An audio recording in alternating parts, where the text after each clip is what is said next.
If you find yourself awake in the quiet hush of the late hours, perhaps with thoughts spiraling or worries clinging to the edges of your mind, then you've stumbled upon the perfect place. Welcome to Hollow Midnight, where the stories are designed not to send you to sleep with thunderous plots or heart-pounding suspense, but to gently guide your restless mind through the peculiar, the mundane, and the utterly absurd corners of history, real or imagined. If you find these tales a curious companion to your own wakefulness, consider subscribing. It helps us keep the dim lights on and the whispers flowing. Tonight, we begin a new journey. A peculiar expedition prompted by a monarch's profound lack of rest. Chapter 1. The Royal Insomnia. Queen Adela of the Kingdom of Eldoria had for most of her reign been known for her robust constitution, her keen eye for a balanced budget, and her uncanny ability to identify a rogue parsnip in a royal stew from 20 paces. She was, in short, a queen of practicalities and predictable routines. Her nights were typically spent in the deep, uncomplicated slumber of a person who had managed an entire kingdom's affairs without excessive fuss or fanfare, waking refreshed and ready to tackle another day of decrees and diplomatic dispatches. This, however, was before the insomnia. It began subtly, as most persistent problems do. A restless night here, an early awakening there. Initially, Queen Adela dismissed it as the natural ebb and flow of royal responsibilities, perhaps a stray thought about the quarterly grain harvest or the ongoing, tedious negotiations with the northern duchies regarding the precise width of a border river. But what began as an occasional hiccup soon transformed into a relentless, suffocating blanket of wakefulness that draped itself over her every night. Hours stretched into eternities. The softest swan-down mattress felt like a bed of pebbles. The silken sheets seemed to rustle with the accusatory whispers of all the sleep she was failing to achieve. The royal palace, once a comforting haven of muted sounds and predictable rhythms, became a vast echoing chamber for her solitary, desperate vigil. Her royal insomnia, as it quickly became known throughout the court, did not merely affect Her Majesty's personal comfort. It began to subtly, then overtly, fray the very fabric of the kingdom's day-to-day operations. Queen Adela, once sharp and decisive, found herself drifting during council meetings. Her gaze unfocused, her responses occasionally peppered with non-sequiturs. She once famously declared that the new tax on imported exotic fruits was as prickly as a hedgehog in a wool sock, much to the bewildered silence of her treasury ministers, who had no immediate frame of reference for such a comparison. Her appearance, too, suffered. Dark circles bloomed beneath her eyes like bruised plums. Her usually immaculate coiffure developed a permanent disarray, and her regal posture began to sag with the weary weight of countless unslept hours. She often took to wearing her most comfortable, if somewhat shapeless, velvet nightrobes long into the afternoon, much to the quiet consternation of her ladies-in-waiting, who were growing increasingly adept at discreetly repowdering her nose and hoping no foreign dignitaries paid an unexpected visit. The court, initially sympathetic, soon transitioned to a state of collective, agitated anxiety. A sleepless queen was an unpredictable queen, and an unpredictable queen meant an unpredictable kingdom. The royal physicians were the first to be summoned, a venerable cadre of elderly gentlemen, with long beards, and even longer lists of herbal remedies. They prescribed concoctions of valerian root that smelled faintly of unwashed socks, draughts of poppy milk that tasted of despair, and tinctures of various crushed night-blooming flowers that promised restful slumber but delivered only a mild case of the hiccups.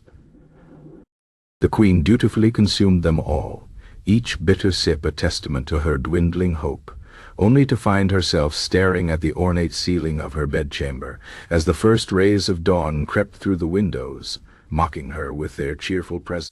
Next came the royal bards, tasked with soothing Her Majesty into slumber with their dulcet tones.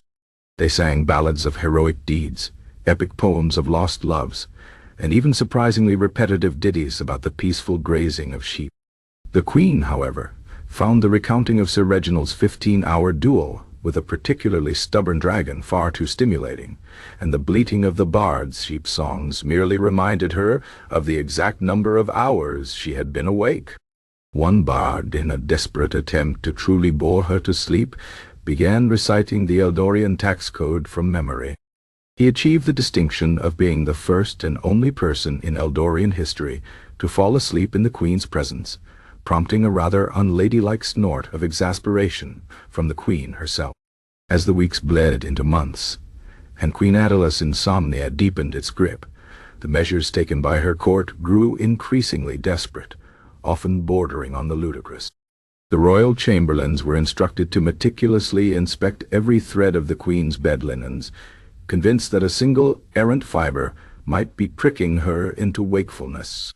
They sourced new mattresses filled with everything from the finest goose down, which made her sneeze incessantly, to dried sea sponge, which made the bedchamber smell faintly of low tide. They imported dream pillows filled with lavender, hops, chamomile, and even, on one particularly ill-advised occasion, the finely shredded pages of the most tedious historical treatise ever written about turnip cultivation in the western provinces. None worked. The palace itself became a silent, tiptoeing mausoleum after dusk.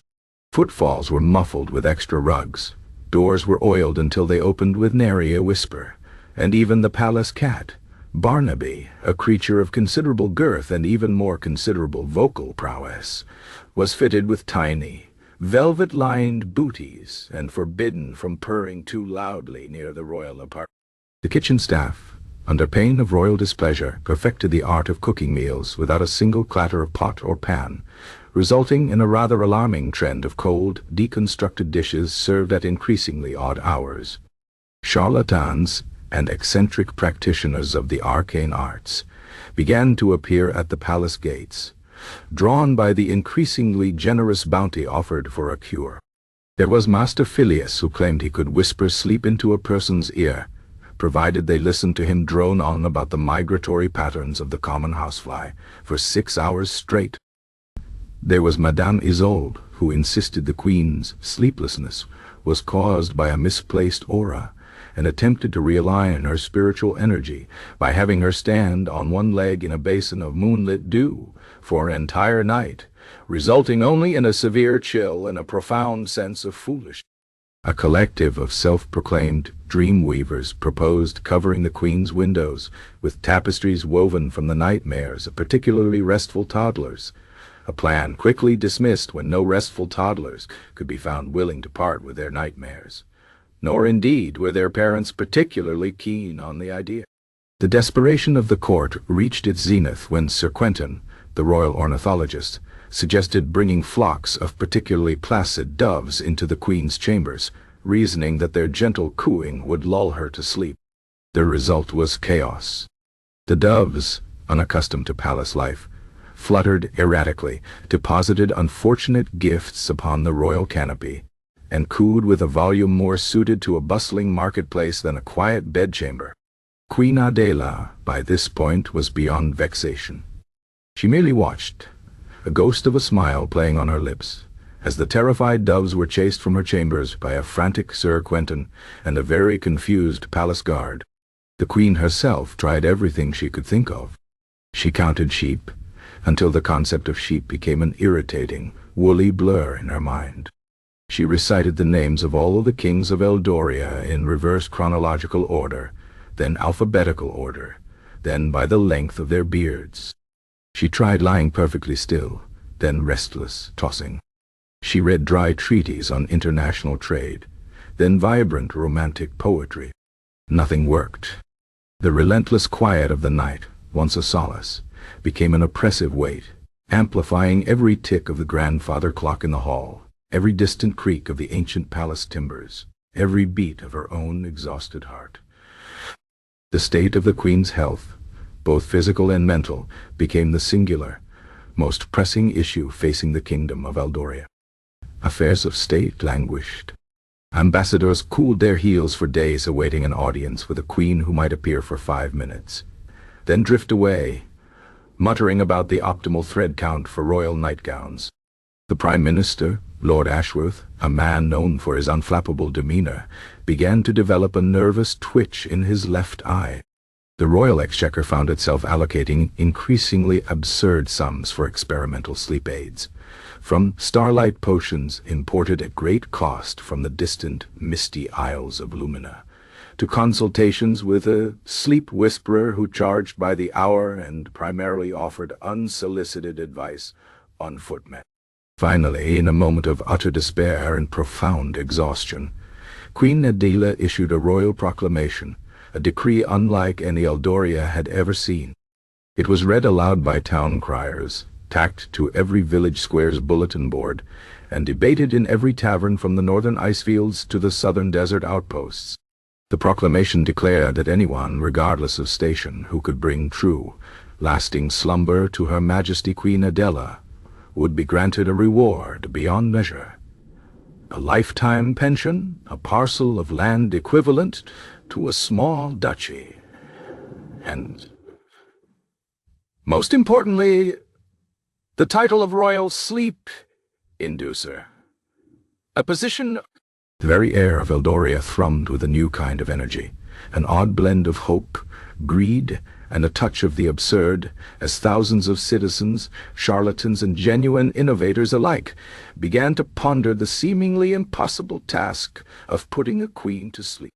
But as dawn broke once more over Eldoria, painting the sky with hues of rose and gold, Queen Adela remained wide awake, her eyes heavy but stubbornly open, gazing out at a world that slept while she did not. The stage was set, though no one knew it yet, for a very particular object to begin a very long journey. Chapter 2. The Whisper of a Pillow. The royal proclamation had, as intended, stirred the kingdom of Eldoria from its lethargic despair into a frenzy of misguided innovation and outright chicanery. Every road leading to the capital bristled with peculiar individuals, carrying even more peculiar devices. There was the man with a giant polished horn, who claimed it could channel the very silence of the void directly into a sleeper's ear, though it mostly produced a faint, unnerving hum. There was the woman who arrived with a sack of specially selected pebbles, each imbued. She insisted with the spirit of stillness from a mountain peak rarely visited by human or beast, and which, when arranged precisely under a bed, would render the sleeper utterly comatose. They did indeed render several palace guards comatose, but mostly from boredom. Then there were the dozens of dream merchants peddling elixirs distilled from forgotten constellations, blankets woven from spider silk spun by moonbeams, and even miniature mechanical nightingales designed to sing lullabies so monotonous they could halt the very rotation of the earth. Each was given a brief, often exasperated audience by Lord Ashworth, the Prime Minister, whose nervous twitch had graduated from a minor tremor to a full-blown facial tic whenever the word sleep was uttered in his vicinity. Most were dismissed with a polite but firm request to return to their provincial villages and find a more productive hobby, like growing particularly large radishes. It was amidst this colorful parade of hopeful failures that a rather unassuming figure arrived, not with fanfare or grand pronouncements, but with a quiet dignity that was almost alarming in its lack of theatrics. His name was Silas Buttercup, a traveling merchant of no particular renown, whose usual trade involved finely crafted, if somewhat unremarkable, wooden spoons and surprisingly durable shoelaces. He was a man of middling height, with eyes that seemed perpetually lost in a pleasant reverie, and a soft, neatly trimmed beard, the color of dry straw. Unlike his bombastic predecessors, Silas did not boast of ancient magic or celestial alignments. He simply presented himself at the palace gates, carrying nothing but a small, worn leather satchel, and requested an audience concerning the royal insomnia. His request was almost certainly dismissed, filed away with the dozens of similar ones, until a particularly diligent junior clerk, mistaking Silas' lack of ostentation for genuine humility rather than profound oddness, granted him a 5-minute slot in the antechamber to Lord Ashworth's office, after the Prime Minister had finished evaluating a newfangled device that promised to induce sleep by gently rocking the royal bedchamber like a ship. When Silas Buttercup finally stood before Lord Ashworth, who was by this point massaging his temples with the furious intensity of a man trying to physically banish a migraine, he did not launch into a verbose sales pitch. Instead, he reached into his satchel and carefully, almost reverently, produced a pillow. It was not a grand pillow. It was not adorned with jewels or woven with gold thread. It was, to all appearances, a rather plain, albeit meticulously clean, linen pillow, slightly off-white, with no distinguishing marks. It looked, in fact, like any number of ordinary, perfectly unmagical pillows one might find in a reasonably well-kept inn. "My lord," Silas began, his voice surprisingly soft, a murmur rather than a declaration, "I understand the plight of Her Majesty, and the desperation of this esteemed court. I have heard of the varied attempts to soothe her, from the songs of bards to the braying of doves. It is, I believe, a matter of fundamental comfort, of a profound and simple stillness that has been lost." He paused, allowing his words to hang in the air, oddly compelling in their understatement. "I offer you not a potion, nor a contraption, but a pillow. This pillow, my lord, guarantees slumber.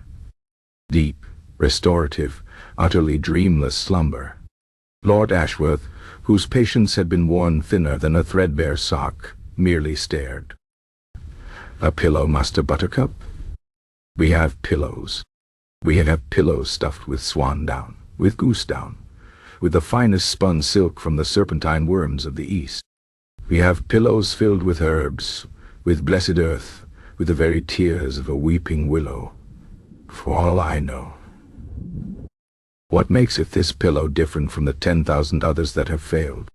His left eye twitched. Silas smiled, a gentle, almost secret smile. "Ah, but those pillows, my lord, are merely receptacles for feathers or fluff. This pillow," he held it up, a simple rectangle of cloth, "is stuffed with silence. Not the absence of sound, you understand, but the very essence of quietude. It is filled with the gathered whispers of forgotten forests, the hushed breath of ancient mountains, and the serene stillness that settles over remote, untouched lakes at midnight. It is, in essence, a distillation of perfect calm." The Chamberlain Sir Reginald, a portly man who had taken to drinking strong black coffee at all hours, let out a snort that sounded suspiciously like a suppressed laugh. "Silence? You mean Juve compressed air? Or perhaps the quiet sighs of particularly bored librarians?" Silas merely nodded. "Precisely so, in a manner of speaking. It is a family secret, passed down through generations of quiet artisans. My ancestors, you see, were not weavers of cloth, but weavers of tranquility. They discovered a unique method of capturing the ambient stillness of the purest, most undisturbed places on Eldoria, and binding it within the finest, lightest fibers known to man. These fibers, when properly prepared and sewn into this specific linen, emit a calming resonance that settles the mind, soothes the nerves, and invites the deepest, most dreamless sleep imaginable." Lord Ashworth, despite his profound skepticism, felt a tiny, almost imperceptible flicker of interest. The sheer absurdity of the claim, combined with Silas' utterly earnest, unbombastic delivery, was strangely compelling. It was so utterly different from the grand, complicated failures he had endured. "And you claim this pillow of silence guarantees sleep?" "It does, my lord," Silas affirmed, his gaze unwavering. "It is, in its humble way,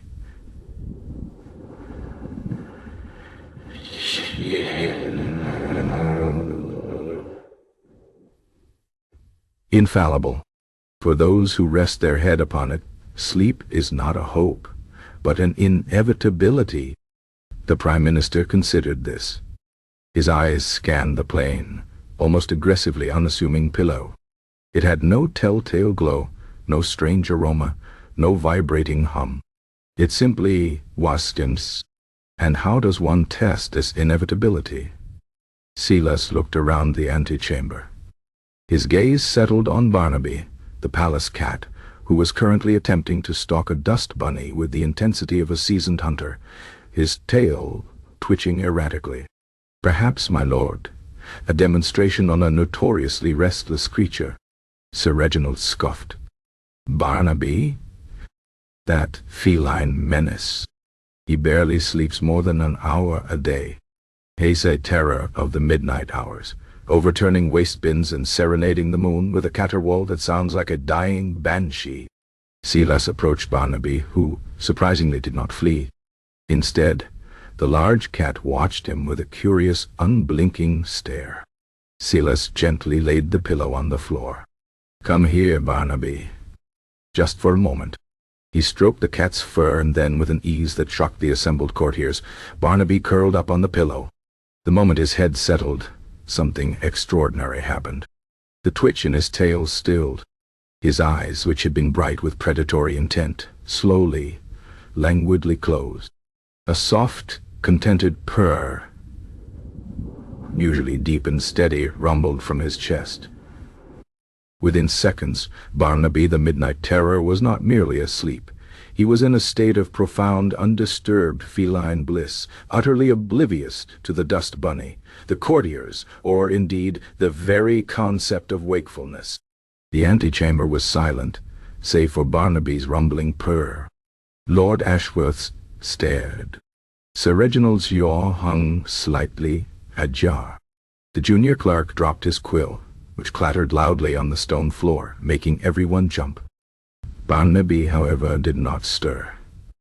"Well," Lord Ashworth said, his voice a strained whisper, "that is unexpected. I suppose even a cat might be exhausted." He still doubted, but the sight of Barnaby, the bane of his quiet evenings, utterly incapacitated by a simple pillow, was undeniably persuasive. "Very well, Master Buttercup. You will have an audience with Her Majesty. But understand this. If this is another charade, another false hope for a queen whose very health depends on rest, your wooden spoons and shoelaces will be the least of your concerns." Silas merely bowed. "The pillow will speak for itself, my lord." Word of the peculiar merchant and his silent pillow spread through the palace like wildfire. The royal physicians, initially dismissive, debated the scientific implausibility of compressed quietude with an academic vigor usually reserved for matters of plague and pestilence. The ladies-in-waiting, ever keen on novelty, whispered excitedly, wondering if the pillow's magic could also improve complexions or ensure particularly restful beauty sleep. The palace staff, who had endured months of tiptoeing and silent cooking, harbored a quiet, desperate hope. Even the cooks, who had perfected the art of assembling cold banquets, held their breath. The queen, informed of the latest attempt, listened with a weary indifference that bordered on despair. "A pillow?" she murmured, her voice thin, her eyes heavily shadowed. "Another pillow? Have we not exhausted the pillows of the realm? Are there any less fluffy, less scented, less utterly useless pillows to try?" Lord Ashworth, however, pressed the matter. "Your Majesty, this is different. This Master Buttercup claims it is filled with silence." And Barnaby, the palace cat, was observed to fall into an immediate and remarkably deep slumber upon it. The queen raised a skeptical eyebrow. "Barnaby? The one who scales the drapes at 3 in the morning?" "The very same, your Majesty." He purred, in fact, a deep, resonant purr, indicative of profound relaxation. Lord Ashworth knew it sounded utterly insane, but the image of the inert Barnaby was strangely vivid in his mind.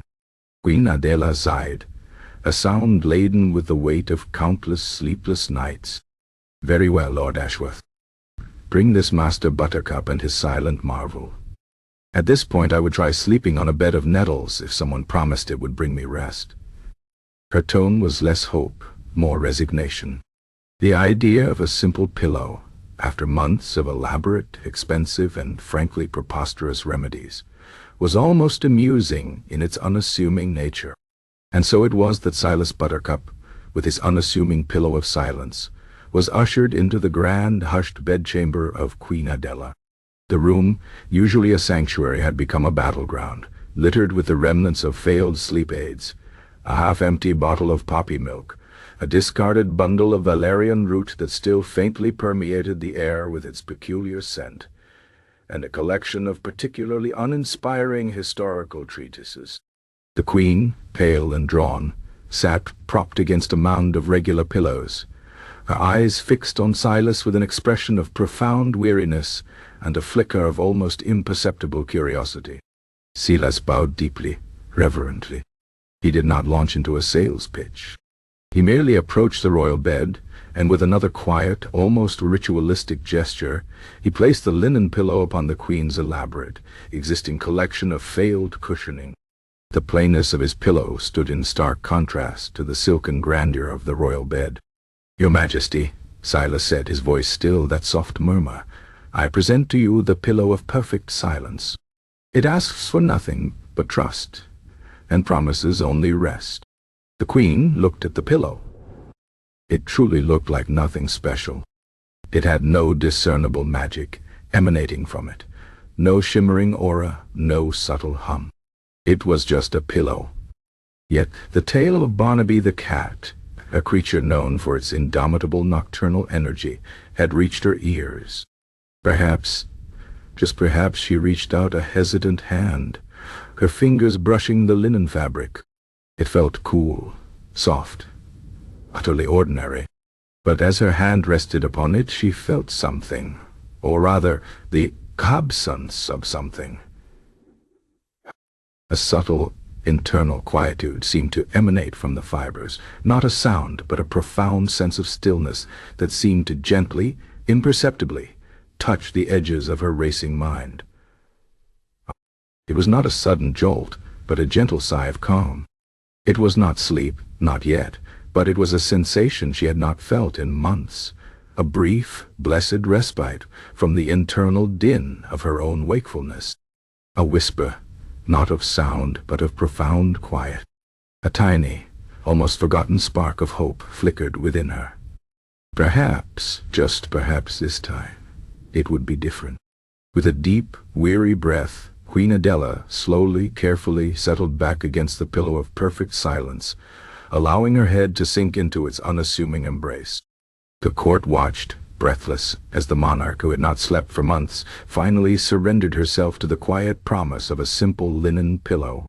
The fate of Eldoria, and the future journey of this most peculiar of royal possessions, hung suspended in the fragile balance of a queen's restless mind. Chapter 3. The merchant's dark past.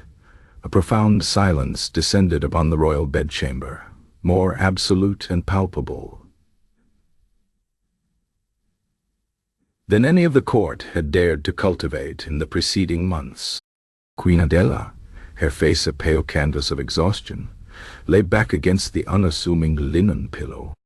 Her eyelids, which had fought against closure with the stubbornness of ancient oak doors, now fluttered, then stilled. A soft, almost inaudible sigh escaped her lips. The lines of tension around her eyes seemed to melt, subtly softening the shadows that had become permanent residents beneath them. Her breathing, which had been shallow and erratic for what felt like an eternity, slowly deepened, becoming regular, rhythmic, the very cadence of peace. The anxious cough of a junior aide was stifled before it fully formed. A lady-in-waiting, whose embroidery had remained stubbornly unfinished for weeks, actually dropped her needle, the faint clink on the polished floor sounding like a cannon shot in the sudden, hushed stillness. Barnaby the cat, roused briefly from his own pillow-induced stupor by the unexpected noise, merely opened one bleary eye, gave a slow, deliberate blink, and promptly resumed his deep, contented purr. Lord Ashworth, the Prime Minister, held his breath, his own nervous twitch momentarily forgotten. He watched, utterly mesmerized, as the Queen, who had not known true rest in what felt like a lifetime, finally slept. It was not the fitful dozing of a person utterly spent, but the deep restorative slumber of a child. Her chest rose and fell with the gentle certainty of ocean tides. The faint, almost imperceptible snoring that began was, to the ears of the court,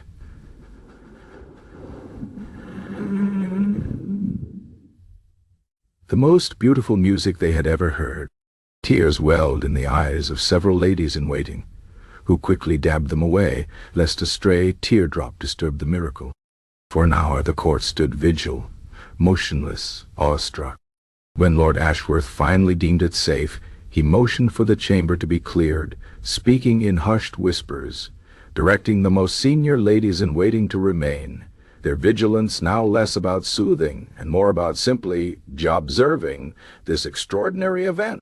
As he quietly exited the royal apartments, the initial surge of relief began to recede, replaced by the familiar cold grip of royal pragmatism. The Queen was asleep. This was unprecedented. But how? And who was this Silas Buttercup? Lord Ashworth strode purposefully down the echoing corridors, his mind already racing. The claim of compressed quietude and essence of stillness sounded like the ramblings of a madman, yet the results were undeniably real. He needed answers, and he needed them quickly. He dispatched a runner to summon Lord Alistair Finch, the royal archivist, and more pertinently, a man known for his prodigious memory, his unsettlingly thorough research methods, and an almost pathological inability to leave a stone unturned, especially if that stone was hiding something remotely interesting. Finch arrived, dusty and blinking, having been pulled from an ancient tome on the dietary habits of medieval field mice. "Finch," Lord Ashworth began. Without preamble, his voice low and urgent, "I require you to investigate our recent visitor, a merchant by the name of Silas Buttercup. Every scrap of information, his origins, his family, his trade, his past residences, his preferred brand of pipe tobacco if you can find it. Leave nothing to chance. I want to know everything about." "A pleasure, my lord. Is there a particular angle you wish me to pursue? Perhaps a history of charlatanism? Or a penchant for minor tax evasion?" "I wish you to pursue the truth, Finch," Ashworth said, his voice flat. "The Queen, I believe, is finally sleeping. And if this pillow of silence is indeed responsible, then its origins and the man who brought it here are of paramount importance. Proceed with discretion, but also with utmost haste." His initial inquiries were, as expected, rather dry. He started with the merchant guilds, the trade registers, the lists of approved itinerants. Silas Buttercup was ostensibly a registered merchant of woodenware and sundries. His listed origin, a small, unremarkable village called Nethermirth, nestled in a particularly featureless valley in the far western provinces. Finch sent a series of discreet, coded messages to local authorities, requesting any available records, however mundane. The responses were polite but uninformative. Silas Buttercup was known, yes, a quiet sort, kept to himself, never caused any trouble, a man of quiet habits, much like his merchandise. It was all disappointingly, reassuringly normal. Too normal, perhaps. Lord Finch felt a prickle of suspicion, a familiar sensation that usually accompanied the discovery of an unusually neat ledger or a surprisingly concise official report. When things were too simple, they rarely were. He decided to visit Nethermirth himself, taking a small, unassuming carriage, dressed as a minor government inspector interested in the regional statistics of radish production. He found Nethermirth to be precisely as described, quiet, unremarkable, and filled with people whose lives revolved around the predictable rhythms of farming and the even more predictable rhythms of village gossip. No one had anything truly interesting to say about Silas. He had simply been there, and then not. He had left years ago, they said, for the capital, seeking new markets for his spoons. A bland, perfectly forgettable departure. However, Finch, with his peculiar knack for noticing the unnoticeable, observed something. The quiet of Nethermirth was not the gentle, natural quiet of a peaceful village. It was a deep, almost oppressive quiet, as if the very air had absorbed decades of unexpressed thoughts and unspoken words. The villagers, though polite, spoke in hushed tones, their movements muted. Even the dogs seemed to bark less, and the chickens clucked with a noticeable restraint. It was a village steeped in a peculiar, almost suffocating stillness. Upon his return to the capital, Finch delved deeper, sifting through the less-traveled archives, the records of abandoned monastic orders, the forgotten annals of obscure philosophical societies, the disused ledgers of long-defunct sanitariums. He cross-referenced names, dates, and peculiar occurrences. It was in a dust-choked file, labeled Curious Incidents, undisposed from a northern border town that had once been home to a peculiar institution, that Lord Finch found the first true crack in Silas Buttercup's unassuming facade. The institution was called the Asylum for the Overstimulated. Its founder, a certain Dr. Alaric Thorne, a man whose theories bordered on the truly unhinged, believed that most human ailments stemmed from an excess of sensation, a cacophony of sound, light, and thought. His cure involved sensory deprivation, taken to extreme, almost philosophical lengths. Patients were kept in rooms of absolute darkness, absolute silence, and were fed only bland, textureless gruel. Dr. Thorne claimed he was extracting the essence of distraction from them, collecting the vibrations of excess and leaving behind a pure, unblemished stillness. The asylum, unsurprisingly, had been shut down decades ago after a series of public scandals involving patients who, upon release, were found to be less cured and more utterly catatonic, or in one famous case, convinced they were a particularly placid turnip. And there, listed as a junior apprentice and stillness accumulator for Dr. Thorne, was a young man by the name of Silas Quill. The description matched: quiet, observant, and with an uncanny ability to withstand long periods of absolute quietude without losing his mind, a trait Dr. Thorne considered essential for handling the highly concentrated essences. Silas Quill, it transpired, had been responsible for the processing of Thorne's collected quietudes. He had a particular talent, Thorne's notes excitedly claimed, for binding these intangible essences into stable forms using specific, finely woven fibers.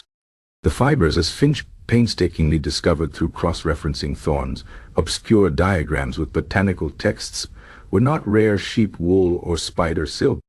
They were the exceptionally resilient, almost unnaturally smooth fibers from the inner bark of the dreary willow, a tree found only in the most desolate, boggy fens, known for its utterly static, unchanging appearance through all seasons. Its wood, it was rumored, hummed with a low, imperceptible vibration of pure, unadulterated boredom. Silas Quill, it appeared, had not merely been an apprentice. He had been Dr. Thorne's most gifted student, the one who truly understood the process of capturing and containing stillness. And when the asylum was raided and Thorne imprisoned for his ethically questionable practices, Silas Quill had vanished. Along with, the records noted, a significant quantity of processed stillness and the intricate hand-drawn schematics for its binding. He resurfaced years later, a continent away, as Silas Buttercup, a purveyor of wooden spoons and the occasional magical pillow.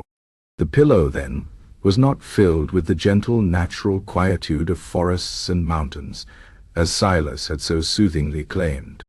It was filled with the distilled, concentrated essence of enforced quiet, the oppressive stillness of long-forgotten debtors' prisons where inmates withered in quiet despair, the profound, unchanging quiet of monastery cells where zealous monks pursued catatonia as a form of spiritual enlightenment, and, most disturbingly, the residual, lingering stillness of Dr. Thorne.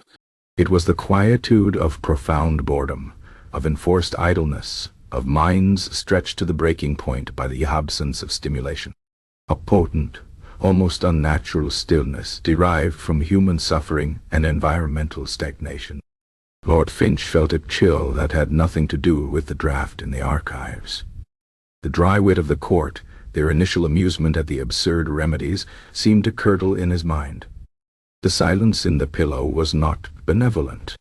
It was an extracted apathy, a concentrated ennui, a compressed mental blankness.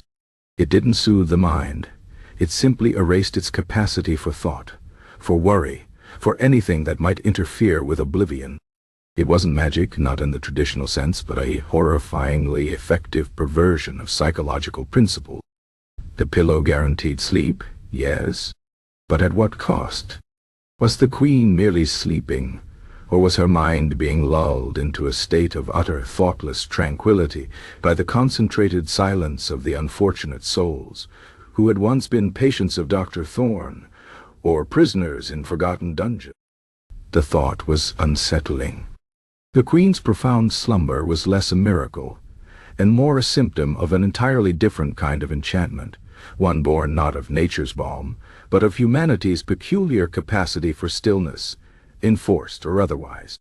Lord Ashworth listened to Lord Finch's meticulously detailed report, his face growing paler with each revelation. The nervous twitch in his eye returned with a vengeance. "So," he said, his voice barely above a whisper, "this pillow of perfect silence is, in fact, filled with the collective mental quietude of the deeply bored, the profoundly isolated, and the utterly, tragically unresponsive. It is not a balm, but a sort of psychological anesthetic, derived from tedium and despair." "Precisely so, my lord." Master Buttercup, or rather Quill, has simply found a highly effective, if morally ambiguous, method of achieving total mental cessation.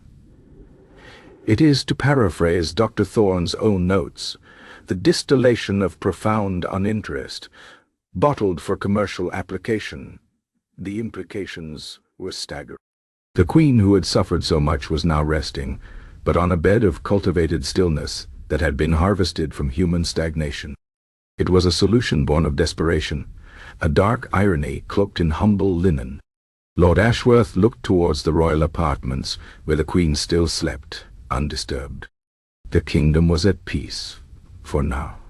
But the secret of the pillow, the dark, unsettling truth of its origin, was a precarious burden, a ticking silence that threatened to unravel the fragile calm they had so desperately achieved. The journey of the pillow, it seemed, was far from over, for a secret of this magnitude could not remain contained within the confines of Eldoria's royal bedchamber forever. Chapter 4.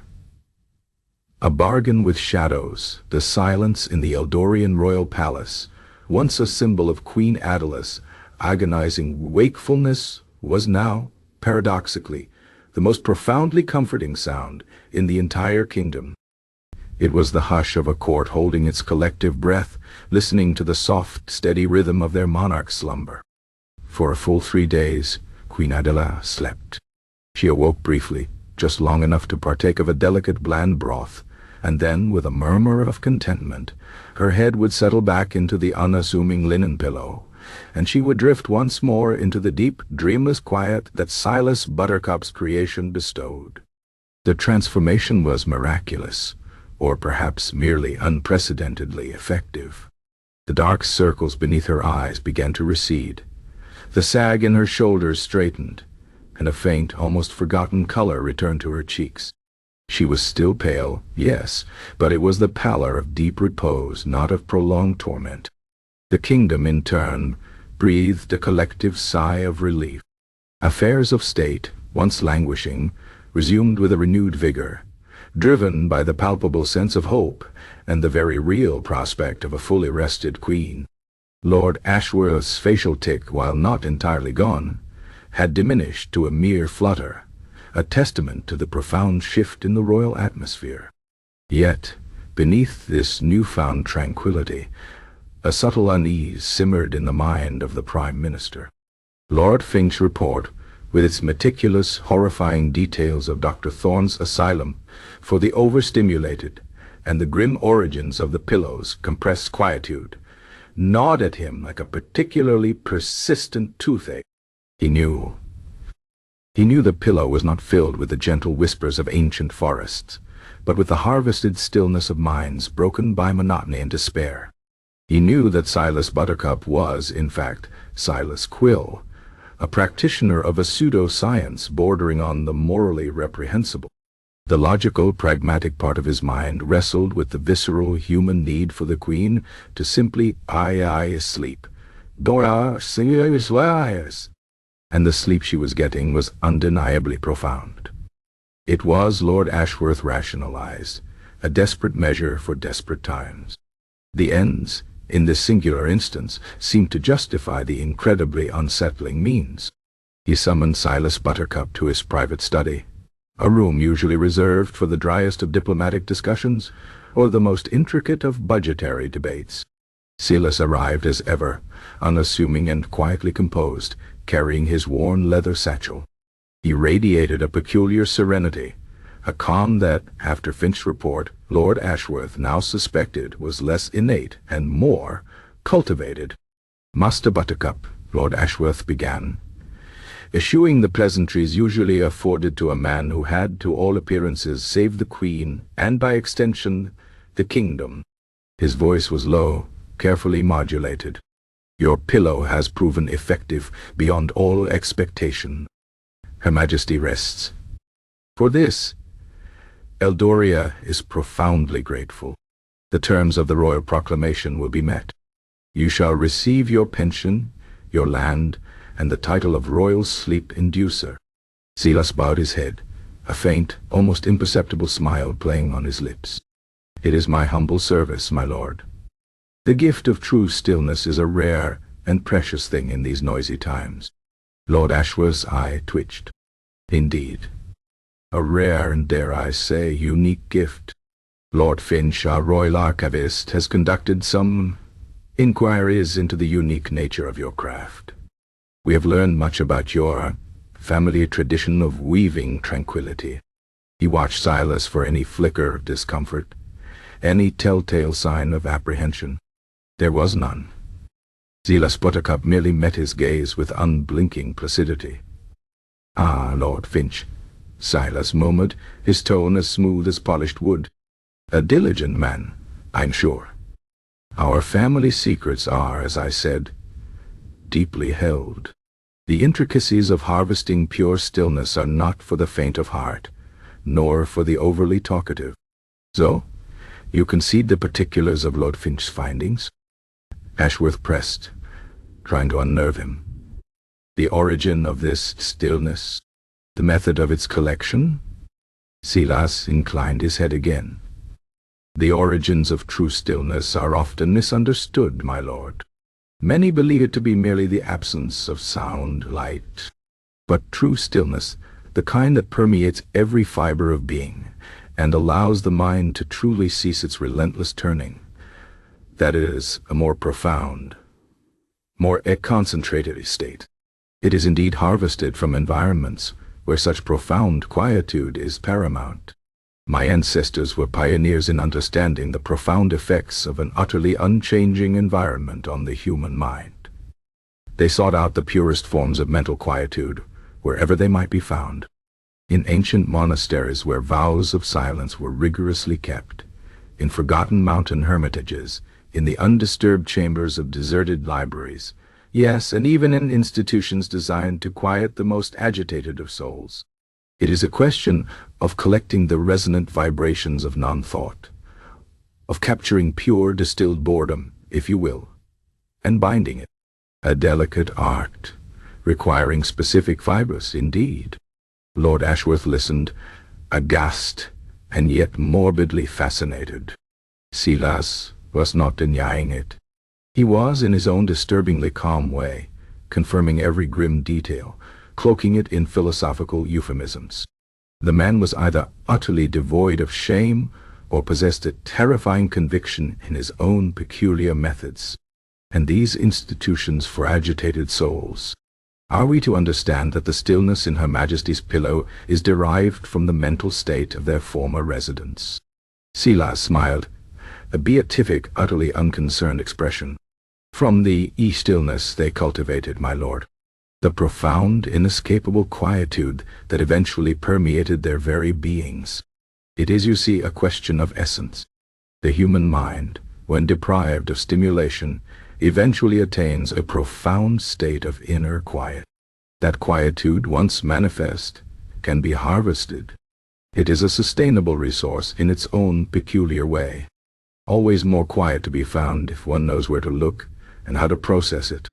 The fibers of the dreary willow, you see, are uniquely suited to resonance with these particular non-vibrations. Lord Ashworth felt a cold knot form in his stomach. The merchant was admitting to using the psychological detritus of human minds as pillow stuffing. The sheer audacity, the chilling pragmatism of it was almost breathtaking.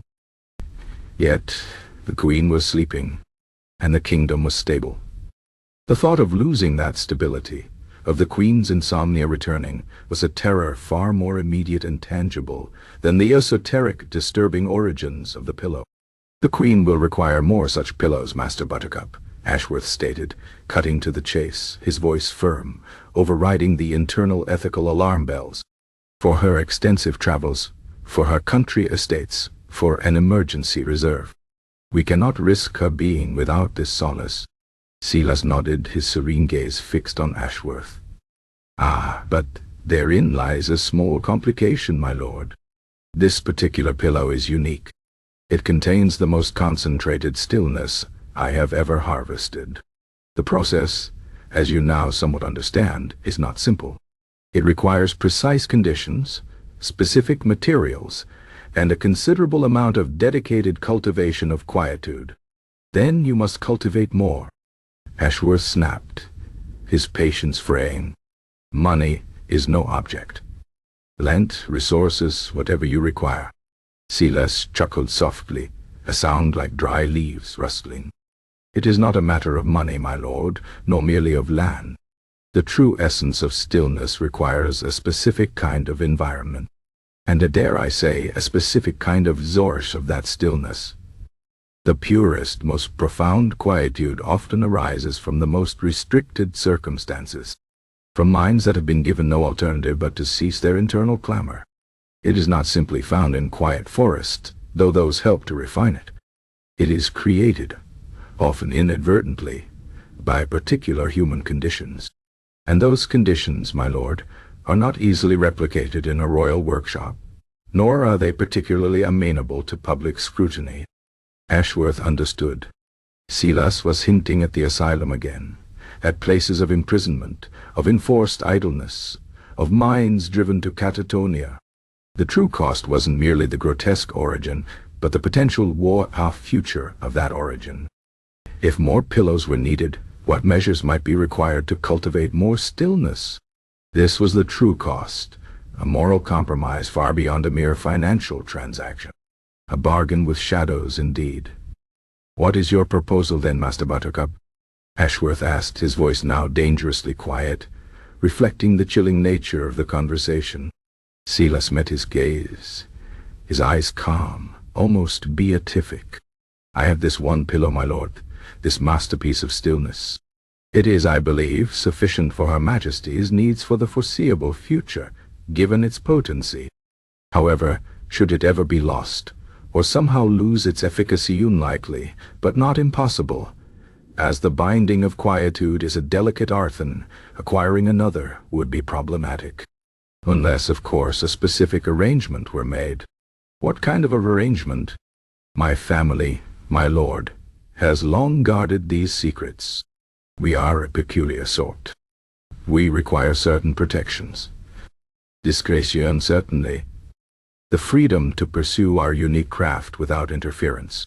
Perhaps a quiet, well-maintained estate far from prying eyes, where the necessary environmental conditions for cultivating stillness can be assured.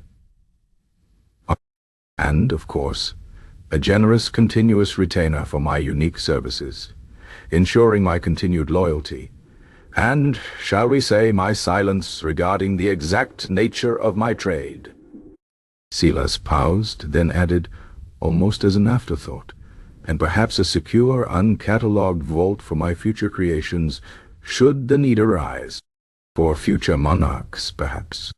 Or indeed, for any who find themselves excessively overstimulated." Lord Ashworth clenched his jaw. This was blackmail, delivered with the serene politeness of a Sunday sermon. Silas Buttercup was not merely offering a product, he was offering a Faustian bargain. The kingdom's stability, the queen's health, traded for a silent endorsement of what amounted to, at best, psychological exploitation, at worst, something far more sinister.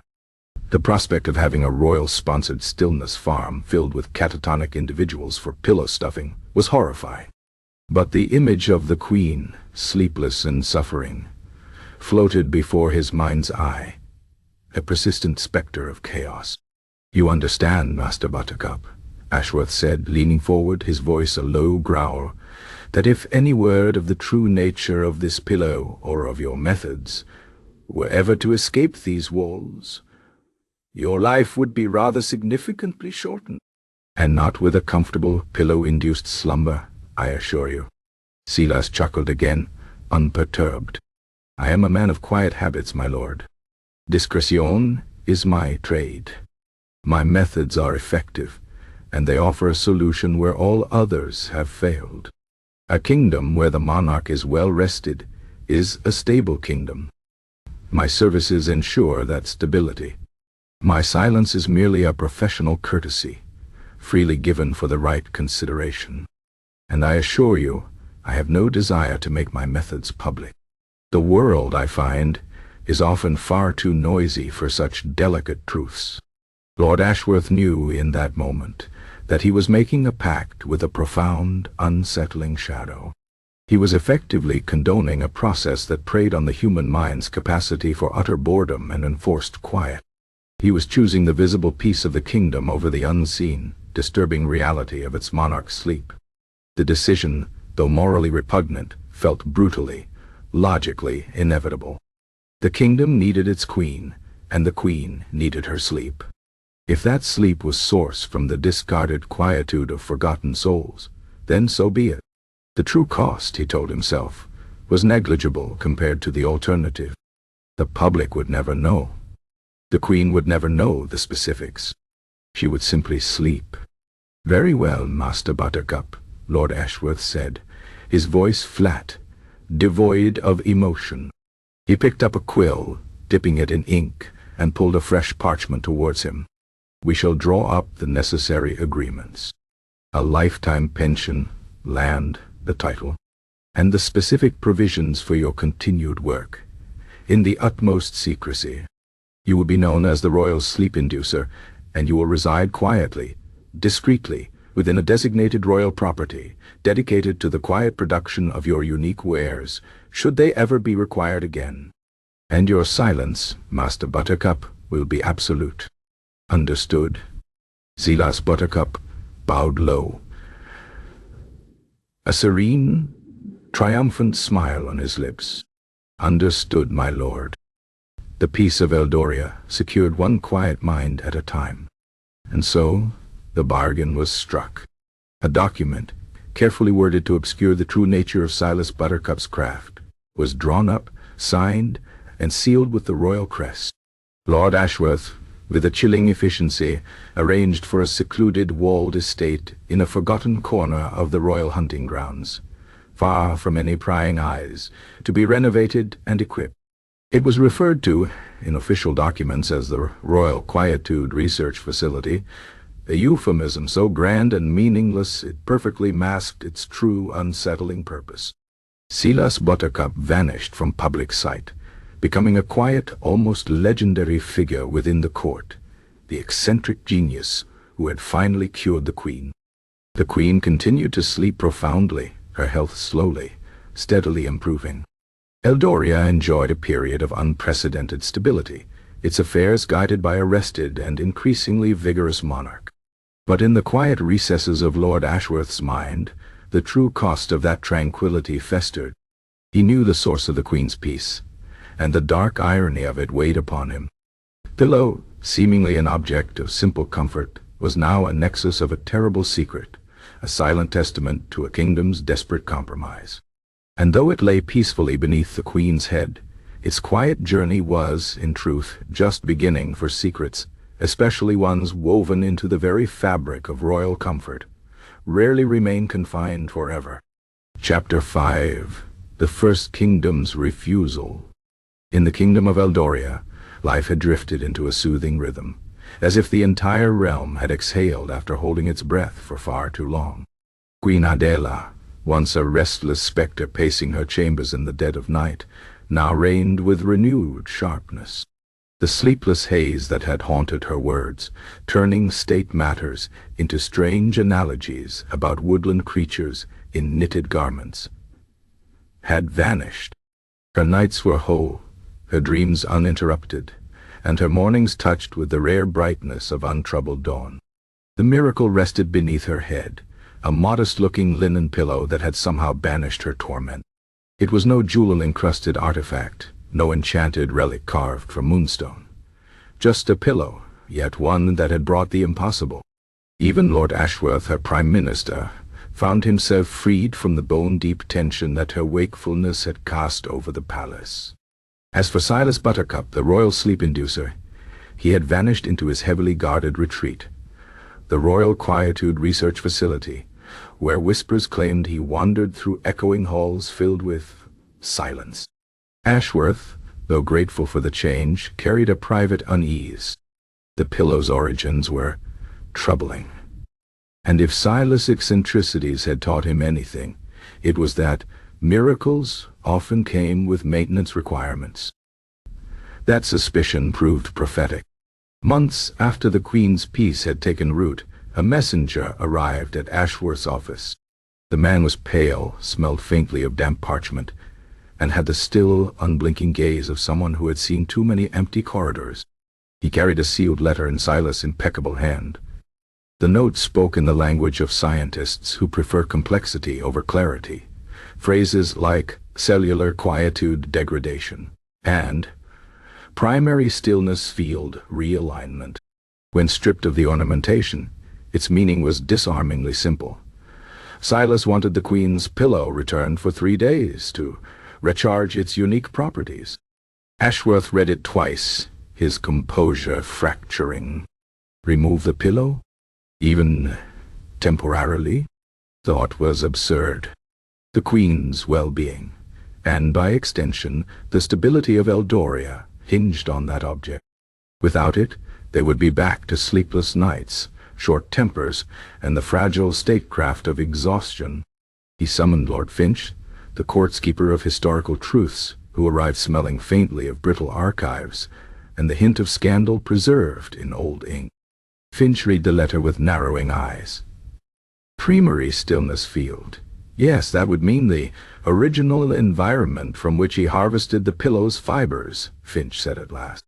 He intends to infuse it with fresh stillness. Top-up of enforced boredom, if you will. Ashworth glared. We commissioned a permanent cure, Finch, not a laundry service. Finch shrugged in his mild way. Even silence fades, my lord. His methods, however distasteful, are consistent with his philosophy. The Prime Minister paced. If we take this from her even for a night, the Queen will see it as betrayal. And worse, she might stop sleeping altogether. Silas Buttercup was summoned. He arrived radiating the same unnerving serenity, his every movement deliberate, as though he moved in a slower dimension. Barnaby, the palace cat, immediately arched and hissed at him, always a bad omen in Ashworth's experience. Master Buttercup, Ashworth began, voice tight, your request has been noted. I must confess it has caused significant alarm. Silas inclined his head. Understandable. Yet if the pillow is to remain at peak efficacy, it must be resaturated in its origin field. Otherwise, the fibers will gradually lose their depth of stillness. It is not a barrel of wine, Ashworth snapped. We will not drain and refill it at your convenience. At that moment, a lady-in-waiting slipped through the Queen's door, face pale. My lord, Her Majesty has overheard something about the pillow. She demands the truth. Before Ashworth could answer, Queen Adela herself appeared, velvet robe gathered tightly, her hair loosely pinned. In her arms, clutched as though it were an infant, was the pillow. Her eyes blazed with that rare mix of royal authority and primal fear.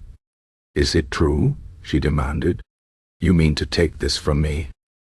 Silas bowed faintly. "Only for its preservation, your majesty. A restorative retreat, so that it may serve you for years to come." "A retreat for a pillow," she said flatly. "Nonsense. I will not part with it, not for a single night." Ashworth placed a calming hand on her sleeve. "Her Majesty is correct. The pillow stays here. Your methods, Master Buttercup, will remain in your facility." For a moment, Silas' gaze lingered between them. He read the immovable will in the Queen's eyes and the exhausted defiance in Ashworth's. Finally, he bowed again. "As you command," he murmured. "Perhaps its endurance will surprise even me."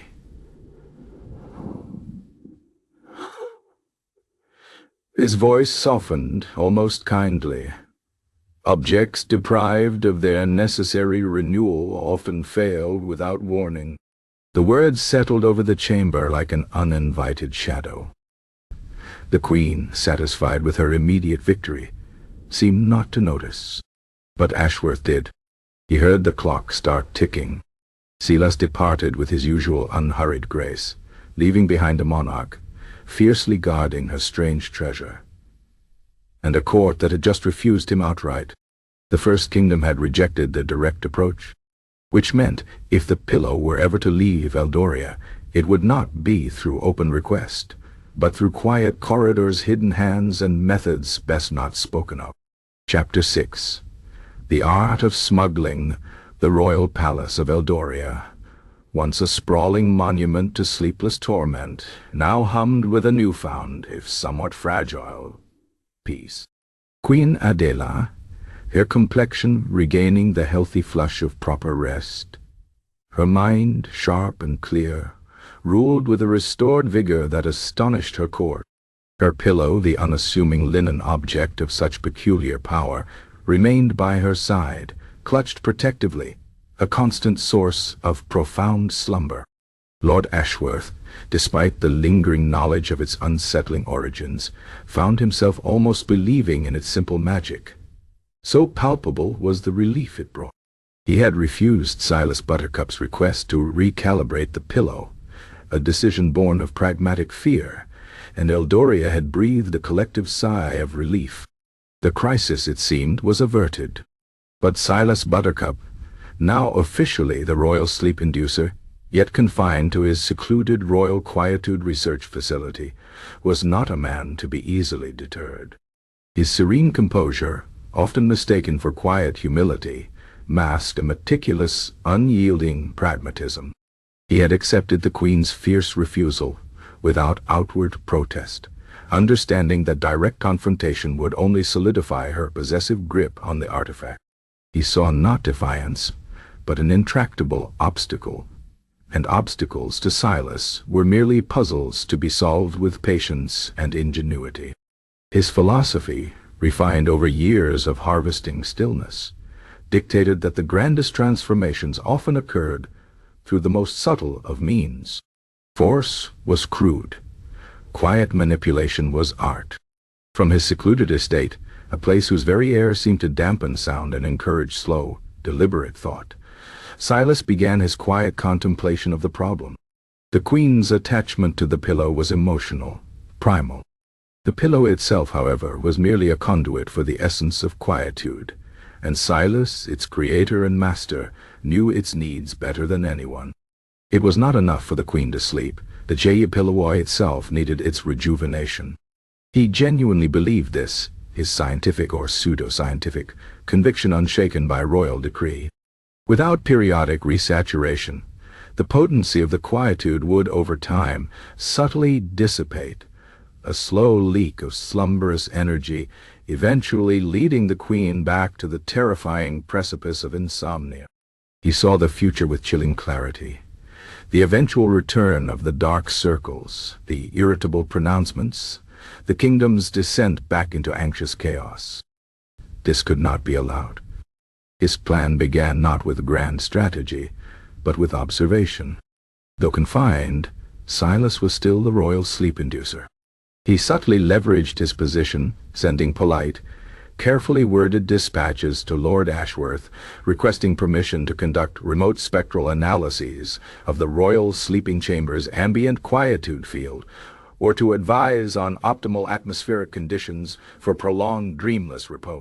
These requests, though met with Ashworth's perpetual skepticism, were usually granted, mostly because it kept Silas occupied and at a distance.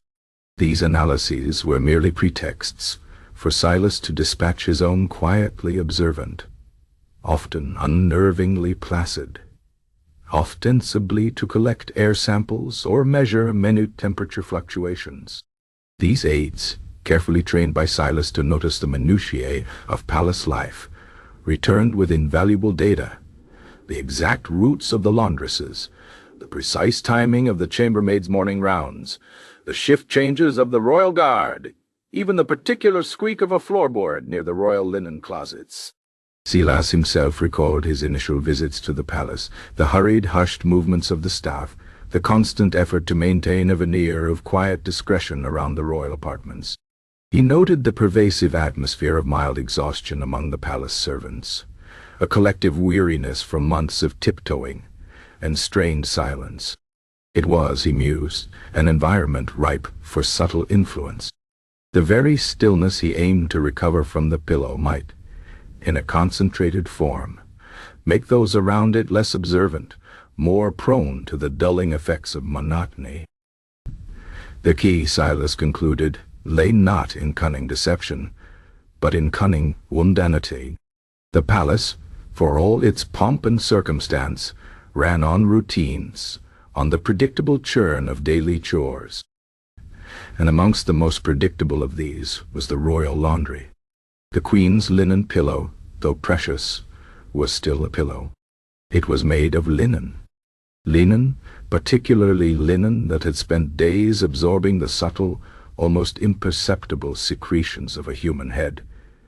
Even a sleeping one required washing regularly. Silas began the painstaking process of creating a replica. Not a decoy, in the crude sense, but a perfect twin. He dispatched his agents, not to clandestine markets, but to the most reputable linen weavers in Eldoria, commissioning material of identical thread count, weave, and off-white hue. He himself supervised the stitching, ensuring every seam, every corner, was indistinguishable from the original. The stuffing, however, was the crucial difference. Instead of concentrated stillness, he filled the replica with the finest, most ordinary goose down, meticulously fluffed to match the exact density and give of the true pillow.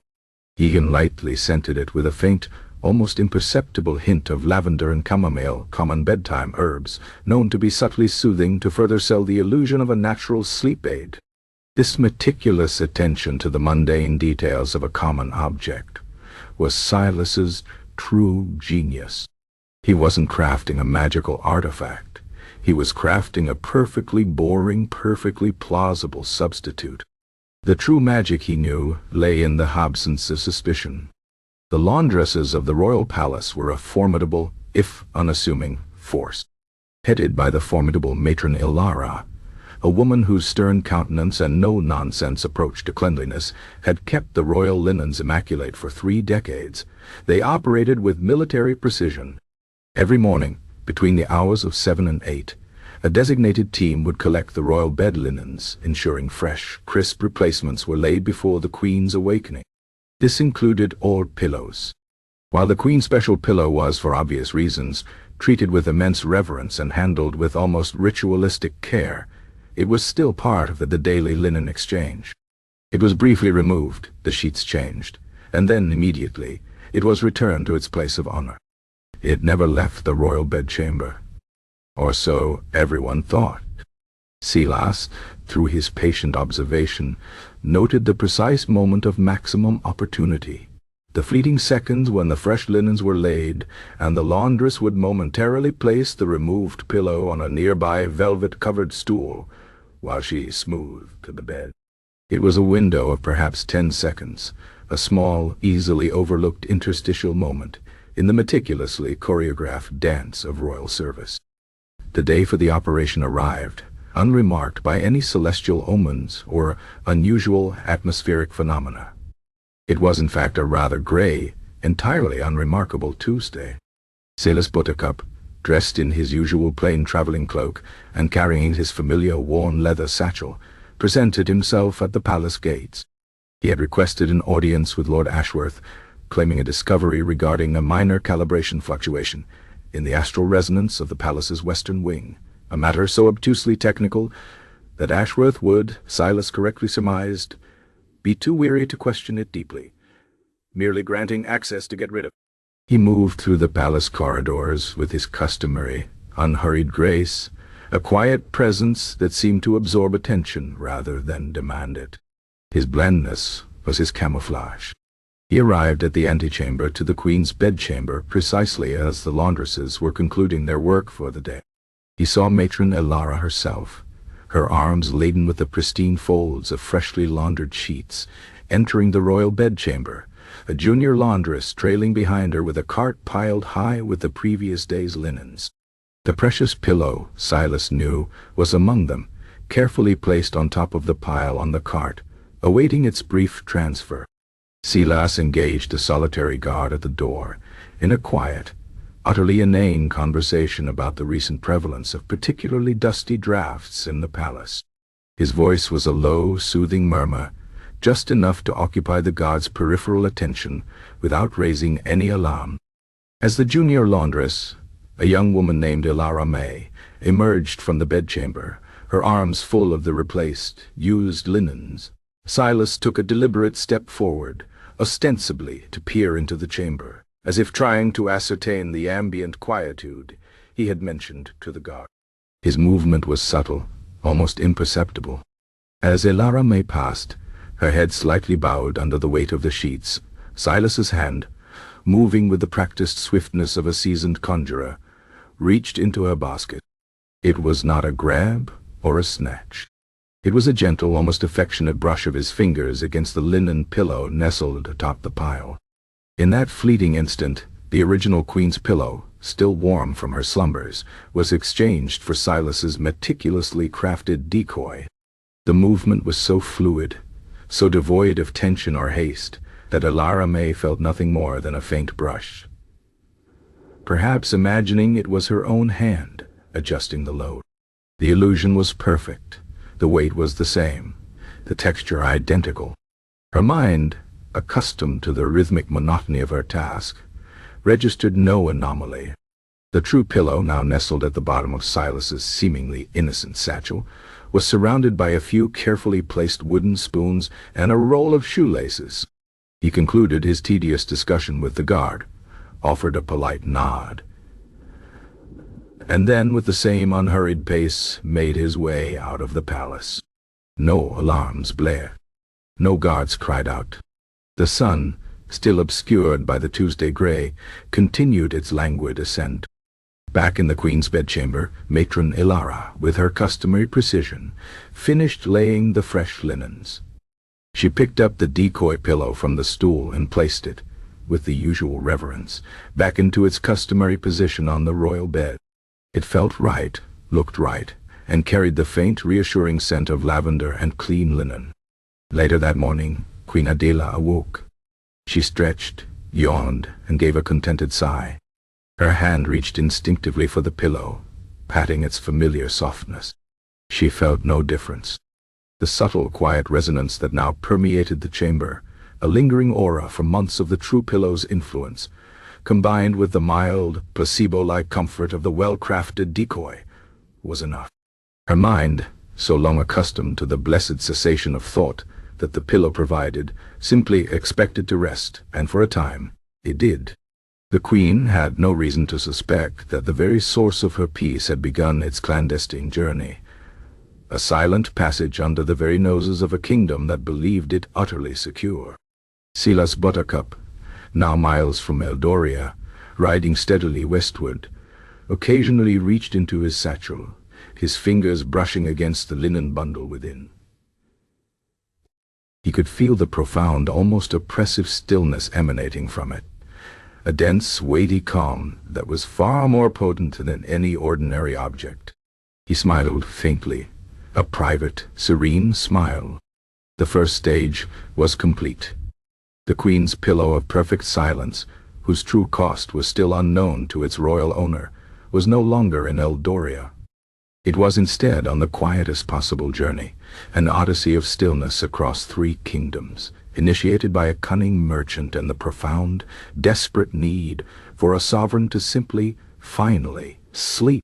The art of smuggling, Silas knew, was not about stealth or brute force.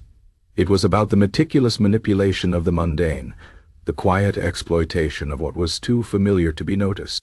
And no one, he thought, was more mundane than a common linen pillow. Chapter 7. A night in the wild Silas Buttercup, no longer the unassuming merchant of Eldoria, but the clandestine courier of its monarch's slumber, rode westward through the gathering dusk. His horse, a sturdy, unremarkable mare named Patience, kept a steady, unhurried pace. The worn leather satchel, containing the true Queen's pillow of perfect silence, swung gently at his side, its unusual contents a profound contrast to the mundane items that usually filled such a bag. Silas himself rode with a peculiar, almost preternatural calm, his eyes scanning the horizon with a detached curiosity, as if he were merely observing the natural progression of a particularly lengthy sunset, rather than traversing potentially dangerous wilderness. The profound stillness emanating from the pillow, a subtle, pervasive quietude, seemed to extend outwards from him, not as an oppressive force, but as an almost imperceptible dampening of the world's inherent cacophony. The chirping of crickets seemed muted, the rustle of leaves in the wind softer. Even the distant hoot of an owl sounded curiously hesitant. It was as if the very air around Silas was being gently coaxed into a state of profound non-interest. His first encounter with the wilderness's less hospitable elements came not with a shout or a clash of steel, but with a yawn. As dusk deepened into night, the road narrowed, flanked by a dense thicket known colloquially as the Whispering Woods, notorious for its less than charming inhabitants. 4 figures, cloaked in shadows, emerged from the tree line, their crude weapons glinting faintly in the fading light. They were typical road bandits, rough-hewn, unwashed, and possessed of a generally surly disposition. They blocked Silas's path, their leader, a hulking brute with a scarred face, raising a rusty axe. "All right, stranger," the leader grunted, his voice a gravelly rumble.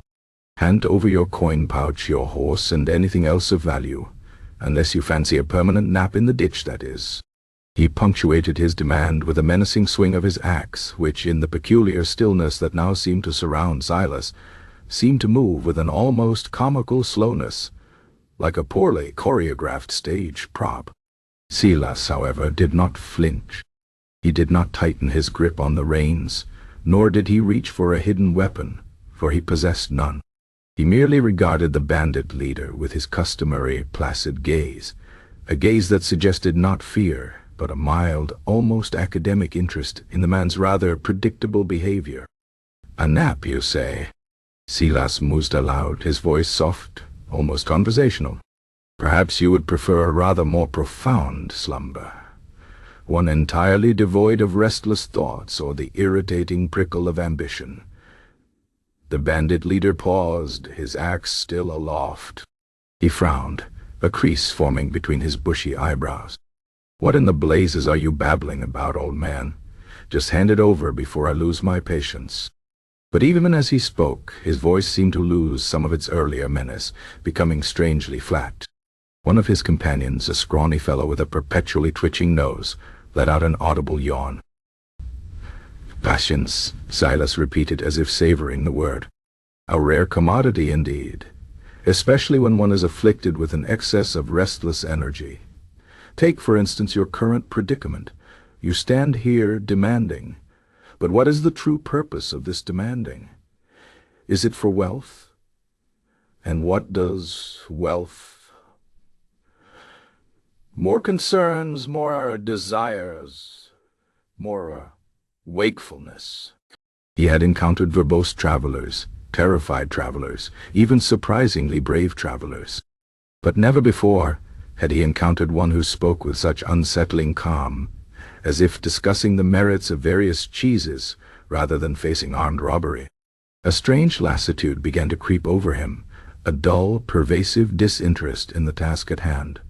His axe, still held aloft, felt unexpectedly heavy, the act of holding it up suddenly rather pointless. "What's he on about, boss?" the scrawny bandit muttered, rubbing his eyes. "My feet are starting to ache something fierce, and I could really use a sit-down." Another bandit, equally rough-looking, scratched his beard thoughtfully. "He does make a point. All this clatter and bustle, for what? A few coppers? Seems like a lot of effort."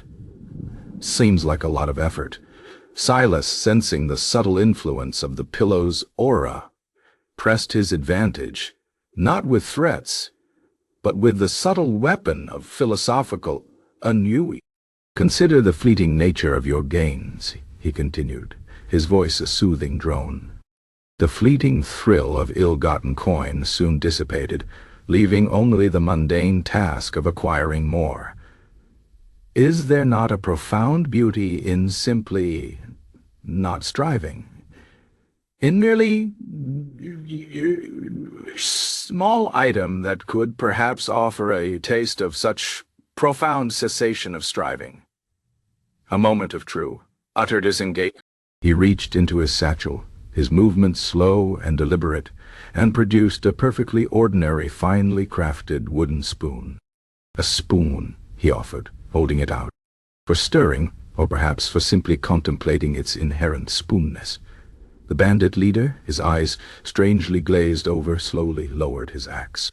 He looked at the spoon, then at Silas, then back at his increasingly listless companions, one of whom was now leaning against a tree, his eyes closed. "A spoon?" he mumbled, his voice devoid of all menace. "What would I do with a spoon? I just want to go home, and lie down, and think about nothing at all." His companions, similarly affected, began to drift away from the road, their weapons forgotten, their expressions slowly softening into a generalized apathy. One sat down heavily on the forest floor, seemingly content to observe a particularly uninteresting patch of moss. Another began to absently pick at a splinter on his thumb, entirely focused on this minute task. The leader, his shoulders slumping, merely turned and shuffled back into the woods, his earlier aggressive posture replaced by a profound, almost tragic weariness. They hadn't been threatened, or fought, or even particularly robbed. They had simply been lured into submission. Silas watched them go, a faint, satisfied flicker in his placid eyes. The pillow had performed admirably, its concentrated quietude rendering the bandits utterly devoid of the will to bandit. As the night deepened, Silas continued his journey, the moon rising high above the silent, whispering woods. He chose to make camp near a small, remarkably still pond, whose surface reflected the stars with an unnerving clarity. He laid out a thin blanket, took a modest bite of dried jerky, and settled down, the satchel containing the pillow tucked securely beside him. The air was thick with the strange, damp stillness of the boglands. It was then that he encountered the wilderness's more ethereal inhabitants. A flickering light, not of fireflies, but of something far older and less benevolent, danced at the edge of his peripheral vision. A low, reedy hum, too thin to be an insect, too sustained to be the wind, began to weave through the night. The pond, previously still, began to ripple without a breeze, and from its depths something pale and vaguely humanoid began to rise, its form indistinct, shimmering like heat haze over water. These were the wisps of the forgotten fen, creatures of pure, distilled melancholy and low-grade despair. They fed on human sorrow, the nagging worries, the subtle anxieties that clung to the edges of the mind. They were drawn to the faint disturbances of human thought, the restless churn of internal monologue. And Silas, despite his placid demeanor, carried within him the unique mental patterns of a man who dealt in the most peculiar of psychological commodities. As the wisps, now taking on more defined, skeletal forms, drifted closer, their reedy hum growing slightly louder. Silas merely observed them. They were curious, certainly. Their indistinct faces, if they could be called faces, seemed to peer at him with an insatiable, hungry emptiness. They swirled around him, their ethereal tendrils reaching out, seeking to probe the depths of his mind for any latent sadness, any hidden anxieties they could latch onto and amplify.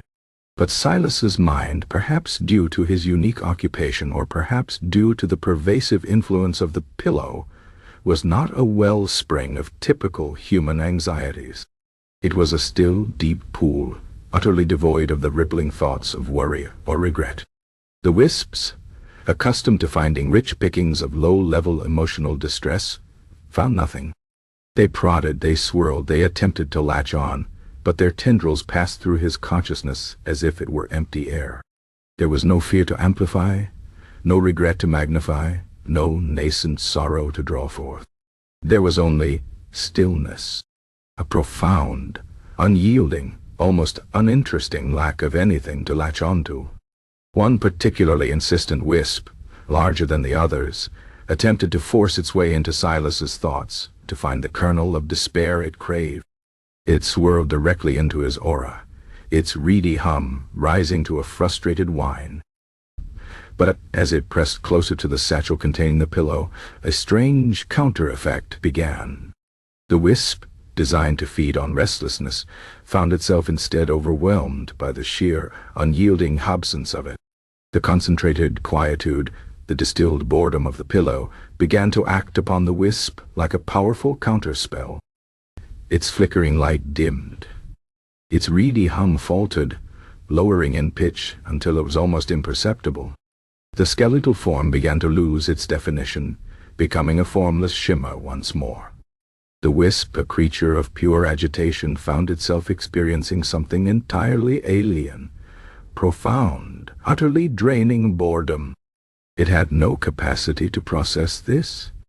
Its very existence was predicated on stimulating and amplifying agitation. To be confronted with such an absolute, overwhelming void of internal stimulation was not merely unpleasant. It was existentially draining. The wisp, with a final, almost despairing flicker, slowly drifted away, its light dimming entirely as it retreated back towards the still pond. Seemingly exhausted by the sheer effort of trying to find something interesting to torment in Silas Buttercup. The other wisps, witnessing the fate of their more aggressive companion, seemed to sense the peculiar emptiness emanating from Silas. They too slowly, languidly, retreated, their lights fading into the inky blackness of the fen. They were not repelled by violence, but by a profound, unendurable lack of mental friction. There was simply no eustory in Silas for them to latch onto. Silas watched them dissipate, his expression unchanged. He understood with a peculiar clarity the unsettling nature of his cargo. The pillow was not merely a magical object. It was a weapon of mass psychological pacification, capable of rendering even the most agitated of beings utterly unagitated. He adjusted the pillow in his satchel, feeling its familiar, dense calm. It hummed with the quiet power of countless hours of enforced mental cessation, a silent engine of profound peace. He made a small, efficient fire, just enough to ward off the chill, and settled down to rest. The sounds of the wilderness, previously muted, now seemed almost entirely absent. The peculiar silence the pillow created around him was not the absolute vacuum of Dr. Thorne's asylum, but a soft, enveloping hush, a pocket of profound disinterest in the world's clamor.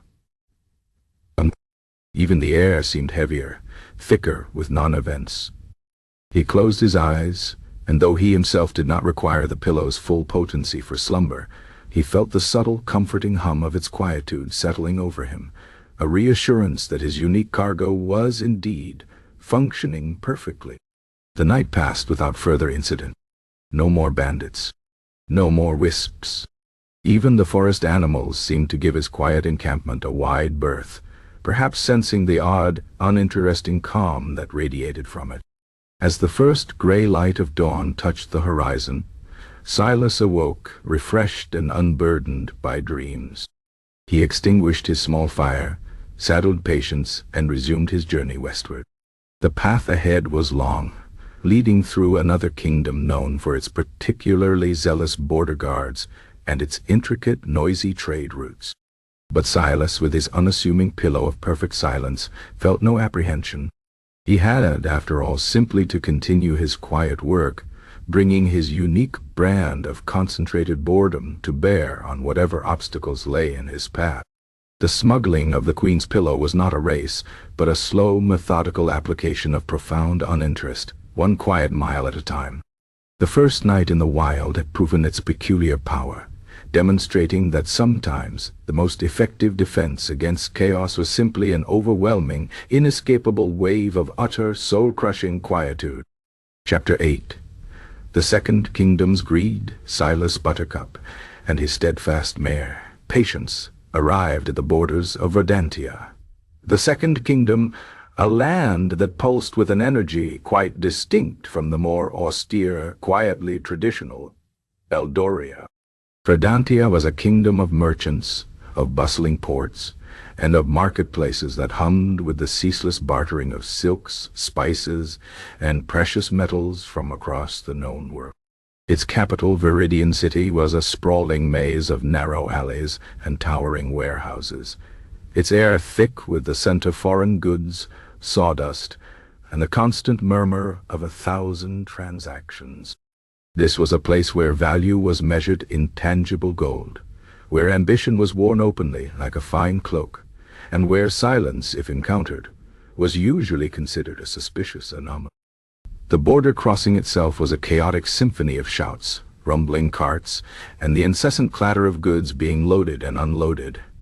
Guards, clad in polished steel, and sporting an air of aggressive vigilance, inspected every traveler with an almost theatrical thoroughness, their eyes sharp, their hands quick to pat down suspicious bulges or prod at ill-packed barrels. King Theron of Verdantia, a man whose reputation for boundless avarice preceded him, ensured that nothing of value, however minor, entered or exited his realm without contributing its due to the royal coffers. He was a monarch who viewed his kingdom as a vast, perpetually overflowing treasury, and his subjects as industrious cogs in its relentless machinery of acquisition. He slept soundly, not from quietude, but from the satisfying rustle of ledgers being balanced and coffers being filled. Silas, with his unassuming appearance and his quiet demeanor, might have passed through unnoticed, merely another bland merchant in a sea of bustling commerce. However, the pillow of perfect silence, tucked securely in his satchel, continued to emit its subtle, pervasive aura. It didn't actively dampen sound in this cacophonous environment, but it did create a peculiar pocket of mental stillness around Silas, a sense of profound, almost uninteresting calm that was profoundly out of place in Verdantia. It was this anomaly, this strange absence of typical human agitation, that first caught the attention of Chief Customs Inspector Borin. Borin was a man whose skin seemed perpetually stretched taut by suspicion, his eyes like tiny, restless rodents, darting constantly, searching for irregularity. He prided himself on his ability to sniff out contraband, not just by scent or sight, but by a subtle feeling for anything that felt out of place. Most travelers at the border exuded a nervous energy, a palpable anxiety about tariffs or inspections. Silas Buttercup, however, moved with the unhurried grace of a particularly contented snail, his expression a study in serene indifference. This, to Borin, was deeply unsettling. "Halt, merchant!" Borin barked, his voice accustomed to cutting through the din. Silas stopped, Patience halting obediently. Borin approached, his gaze fixed on Silas's face. "Your papers, and declare your goods, clearly and completely." Silas produced his Eldorian merchant's license, its unassuming nature almost an affront to Borin's suspicious nature. "Silas Buttercup, merchant of woodenware and sundry items," Silas stated, his voice a quiet murmur amidst the surrounding clamor. "Traveling from Eldoria, seeking new markets for my wares. Boren snatched the papers, scanning them with a speed that suggested he was looking for what wasn't there, rather than what was. Wouldn't wear, you say? He eyed the satchel. Open that bag. I've heard tales of Eldorian sundries before. Sometimes they're more substantial than they appear. His eyes, ever watchful, lingered on the slightly bulging satchel. Silas, with his usual unhurried calm, untied the satchel's leather flap. He pulled out a perfectly carved, if unremarkable, wooden ladle. For soups, my good man, or perhaps for contemplating the profound simplicity of liquid conveyance. He then produced a roll of sturdy, unbleached linen shoelaces. For tying, or for observing the intricate patterns of knot-making. Boren rummaged through the bag, his movements surprisingly perfunctory, almost as if his usual zeal had encountered a dampening field. He found no hidden compartments, no illicit gems, no secreted weapons. His hand, however, brushed against the soft, firm surface of the pillow, nestled deep beneath the mundane wares. It felt like nothing remarkable, just a plain linen cushion. But as his fingers lingered on it for a moment, a peculiar sensation washed over him. A wave of profound, inexplicable peace. His shoulders, usually hunched with tension, subtly relaxed. The ceaseless mental checklist of potential contraband, bribes, and suspicious activities that usually whirred in his mind seemed to slow. "What's this?" Boren mumbled, his voice suddenly lacking its usual edge. He pulled the pillow out. It was, to all appearances, just a pillow. No shimmer, no exotic perfume, no telltale hum. "A pillow?" he asked, his voice flat. "You travel with a pillow, Master Buttercup? Are Eldorian inns so bereft of adequate cushioning?" "Indeed, my Lord Inspector," Silas replied, his tone unchanged. "A simple comfort for the weary traveler. Some prefer a pillow of precise density for optimal repose. This one, I find, suits my particular needs for profound stillness during my nightly contemplation of the inherent non-existence of dust motes." Boren stared at the pillow, then at Silas, a faint frown creasing his brow. The man's words were nonsense, but his presence was so utterly devoid of alarm, so completely uninteresting, that Boren found his usual suspicion faltering. His eyes felt heavy. The bustling market around them seemed distant, its noises less urgent. He stifled a yawn. "Right," he said, rubbing his eyes. "Well, it seems harmless enough. Just a pillow. Carry on, then." He waved a dismissive hand, the very act of maintaining his vigilant posture suddenly an immense effort. His restless rodent eyes seemed to want nothing more than to close. Silas, having successfully navigated the first hurdle by means of inducing a profound bureaucratic ennui, calmly repacked his satchel and continued towards Viridian City. But Boren, despite his temporary stupor, had felt something. The memory of that peculiar momentary calm, so utterly alien to his perpetually agitated mind, lingered. He dismissed Silas, but the image of the unassuming pillow and the oddly serene merchant persisted.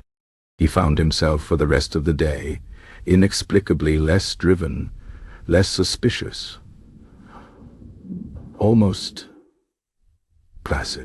This was so unlike him that it disturbed him on a deeper subconscious level.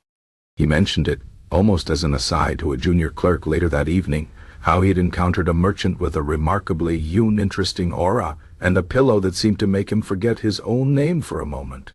The junior clerk, a surprisingly shrewd young man named Finian, whose ambition far outstripped his lowly station, immediately seized upon the unusual detail. An object that could make the notoriously vigilant Inspector Boren feel calm. That was worth looking into. Finian, unlike Boren, was not a man of direct action. He was a whisperer, a rumor-monger, a collector of useful snippets. He carefully, subtly, let the story drift towards the ears of those who might find such an item of interest. King Theron, as mentioned, was a man consumed by acquisition. He had vast vaults filled with gold, jewels, rare tapestries, and forgotten artifacts. But his greed was not merely for wealth. It was for uniqueness. He craved items that no other monarch possessed, things that would elevate his status not just financially, but in terms of esoteric prestige. A pillow that could induce profound calm in the most agitated of minds. This was not merely a comfort, it was a potential tool. A way to quiet noisy dissent, to pacify unruly subjects, or perhaps to extract secrets from unwilling prisoners by simply making them too placid to resist. The possibilities for a mind like Theron's were tantalizingly vast. He heard the whispers, embellished and exaggerated by Finian's subtle artistry. A merchant from Eldoria, carrying a simple linen pillow that possessed an almost supernatural power to induce quietude, to render even the most agitated minds utterly serene. The Eldorian queen, who had been a terror of Insomnia, now slept like a babe, thanks to this very object. King Theron, intrigued, summoned Silas Buttercup. The summons, delivered by a troop of his most imposing royal guards, was less an invitation and more a command. Silas, now quietly settled in a modest inn in Viridian City, received it with his usual unruffled demeanor. He knew, with the detached certainty of a man who understood the subtle forces at play, that the pillow's influence, even in Eldoria, had always been destined to draw attention. Greed, after all, was merely another form of profound agitation. He was led not to the king's private chambers, but to a cavernous audience hall, its walls adorned with tapestries depicting Theron's numerous and often brutal conquests. The king sat upon a gilded throne, surrounded by a phalanx of guards, his expression a mixture of shrewd curiosity and thinly veiled avarice. He was a corpulent man, his fingers adorned with rings, his eyes small and perpetually assessing. "Master Buttercup," King Theron boomed, his voice resonating through the hall. "I hear tell of your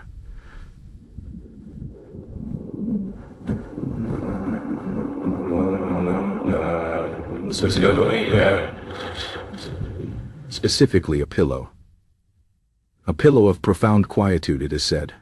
One that brings unmatched slumber, even to the most restless of souls. Is this true?" Silas bowed.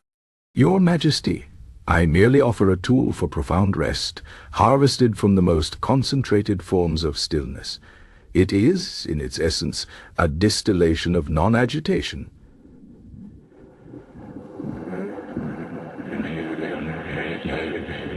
Non-agitation.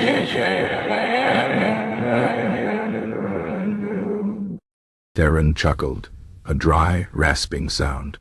"My kingdom, Master Buttercup, is rarely afflicted by such. We are a people of action, of commerce, of vigorous debate. But a tool that could quiet the restless, or perhaps ensure deeper focus during tedious negotiations, that holds a certain appeal." He leaned forward, his rings catching the light. "Show me this pillow.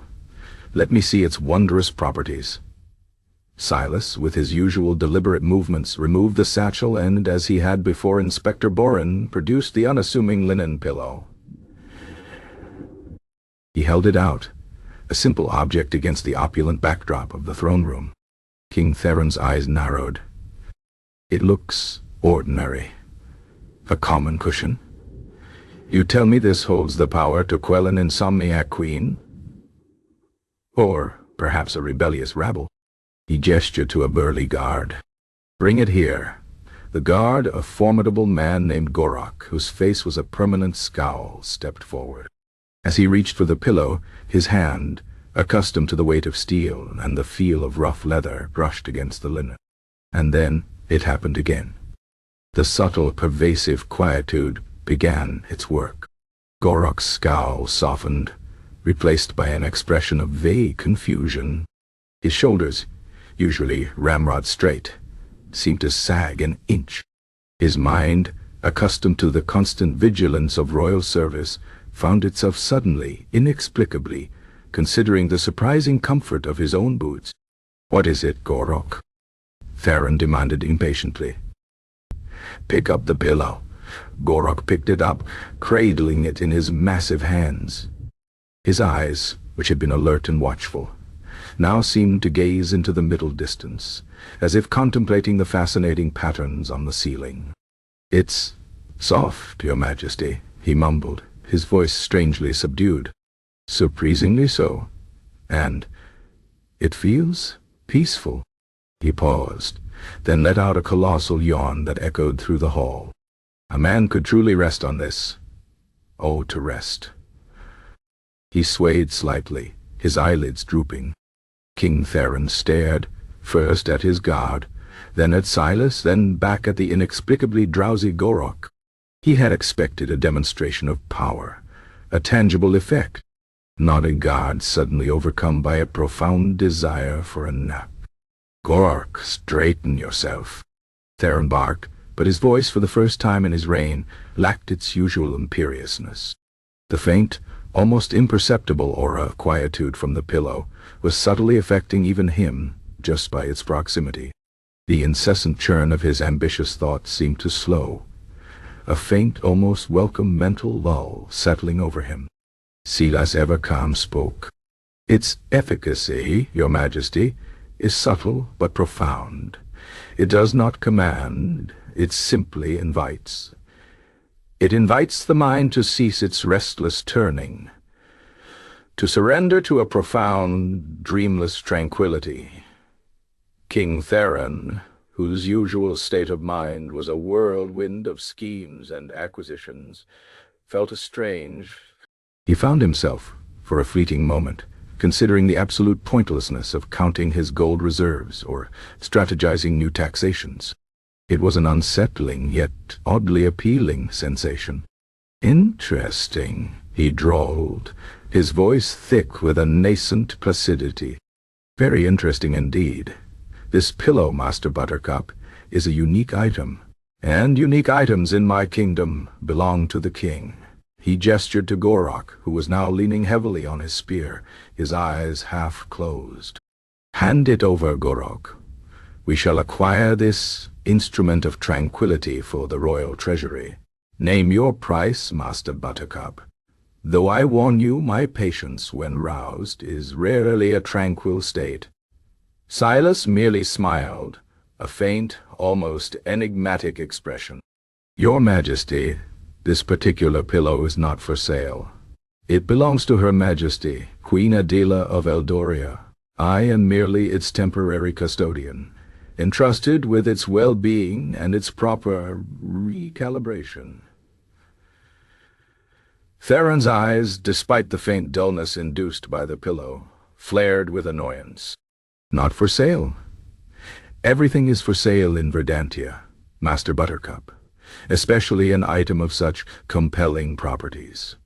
Name your price, or I shall simply have my guards relieve you of your burden.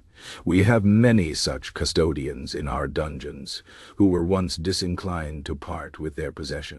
Your Majesty, to seize this pillow would be to risk the displeasure of Eldoria. Its purpose is to ensure the Queen's slumber. Without it, the delicate balance of her sleep, and therefore the stability of her reign, would be profoundly disrupted. Such an act, I assure you, would not be conducive to the pleasant diplomatic relations between our kingdoms." Theron scoffed. "Diplomacy? I care not for Eldorian sensibilities. I care for what is mine, and this pillow I deem shall be mine. Gorok, take the pillow, and escort Master Buttercup to the royal guest chambers.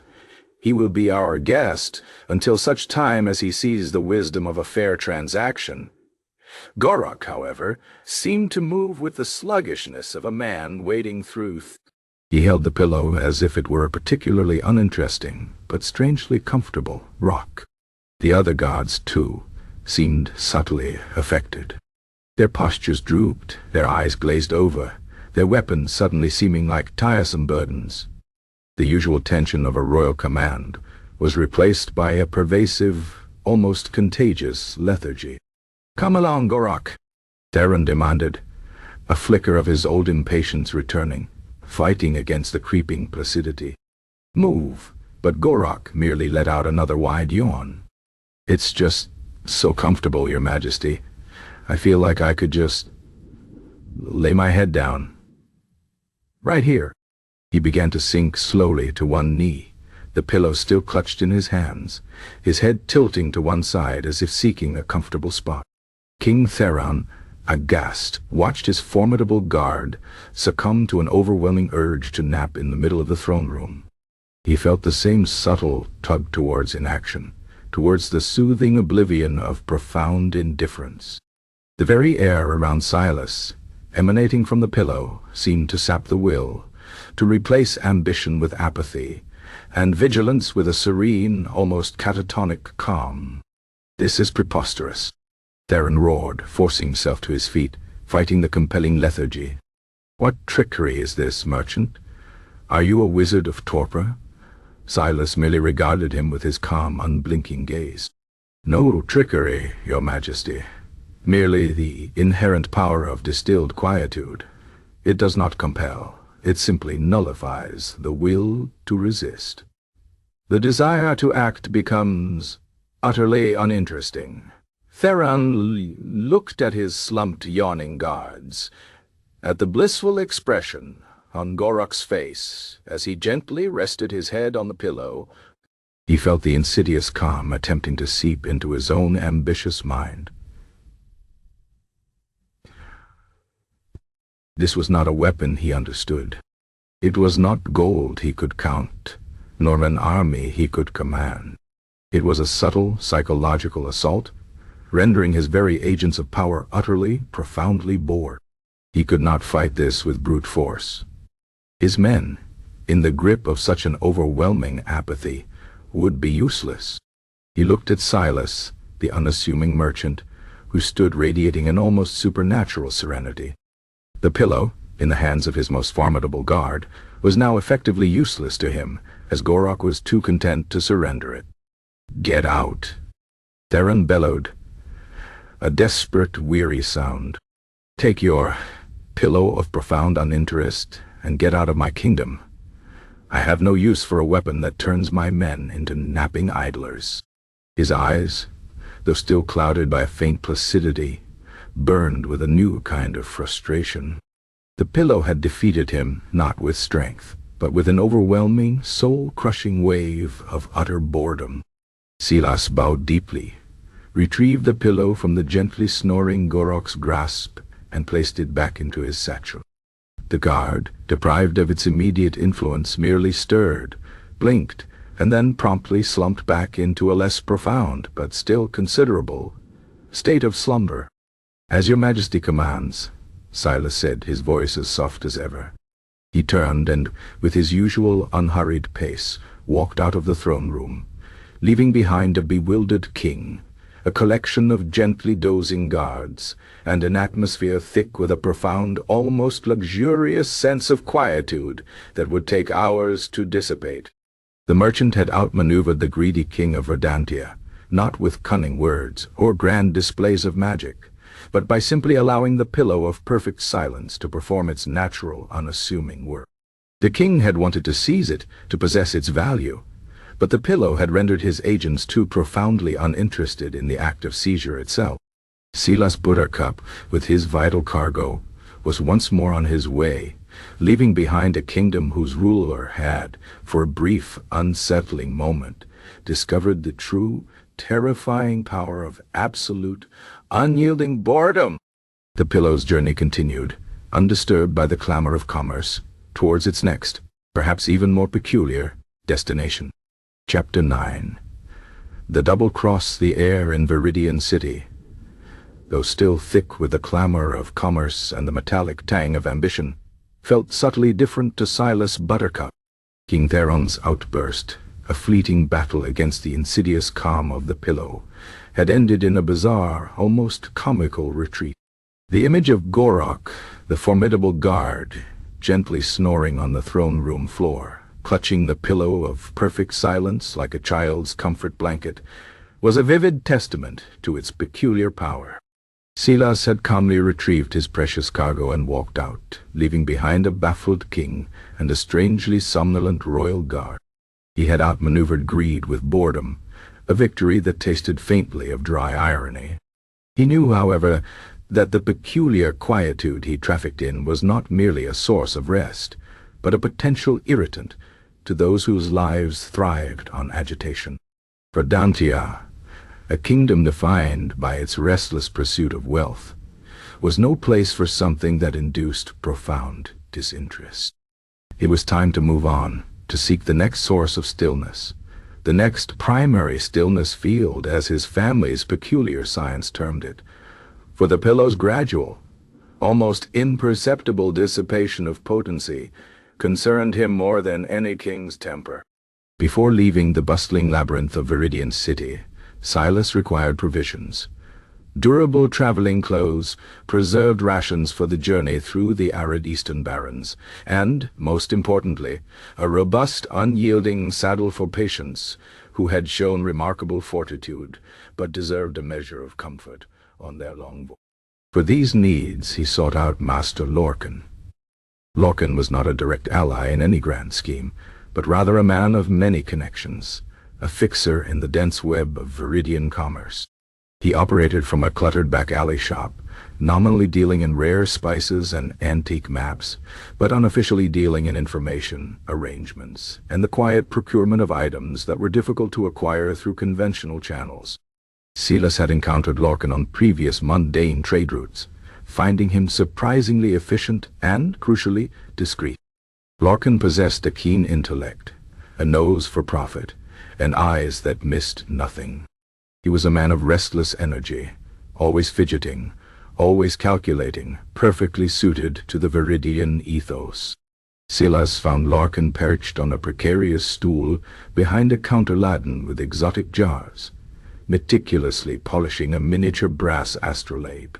The shop hummed with a low, nervous energy, even in the quiet moments between customers. Lorcan looked up as Silas entered, his shrewd eyes narrowing slightly as they took in Silas' usual calm demeanor. "Master Buttercup," Lorcan greeted, his voice a quick, clipped patter. "A rare pleasure. I heard you'd caught the king's ear. Not many leave the royal palace looking quite so untroubled after an audience with Theron, unless you simply handed over everything you owned, that is." He chuckled, a dry, rustling sound like coins being counted. Silas merely offered his faint, serene smile. "The king and I merely had a philosophical discourse on the nature of acquisition, Master Lorcan. He found my arguments, shall we say, unpersuasive, and I his. I require a few things for my continued journey: durable cloth, salted meats, and a new saddle for my mare Patience, of the finest quality, naturally." Lorcan put down the astrolabe, his eyes still fixed on Silas. "A philosophical discourse with King Theron? That's a new one. I heard whispers, Master Buttercup, whispers of a unique item. A pillow, they said. A pillow that brings profound quietude. Made a certain Inspector Borine feel rather too calm for his own good. Or so the rumor." Lorcan leaned forward, his voice dropping to a conspiratorial whisper. His eyes gleamed with a predatory curiosity that had nothing to do with wooden spoons or durable shoelaces. Silas, ever placid, reached into his satchel, and for a moment allowed the pillow of perfect silence to become faintly visible beneath a stack of woven baskets. "Indeed, Master Lorcan, it is a tool for profound rest, a unique item, as you say. For those afflicted by the ceaseless clamor of thought, it provides a respite." He felt the subtle hum of the pillow's concentrated stillness, a quiet counterpoint to Lorcan's restless energy. He was, in a sense, using the pillow's mere presence as a subtle, disarming agent, hoping to dampen Lorcan's immediate avarice with a touch of placid disinterest. But Lorcan was not Inspector Borin. His greed was not a fleeting impulse, but a fundamental aspect of his being, a deep, abiding hunger that transcended mere physical sensations. He had heard the whispers, embellished by Finian's ambition, of the pillow's effect. He had also heard of Eldoria's desperate search for a cure for their queen's insomnia, and the immense reward offered for it. He instantly understood the true, unquantifiable value of such an item, not just for rest, but for influence, for control, for blackmail on a truly royal scale. If Eldoria would pay so much to keep their queen asleep, what would a rival kingdom pay to disrupt that peace, or to gain such a tool for themselves? The possibilities shimmered before him like a mountain of gold. "Profound rest, you say?" Lorcan murmured, his voice now dangerously smooth, devoid of its usual clipped energy. His eyes, however, burned with an almost feverish intensity. "And this unique tool, is it transferable? Can its profound stillnesses be replicated?"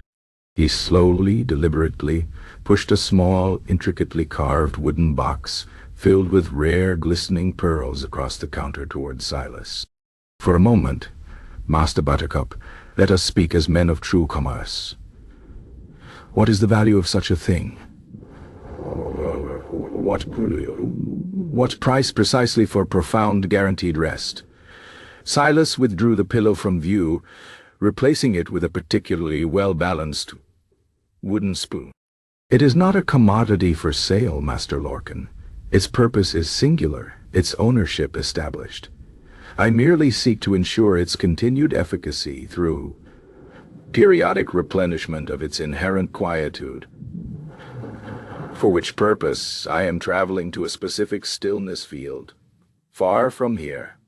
Lorcan's smile, thin and calculating, did not. "A pity. Such a valuable item, and yet not for sale. A missed opportunity, perhaps, for both of us." He gestured vaguely to a back room. "Regarding your provisions, Master Buttercup, I have just the saddle. A remarkably resilient piece from the northern tribes. Come, let me show you. It's in the back, away from the dust." Silas, ever unhurried, followed Lorcan through a narrow, spice-scented corridor lined with dusty crates. He felt no immediate alarm. Lorcan had always been a man of subtle dealings, never of overt aggression. He anticipated a final, perhaps inflated, offer, or a subtle attempt to glean more information. The profound quietude of the pillow, still nestled in his satchel, continued to work its subtle magic, dulling the edge of his own apprehension, making him perhaps a shade too trusting, too placid in his assessment of Lorcan's true intention. But Lorcan's greed, unlike the bandit's transient boredom or Theron's fleeting irritation, was a force that resisted the pillow's influence. It was too fundamental, too deeply ingrained. As Silas stepped into the dimly lit storeroom, Lorcan swiftly moved behind him.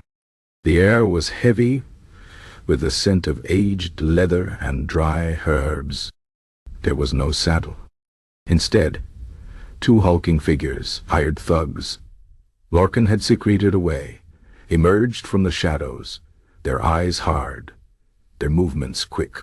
They were not susceptible to the pillow's mental dulling effects, for they had no interest in profound thought to begin with, only in the simple, immediate transaction of coin for coercion. "Forgive me, Master Buttercup," Lorcan said, his voice now sharp and devoid of its earlier pretense of cordiality. "But as you said, everything has its price, and some things simply have too great a price not to be seized. The Queen's pillow of perfect silence is too valuable to merely be rare-calibrated. It will fetch a fortune from a certain duke I know, a man who suffers terribly from the ceaseless clamor of thought, as you so poetically put it. He would pay handsomely for such a unique instrument of tranquility. My apologies, of course, but..." One grabbed his arms, pinning them behind his back. The other, with surprising speed, yanked the satchel from his side. Silas, for the first time in recent memory, felt a jolt of something akin to alarm, a prickle of actual mental agitation. The pillow, his conduit to the quietude of the world, was gone. "Get him out of here," Lorcan hissed, clutching the satchel to his chest. "Don't hurt him, just dispose of him far from the city. I have no need for a troublesome witness." The thugs, however, found Silas surprisingly difficult to manage. His quiet demeanor concealed a core of wiry resilience, and his movements, though not overtly forceful, were remarkably slippery, accustomed to the subtle art of evasion rather than direct confrontation. He twisted, ducked, and with a sudden unexpected surge of agile movement, slipped past his captors, bursting out of the storeroom and into the bustling alley. "He's escaping!" Lorcan shrieked, clutching the satchel to his chest. "After him, you dolts! Don't let him get away!" And so began the chase. Silas, stripped of his most potent weapon, relied on his understanding of human nature, honed by years of observing profound boredom. He ran not with frantic speed, but with a steady, unhurried pace, weaving through the crowded alleys of Viridian City. The thugs, large and clumsy, pounded behind him, their heavy boots clattering on the cobblestones. Lorcan, surprisingly agile for a man of his calculating nature, pursued them, his face contorted with a mixture of greed and fury, the satchel clutched tightly in his hand. The chase became a peculiar dance through the city's commercial heart. Silas darted into the fish market, its air thick with the smell of brine and the cacophony of vendors hawking their wares. He didn't push or shove. He simply flowed through the currents of people, a placid eddy in a chaotic stream. His pursuers, however, found themselves struggling. The sheer sensory overload of the market, combined with their own growing frustration, made them clumsy.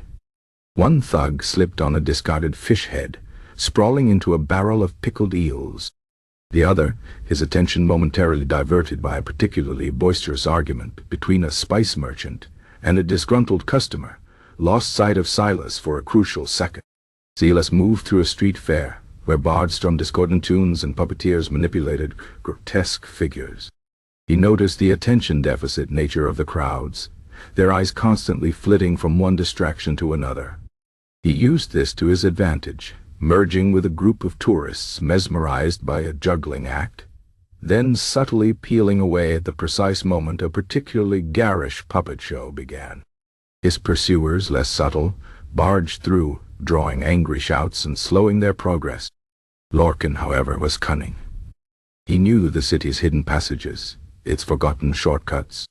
He directed his thugs, shouting instructions that echoed through the narrow, high-walled thoroughfares. They cornered Silas in a dusty warehouse district, a quiet stretch of looming brick buildings and loading docks. The air here was still, devoid of the market's clamor.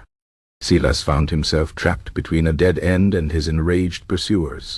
"Nowhere to run, Master Buttercup." Lorcan panted, clutching the satchel. "The pillow is mine, and you are, regrettably, surplus to requirements." The thugs advanced, their expressions grim. Silas, his back to a towering stack of empty barrels, took a deep breath. He had to reclaim the pillow.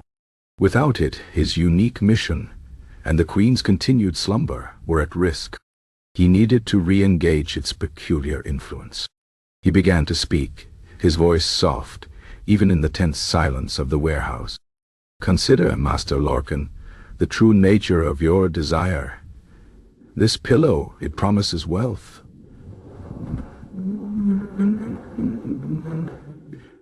But wealth brings only more desire, more striving, more agitation. Is there not a profound emptiness in such endless pursuit? A constant knock?" "Empty words, old man. I'll take the wealth, and the hunger can remain. It keeps a man sharp." But even as he spoke, a faint, almost imperceptible flicker of boredom crossed his features. The residual aura of the pillow, still emanating from the satchel in his hand, was beginning to work its subtle magic. Silas continued, his voice weaving a tapestry of quiet contemplation, addressing the thugs as much as Lorcan. "Imagine a life free from ambition, a mind unburdened by the relentless calculation of profit and loss. No worries about inventory, no fret over market fluctuations, no desperate scrambles for ill-gotten gains. Just profound, uninterrupted stillness, a quietude so complete, so utterly uninteresting, that even the very concept of One rubbed his eyes. The other shifted his weight, his gaze drifting to a particularly uninspired graffiti mark on the wall. The very act of standing there, listening to Silas, suddenly seemed like an immense, pointless effort. Their initial fury, so potent moments before, was draining away, replaced by a vague, pervasive sense of what's the point. Lorcan, however, resisted. His fingers tightened on the satchel. "Silence him! Don't listen to his drivel," he hissed, trying to force himself past the encroaching apathy. But his voice lacked its usual snap. The insidious calm of the pillow was starting to seep into him, battling his innate avarice, dulling the sharp edges of his relentless ambition. He felt a sudden, profound weariness, as if he hadn't slept in days. The prospect of chasing Silas, of dealing with the inevitable complications of selling a stolen magical pillow, suddenly seemed like an unbearable burden. Silas saw his opening. Thugs were now leaning against barrels, their weapons drooping, their minds grappling with the overwhelming concept of pure uninterest. Lorcan, though still standing, was visibly fighting a battle against an encroaching mental fog. "The true value," Silas continued, stepping forward, his movements unhurried, "is not in possession, but in release. The release from thought, from worry, from desire itself. A liberation from the constant, exhausting clamor of the waking mind." As he spoke, he gently, almost tenderly, reached out and plucked the satchel from Lorcan's weakening grip. The contact was brief, almost imperceptible. Lorcan, in his mental struggle, barely registered the loss.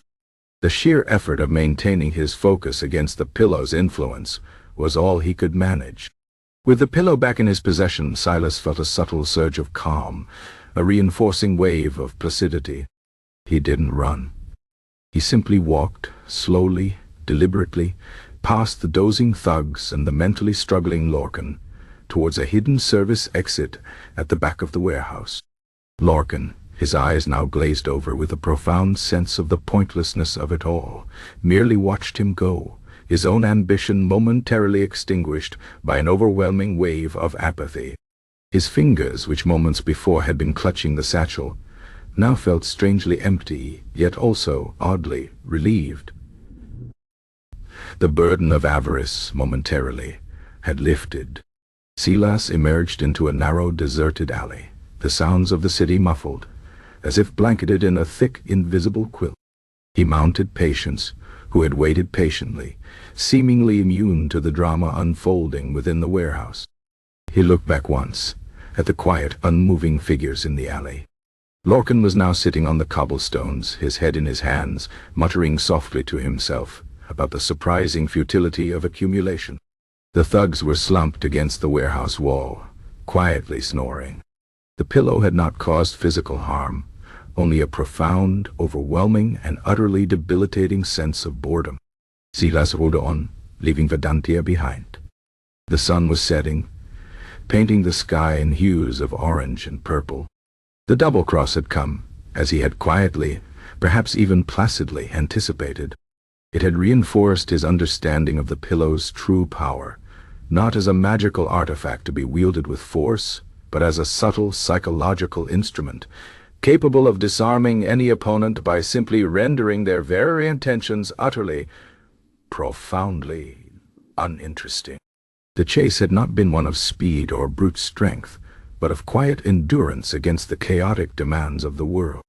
He now carried not just the pillow, but the chilling knowledge that its influence, while bringing peace, could also inspire betrayal driven by greed, only to then disarm that greed with an overwhelming dose of apathy.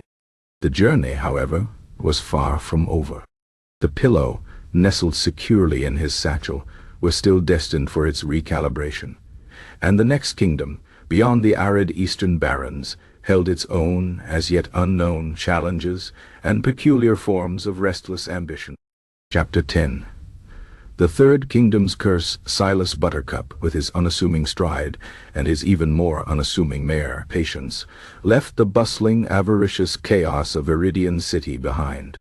The sun was setting, painting the eastern barrens in hues of bruised purple and melancholic gray, a landscape that seemed to sigh with a profound geological boredom. The very air grew thinner here, devoid of the city's cacophony of commerce, replaced by a vast, stretching quiet. Silas rode through the night, a silent, solitary figure against the vast canvas of the world. The pillow of perfect silence nestled securely in his satchel, its peculiar influence permeating the desolate air around him. He reflected, with his customary detachment, on the peculiar irony of his last encounter. King Theron, a monarch whose very existence was predicated on acquisition and the relentless pursuit of more, had been rendered incapable of action not by force, but by the insidious, compelling dullness emanating from a simple linen cushion. It was a victory of apathy over ambition, of profound uninterest over ravenous greed. This Silas knew was the true power of his craft, not to excite or enchant, but to utterly, undeniably. He bore the will out of anything it encountered. The eastern barrens lived up to their name. They stretched for days, an unbroken expanse of low, gray-green scrubland, interspersed with ancient, weathered rock formations that looked like the petrified sighs of forgotten giants. The wind, when it stirred, did not howl, but whispered in a low, consistent drone, carrying the scent of dry dust and an ancient, lingering melancholy. There were no thriving villages here, only the occasional skeletal remains of long-abandoned settlements, their crumbling walls seemingly drained of all purpose. The few nomadic tribes who still eked out a living in this harsh landscape were known for their profound taciturnity, their movements slow and deliberate, their eyes holding a deep, unsettling stillness, as if they had witnessed the very landscape succumb to a pervasive, unseen exhaustion. Silas found himself appreciating the fundamental quietude of the place, a raw, untamed stillness that was in its own way a purer form of his cultivated quietude. He made good progress, patience seemingly invigorated by the sheer lack of sensory stimulation, trotting with a steady, unhurried rhythm that felt perfectly aligned with the pace of the barren land. After what felt like an eternity of monotonous yet strangely soothing travel, Silas reached the borders of the Third Kingdom, the Sullen Marches. The name itself was a warning. Here, the landscape shifted subtly. The dry scrub gave way to vast, low-lying bogs and fens, perpetually shrouded in a thin, gray mist that clung to the gnarled branches of stunted trees. The air grew heavy, damp and oddly silent, even for a natural wilderness. Birdsong was rare, and the rustle of unseen creatures in the undergrowth seemed strangely subdued, as if muffled by an invisible shroud. This was not the quiet of peace, but the quiet of pervasive, inescapable lassitude. This, Silas knew, was the true birthplace of his unique trade, the land where the very fabric of stillness had been woven into his family's destiny, and for some, into a curse. The inhabitants of the Sullen Marches were unlike any Silas had encountered. Their villages, few and far between, were small clusters of low gray stone dwellings, often half submerged in the boggy ground. The people themselves, stoic and pale-faced, moved with a listless, almost somnambulistic gait. Their eyes, universally, held a deep, profound weariness, not of exertion, but of an inherent, soul-deep lack of interest. They rarely spoke above a murmur, and their conversations, when they occurred, were sparse, punctuated by long, echoing silences. Their expressions were largely devoid of strong emotion. Even laughter seemed a muted, hesitant sound, quickly fading into a sigh. This was the curse of the Sullen Marches, a pervasive, unending apathy, a kingdom slowly, gently fading into a monochrome existence, its very vibrancy seemingly leached away by an unseen force. Silas, however, felt a profound sense of homecoming. This quietude, this pervasive mental torpor was deeply familiar to him. It was the raw, unrefined source of his pillow's power. He knew that the very fibers of the dreary willow, the tree whose inner bark was essential for binding the essence of quietude, grew in abundance in these very fens. These were not majestic trees. They were gnarled, sickly-looking things, their bark the color of stale ash, their leaves perpetually drooped, even in summer. They emitted no scent, no pollen, and bore no fruit. They simply were profoundly, uninterestingly static. His family, the Quills, had lived in these marches for generations, long before the moniker Buttercup was adopted as a more innocuous, less historically burdened surname. They were not farmers or hunters, but stillness collectors, men and women who understood the peculiar resonance of the dreary willows and the even more peculiar effects of prolonged exposure to certain quietude fields. They believed, in their own esoteric way, that the human mind, when truly still, emitted a subtle non-vibration, a spiritual equivalent of an utter lack of activity which could be harvested. Over centuries, their practices, which began as almost meditative disciplines, grew darker, more utilitarian. The concept of enforced quietude, of creating the conditions for profound inner stillness, took hold. It was Silas' great-grandfather, a man named Absalom Quill, who, in his relentless pursuit of pure stillness, had made the fateful connection with a rogue Eldorian physician named Dr. Alaric Thorne. Thorne, with his mad theories of overstimulation and his asylum for the overstimulated, had recognized in the Quill's methods a terrifyingly effective means to his own ends. He leased a vast tract of land in the sullen marches, close to a dense stand of dreary willows, and built his notorious asylum there. He saw the Quills not as philosophical quietists, but as pragmatic artisans of mental blankness. He supplied them with raw material patients, often wrongly committed, suffering from nothing more than an excess of imagination or stubbornness or simply an inability to conform to societal norms.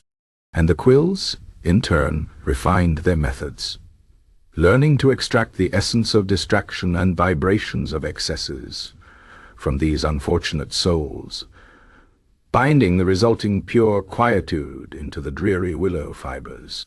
The curse of the sullen marches was, in essence, the ecological and spiritual byproduct of this prolonged industrial-scale extraction of quietude. The land itself, the very air, seemed to have absorbed the endless, monotonous despair of those confined within Thorne's asylum. When Thorne was eventually exposed and imprisoned, the asylum was abandoned, but the pervasive atmosphere of unnatural stillness remained. The dreary willows, fed by this deep human-derived apathy, flourished unnaturally, humming with a low, imperceptible vibration of pure, concentrated boredom. The inhabitants of the marches, exposed to this pervasive quietude for generations, suffered from a collective, untreatable listlessness. Their creativity was stifled, their ambition drained, their very emotions muted. They were not overtly sad or angry. They were simply uninterested. Their lives, though lived, lacked zest, purpose, or any strong conviction. They were the background hum of the pillow, the ambient noise of uninterest. Silas, passing through one such village, felt the familiar weight of this profound stillness. A child sat by the roadside, gazing at a single gray pebble with an intensity that suggested endless, unblinking contemplation. An old woman sat on a porch, knitting with slow, deliberate movements, her eyes fixed on nothing in particular. There was no joy, no sorrow, just a quiet, pervasive emptiness. This was his heritage, the true cost of the Queen's sleep. He felt no remorse, only a deep, almost academic satisfaction that his science was rooted in such profound, natural, or rather unnaturally induced phenomena. The pillow, he knew, needed this. It needed to be brought back to its source field to absorb the renewed, concentrated quietude, to purge any lingering echoes of agitation it might have picked up on its journey. He continued deeper into the fens, towards a landmark known only as the Still Heart, a particularly dense cluster of dreary willows surrounding the crumbling, mist-shrouded ruins of what was once Dr. Thorne's asylum. The air grew thicker, heavier, the silence almost deafening. The mist swirled, obscuring the path, lending the scene an ethereal, almost spectral quality. This was not a place of comfort, but a profound, unsettling emptiness. The very ground felt spongy and unresponsive beneath Patience's hooves, as if it too had lost its animating spirit. As Silas neared the ruins, a figure emerged from the mist. It was a man, tall and gaunt, dressed in a tattered ancient quill family cloak, its weave identical to the type Silas himself occasionally wore. His face was deeply lined, his eyes hollowed by a lifetime of profound disinterest. Yet they held a spark of something, recognition. This was Barnaby Quill, Silas' elder cousin, one of the few remaining stillness collectors who had never left the sullen marches, content to exist within its pervasive, curated apathy. Barnaby, unlike Silas, had fully succumbed to the curse of their trade. His mind was a still pond, unruffled by any thought, his movements slow, his speech almost non-existent. "Silas," Barnaby murmured, his voice a rustle of dry leaves, almost lost in the heavy air. His eyes, devoid of emotion, rested on Silas' satin. "You have returned, and you bring the work." He did not ask, he simply stated, as if reading from a preordained script of universal uninterest. "Barnaby," Silas replied, his own voice, by contrast, seeming almost boisterous in this silent land.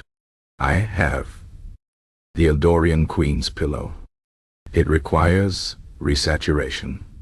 It has seen too much of the agitated world. It needs to be immersed in the source field." Barnaby merely nodded, a slow, deliberate movement. "The still heart. It calls the work back. It hungers for more of itself." He turned, his movements barely disturbing the mist, and began to lead Silas towards the ruins. The asylum ruins were a testament to the corrosive power of enforced quiet. The stone walls were cracked, crumbling, yet strangely preserved by the pervasive stillness, as if even decay hesitated in this atmosphere of utter non-event. The interior was a maze of dark, echoing corridors, leading to small, windowless cells, utterly devoid of any furniture or decoration, their silence profound and ancient. This was where the minds had withered, where vibrant thought had been systematically drained, leaving behind the distilled essence of quietude. This was where the true curse had taken root, poisoning the land with an insidious spiritual lethargy. Silas felt the weight of the pillow in his satchel, its contained stillness vibrating with a subtle anticipation, almost a yearning for its source. He knew what he had to do. The process of recalibration was not a ritual, but a precise scientific procedure, as laid out in the ancient Quill family texts. The pillow needed to be placed in the very heart of the still heart, within the original primary stillness accumulation chamber of Thorn's asylum, a room built without any ingress for light or sound, designed to amplify the mind-draining quiet. It needed to absorb the concentrated apathy of the place, to be reinfused with the pervasive uninterest that still saturated the very stones. Barnaby led him to the central chamber, a vast circular room at the heart of the ruins. The air here was so thick with stillness that it felt almost solid, pressing down on the senses. The silence was not empty. It hummed with the ghosts of 1,000 quieted minds, a resonance of ultimate, inescapable boredom. In the center of the chamber, a large, flat stone slab, intricately carved with symbols of oblivion and eternal rest, stood as a relic of Thorn's dark experiments. This was the altar of apathy, where the processed stillness had once been consecrated and imbued into its fibrous vessels. "Here," Barnaby whispered, his voice barely audible. "The work must rest here." Silas carefully, almost reverently, removed the Queen's pillow of perfect silence from his satchel.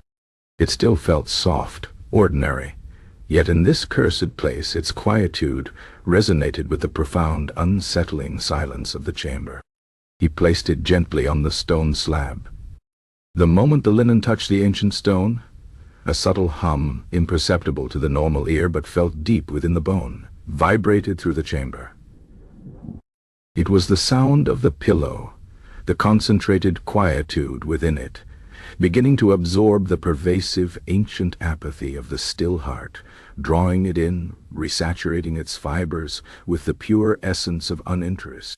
Silas and Barnaby stood vigil, two quiet figures in a kingdom steeped in an unending twilight of the soul. Silas observed the faint tremor that ran through the pillow, the subtle shift in its inner density as it gorged itself on the silent despair of the place. He was not just a merchant. He was a caretaker of a psychological weapon, whose dark origins were now chillingly apparent. The Queen's restful nights, the Eldorian kingdom's stability, all came at the profound, unseen cost of this kingdom.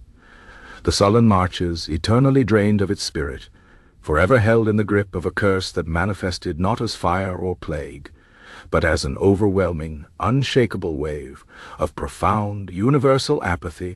The pillow, now recharging, was a testament to humanity's capacity to create its own quiet horrors, extracting peace from suffering, and leaving a lingering shadow of uninterest in its wake. Its journey across 3 kingdoms was not just for its own rejuvenation, but a slow, creeping revelation of the insidious truth of its power. Chapter 11. The Witch's Bargain. The profound stillness of the still heart, the ruined asylum at the heart of the sullen marches, was both a comfort and a quiet torment to Silas Buttercup.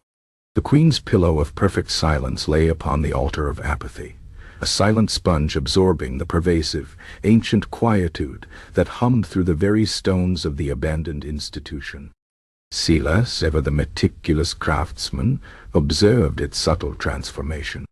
The linen, once merely off-white, seemed to absorb the gray pallor of the mist-shrouded fen, taking on a deeper, almost imperceptible hue of pervasive uninterest.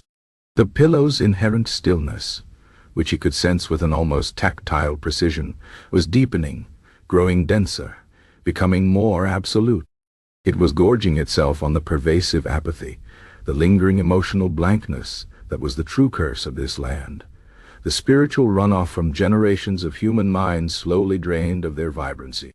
Silas, standing vigil with his equally placid cousin, Barnaby Quill, felt a peculiar disquiet stir within his own usually unruffled mind. It was not alarm nor fear, but a subtle, almost academic concern about the eye-quality of the stillness he was cultivating. He valued profound rest, the cessation of anxious thought. But this was different. This was not merely absence of sound or thought. It was absence of spirit. The stillness of the sullen marches, the stillness he was now imbuing into the Queen's pillow, was the stillness of emotional emptiness, of profound, unshakable apathy.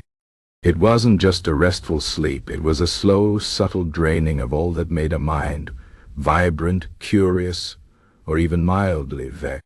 He envisioned the Queen, after months or years of using this recalibrated pillow, not merely well-rested, but utterly, charmingly devoid of all passion. Her keen eye for a balanced budget might remain, but would she still detect the rogue parsnip, not out of duty, but out of a sudden, delightful whim? Would she still possess that flicker of exasperation, that surprising snort, that made her, for all her regality, undeniably human? Silas, the pragmatic purveyor of peace, realized he sought to soothe, not to obliterate. He wanted to provide a respite, not a permanent vacation to the plains of philosophical catatonia. The pillow, in its current trajectory, was acquiring a shade too much of the sullen march's pervasive languor, too much of the curse that had settled upon his own family, leaving them so profoundly uninterested in the world around them. The Quill family, he knew, had suffered from this side effect. Their placid natures, once a strength for their unique trade, had over generations calcified into a profound, almost beautiful indifference to everything. They rarely married outside the marches, for who could tolerate such profound lack of engagement? Their children were born with eyes that seemed perpetually lost in a pleasant reverie, their very movements lacking urgency. Silas himself, though more functional than his cousin Barnaby, felt its subtle tug. The world's clamor was irritating, but its profound stillness, while his commodity, was also increasingly his personal state of being. He was losing the capacity to be genuinely interested or even genuinely annoyed. And a truly effective sleep inducer, he mused, needed to understand agitation, however distantly, to truly appreciate the value of its opposite. He needed the pillow to deliver profound rest, not an existential quietude that bordered on the inanimate. He needed to lift, or at least mitigate, the true curse of its origin. His family's ancient texts, filled with strange charts of non-vibrations and apathy gradients, also contained a handful of cryptic references to the whisperer of the western reeds. A figure of legend in the sullen marsh. Not a sorcerer of grand spells, but a keeper of old truths, a woman who understood the subtle imbalances of spirit and place.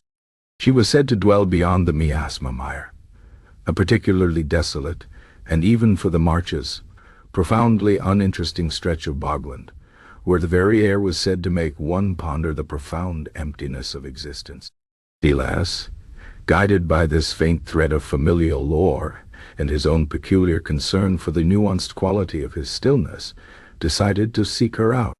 He left Barnaby Quill to continue his silent vigil over the recharging pillow. Barnaby merely nodded, his eyes fixed on some distant, uninteresting point in the mist. Silas mounted Patience, whose own calm demeanor seemed perfectly suited to the somber landscape, and guided her deeper into the whispering, unenthusiastic heart of the sullen marches. The miasma mire was worse than its reputation. The ground was perpetually soggy, sucking at Patience's hooves with soft, discouraging sighs. The stunted trees grew even sparser, their branches hung with strands of gray-green moss that swayed in the imperceptible breeze like funeral shrouds. The mist here was denser, colder, clinging to Silas' cloak and seeping into his very bones.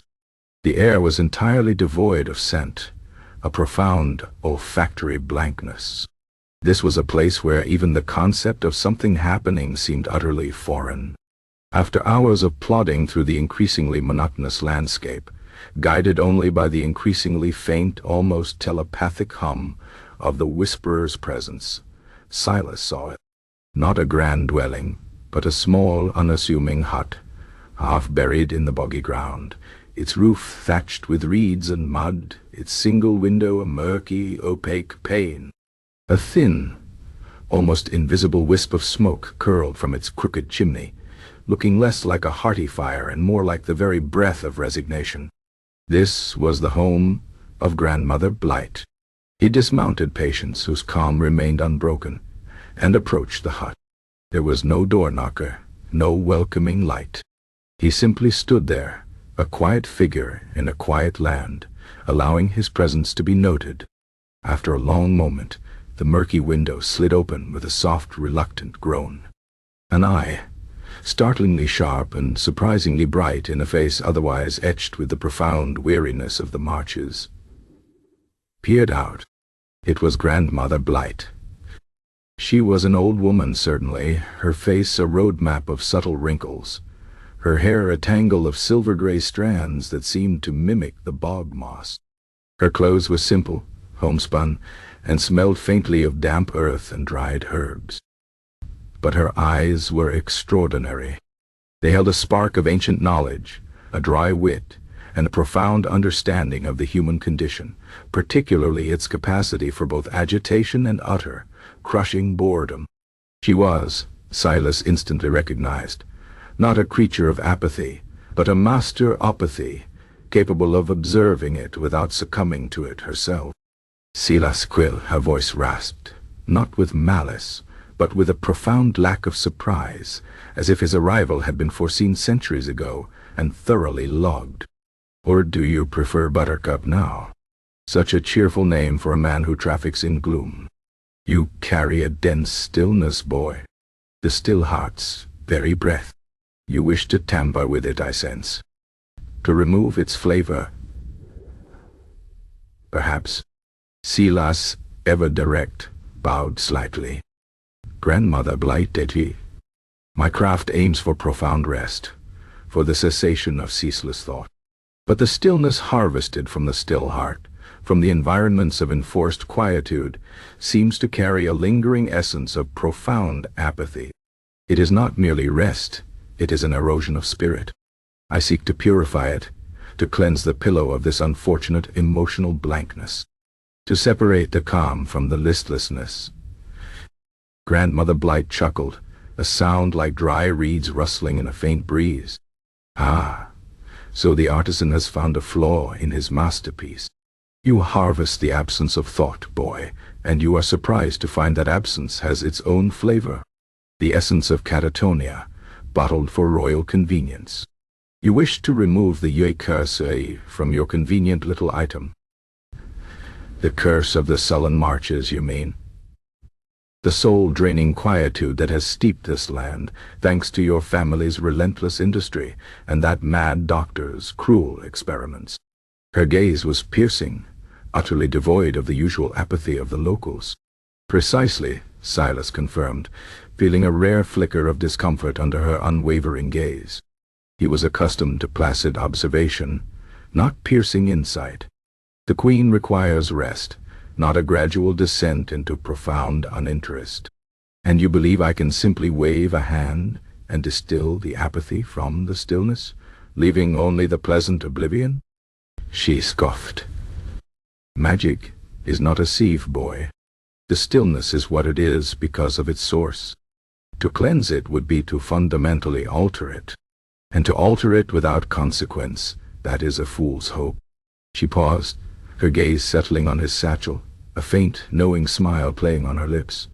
The pillow absorbed the sorrow of confinement, the despair of utter lack of stimulation, the profound, soul-wearying boredom of those lost souls. That is its power. And that is its curse. It does not just lull to sleep. It drains the very impulse to do anything when awake. Is there a way, then, Silas persisted, to temper it? To allow for rest without this spiritual erosion? Grandmother Blight leaned back, her sharp eyes studying him. There is always a way, Silas Quill. But for every extraction, there must be an equivalent deposition. For every unwanted quality removed, something else must take its place. And the price for such purification from this particular curse is often personal. You wish to remove the apathy. The pillow collects the profound, soul-numbing uninterest. Very well. But that very quality must be experienced deeply and thoroughly by another. And not just any other. It must be experienced, observed, and truly felt by one who actively cultivates its opposite. Silas frowned, a rare expression for him. And who would that be?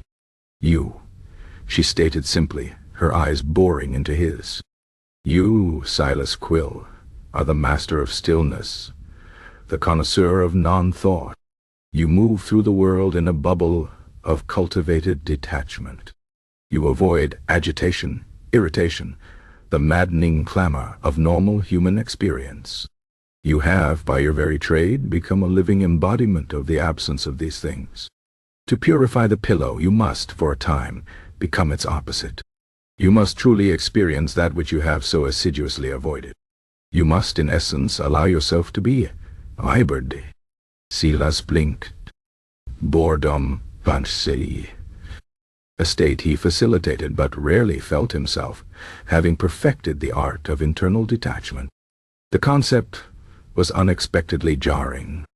My price, Grandmother Blight continued, her voice softening slightly, becoming almost soothing in its menace, is this: you must journey to the city of perpetual clamor, the capital of the realm of rattling bells. It is a place of ceaseless noise, constant motion, and an abundance of utterly trivial, yet relentlessly irritating, activity. A place, I am told, where the very air vibrates with petty annoyances and the profound tedium of endless, pointless tasks. A place where genuine exasperation is a daily bread.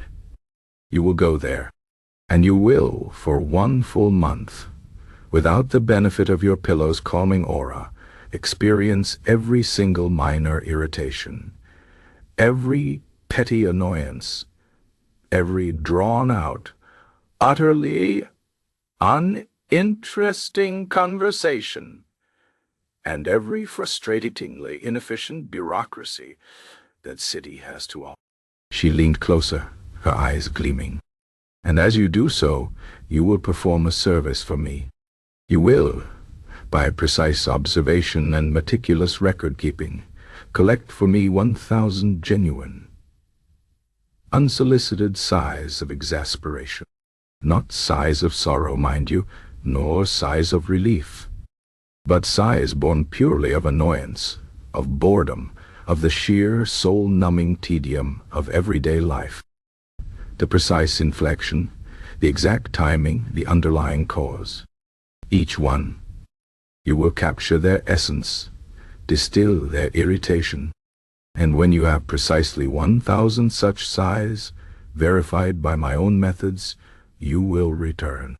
Only then can I attempt to cleanse the pillow, to remove the apathy you so fear from its essence, leaving only pure, undisturbed, non-draining rest. Silas stared at her.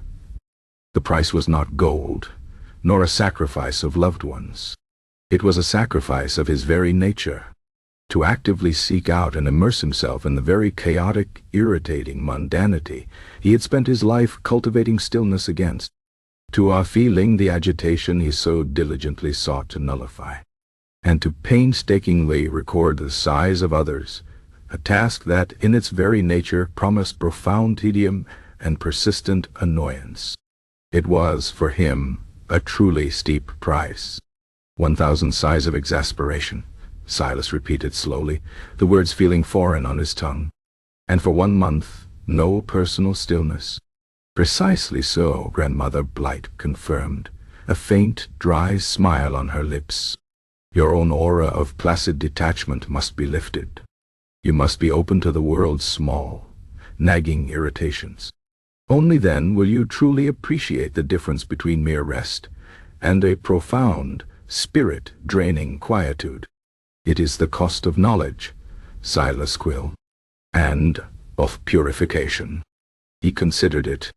The Queen's health, the kingdom's stability, and perhaps the subtle, unspoken desire to lift the veil of apathy from his own ancestral line. He held the vision of the truly rested Queen, vibrant and alert, not merely inert. It was a worthy goal, and the irony of his task, the very absurdity of it, appealed to his dry sense of humor. He, the purveyor of profound uninterest, would become the collector of profound exasperation.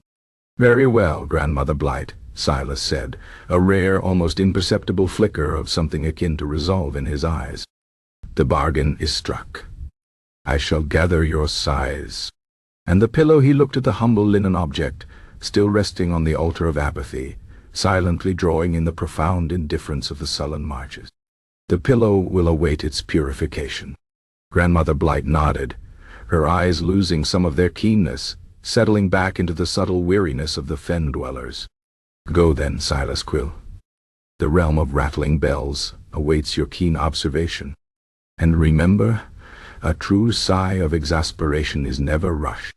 It is a slow, drawn-out exhalation of profound, uninteresting despair. Silas bowed once more. He did not touch the pillow. He knew it would continue its slow, apathetic absorption until his return. He mounted patience and turned her towards the east, towards the distant, clattering sounds of a kingdom known for its ceaseless noise. The Queen's pillow, laden with its complex curse and its subtle power, remained in the still heart, a quiet testament to a dark origin, awaiting a purification that would demand an ironic, deeply inconvenient price from its quiet, unassuming caretaker. The journey had just become significantly more irritating for Silas Buttercup.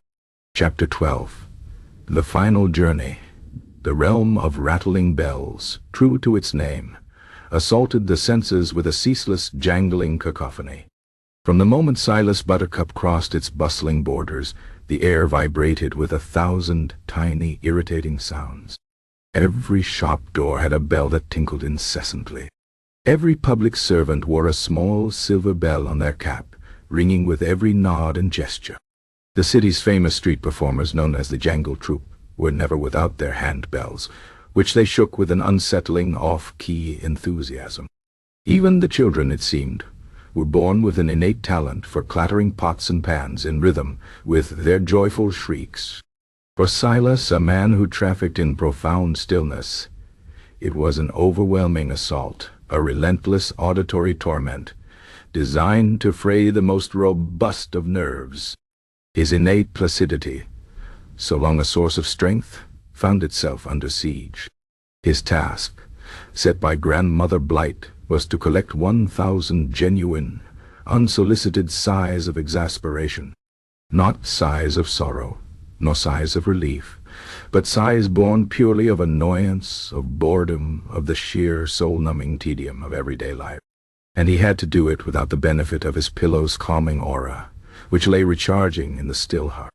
Silas, for the first time in what felt like a lifetime, found himself truly, genuinely irritated. He began his peculiar mission in the bustling marketplace, a chaotic whirlwind of shouting vendors and jostling crowds. He observed a fishmonger whose prize catch had just been knocked to the ground by a clumsy porter, letting out a long, drawn-out sea that seemed to carry the very essence of thwarted expectation. Silas meticulously noted it down in a small leather-bound ledger he now carried for this precise purpose. Later he watched a scribe, diligently copying an impossibly long legal document, accidentally spill his inkpot across a freshly completed page, prompting a deep, guttural sigh of utter resignation that resonated with the very air. He recorded it, noting the precise tremor in the scribe's hand. The city was a veritable gold mine of exasperation. He spent hours in the public archives, a place that, despite its potential for quietude, was rendered maddening by a particularly loud chewing librarian and the incessant squeak of a poorly oiled trolley laden with dusty, irrelevant scrolls. The endless circular discussions among city bureaucrats, debating the precise shade of official parchment, provided a rich harvest of exasperated sighs from their long-suffering clerks. The queues, oh the queues! Whether for bread or for a public petition or merely to cross a perpetually crowded bridge, they were long, slow, and filled with 1,000 small frustrations. A child wailing interminably, a merchant haggling over a single copper coin for an hour, a stranger narrating his entire life story at full volume. Each minor delay, each petty inefficiency, each maddeningly predictable outcome was met with a sigh, and Silas was there to meticulously record every last one. He found himself experiencing the world in a fundamentally new way. The subtle irritations he had always sought to avoid, or simply rendered irrelevant with his cultivated detachment, now pierced through his defenses. The insistent ding of a nearby bell, the repetitive, off-key tune of a street musician, the grating voice of a particularly verbose street preacher, they grated on his nerves with a surprising intensity. He felt his jaw clench, his shoulders tense. He even, on one particular trying afternoon, spent disentangling himself from a particularly earnest but utterly tedious conversation about the optimal angle for sweeping a cobblestone street, let out a profound, involuntary sigh of his own. He paused, then, with a wry internal chuckle, marked it down as number 734. His sleep, without the pillow, was fitful. He would lie awake, the sounds of the city of perpetual clamor seeping into his inn, recounting the day's trivial annoyances in his mind. The subtle, pleasing apathy that had long been his companion was eroding, replaced by a low, persistent thrum of mild agitation. He found himself developing a nervous habit, a slight, almost imperceptible twitch at the corner of his mouth when confronted with excessive repetition. He began to appreciate the distinct nuances of human annoyance, the subtle variations in a sigh, the short, sharp puff of immediate frustration, the long, weary exhalation of prolonged tedium, the sudden, almost explosive gust of pure, unadulterated exasperation. It was a miserable, yet oddly enlightening month. He was, in essence, becoming human again, with all its maddening, irritating complexities. Finally, after 32 days of relentless, intentional annoyance, Silas had his 1,000 sighs. His ledger was filled with neat, precise entries, each one a testament to the myriad ways the human spirit could be subtly, painfully, worn down by the mundane. He felt a profound sense of weary accomplishment, a feeling far more active than his usual placid satisfaction. He was eager to return to the sullen marches, not for the peace, but for the completion of his task. He journeyed back through the eastern barrens, the desolate landscape now seeming almost comforting in its profound, simple emptiness after the cacophony of the realm of rattling bells. He found Barnaby Quill exactly where he had left him, still standing vigil over the pillow of perfect silence in the heart of the Stillheart Asylum ruins. Barnaby seemed to have barely moved, his eyes as blank as ever, his face a monument to undisturbed uninterest. The pillow lay on the altar of apathy, a deeper shade of gray than before, humming with an even denser, more profound stillness. Its aura of apathy was almost suffocating now, a heavy blanket of total mental cessation. Silas approached Grandmother Blight's hut in the miasma mire. He felt a distinct shift in his own mental landscape as he neared her dwelling. The constant, low thrum of irritation, so recently acquired, began to recede, replaced by a subtle, almost welcome sense of disinterest. He pushed it back, however, holding on to the vestiges of his new, irritating awareness. Grandmother Blight greeted him, her sharp eyes twinkling amidst her weary face. "Zo, the collector of sighs has returned, and you carry a rather distinct flavor of human vexation, Silas Quill. I can almost taste the petty annoyances on your breath." Silas bowed, presenting the thick ledger. 1,000 sighs of exasperation, Grandmother Blight, each one meticulously recorded. I assure you the experience was enlightening. He allowed a faint, almost imperceptible twitch at the corner of his mouth. Grandmother Blight took the ledger, her aged fingers brushing its leather cover. She flipped through the pages, her eyes scanning the neat script, a faint, almost imperceptible smile playing on her lips. Ah, yes, the sigh of the overly verbose innkeeper, the sigh of the perpetually confused postman, the long-suffering sigh of the baker's apprentice. Exquisite. You have understood the nuances, Silas Quill. You have allowed the world to irritate you, and in doing so, you have allowed the world to irritate you, and in doing so, you have allowed to Barnaby Quill remained, a silent, unmoving guardian. Grandmother Blight placed the ledger, open to a random page, on the altar beside the pillow. She then produced a small silver censer, filled not with incense, but with what appeared to be dried, finely ground marsh reed. She lit it, and a thin, acrid plume of smoke, smelling faintly of stagnant water and faint, forgotten frustrations, curled into the air.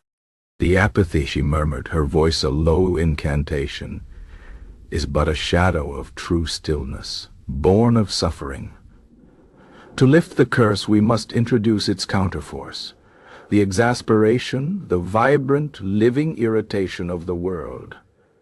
Not to destroy the stillness, but to temper it, to teach it nuance, to make it a gentle balm, not a corrosive." She circled the altar, her eyes fixed on the pillow, occasionally scattering a pinch of the reed dust over its surface. As she chanted, the collected sighs, recorded in Silas's ledger, seemed to subtly detach from the pages, rising as invisible motes of vibrant, agitated energy swirling around the pillow. The change was not dramatic. There was no flash of light, no sudden thunderclap. Instead, the profound, almost oppressive stillness emanating from the pillow began to subtly soften, as if a great, unseen weight had been gently lifted. The gray hue that had deepened in the linen slowly, subtly lightened. The aura of pervasive apathy, which had been almost suffocating, now seemed to breathe, to expand and contract with a gentle, reassuring rhythm. The air around the pillow still spoke of deep calm, but it was a calm infused with a subtle, almost imperceptible warmth, a hint of something restorative rather than merely devoid. It was the stillness of profound rest, not of spiritual death. Grandmother Blight stopped her chant, the last tendril of acrid smoke dissipating into the mist. She removed the pillow from the altar. It still felt ordinary to the touch, still looked like a simple linen cushion. But Silas, who knew its nuances better than anyone, could feel the difference. The profound, uninteresting density was gone, replaced by a stillness that was lighter, more inviting, a calm that promised true mental peace without the insidious price of apathy. It was the pillow as it should have been, a pure conduit for rest untainted by the lingering echoes of human suffering and profound boredom. The curse had been lifted, not by banishment, but by counterbalance. "It is done, Silas Quill," Grandmother Blight stated, handing him the pillow. "The apathy has been tempered. It will provide the deepest, most restorative rest without draining the spirit of its user. The price was not steep for me, but for you. It was a profound transformation. You now carry a subtle understanding of the agitation you once only sought to quell."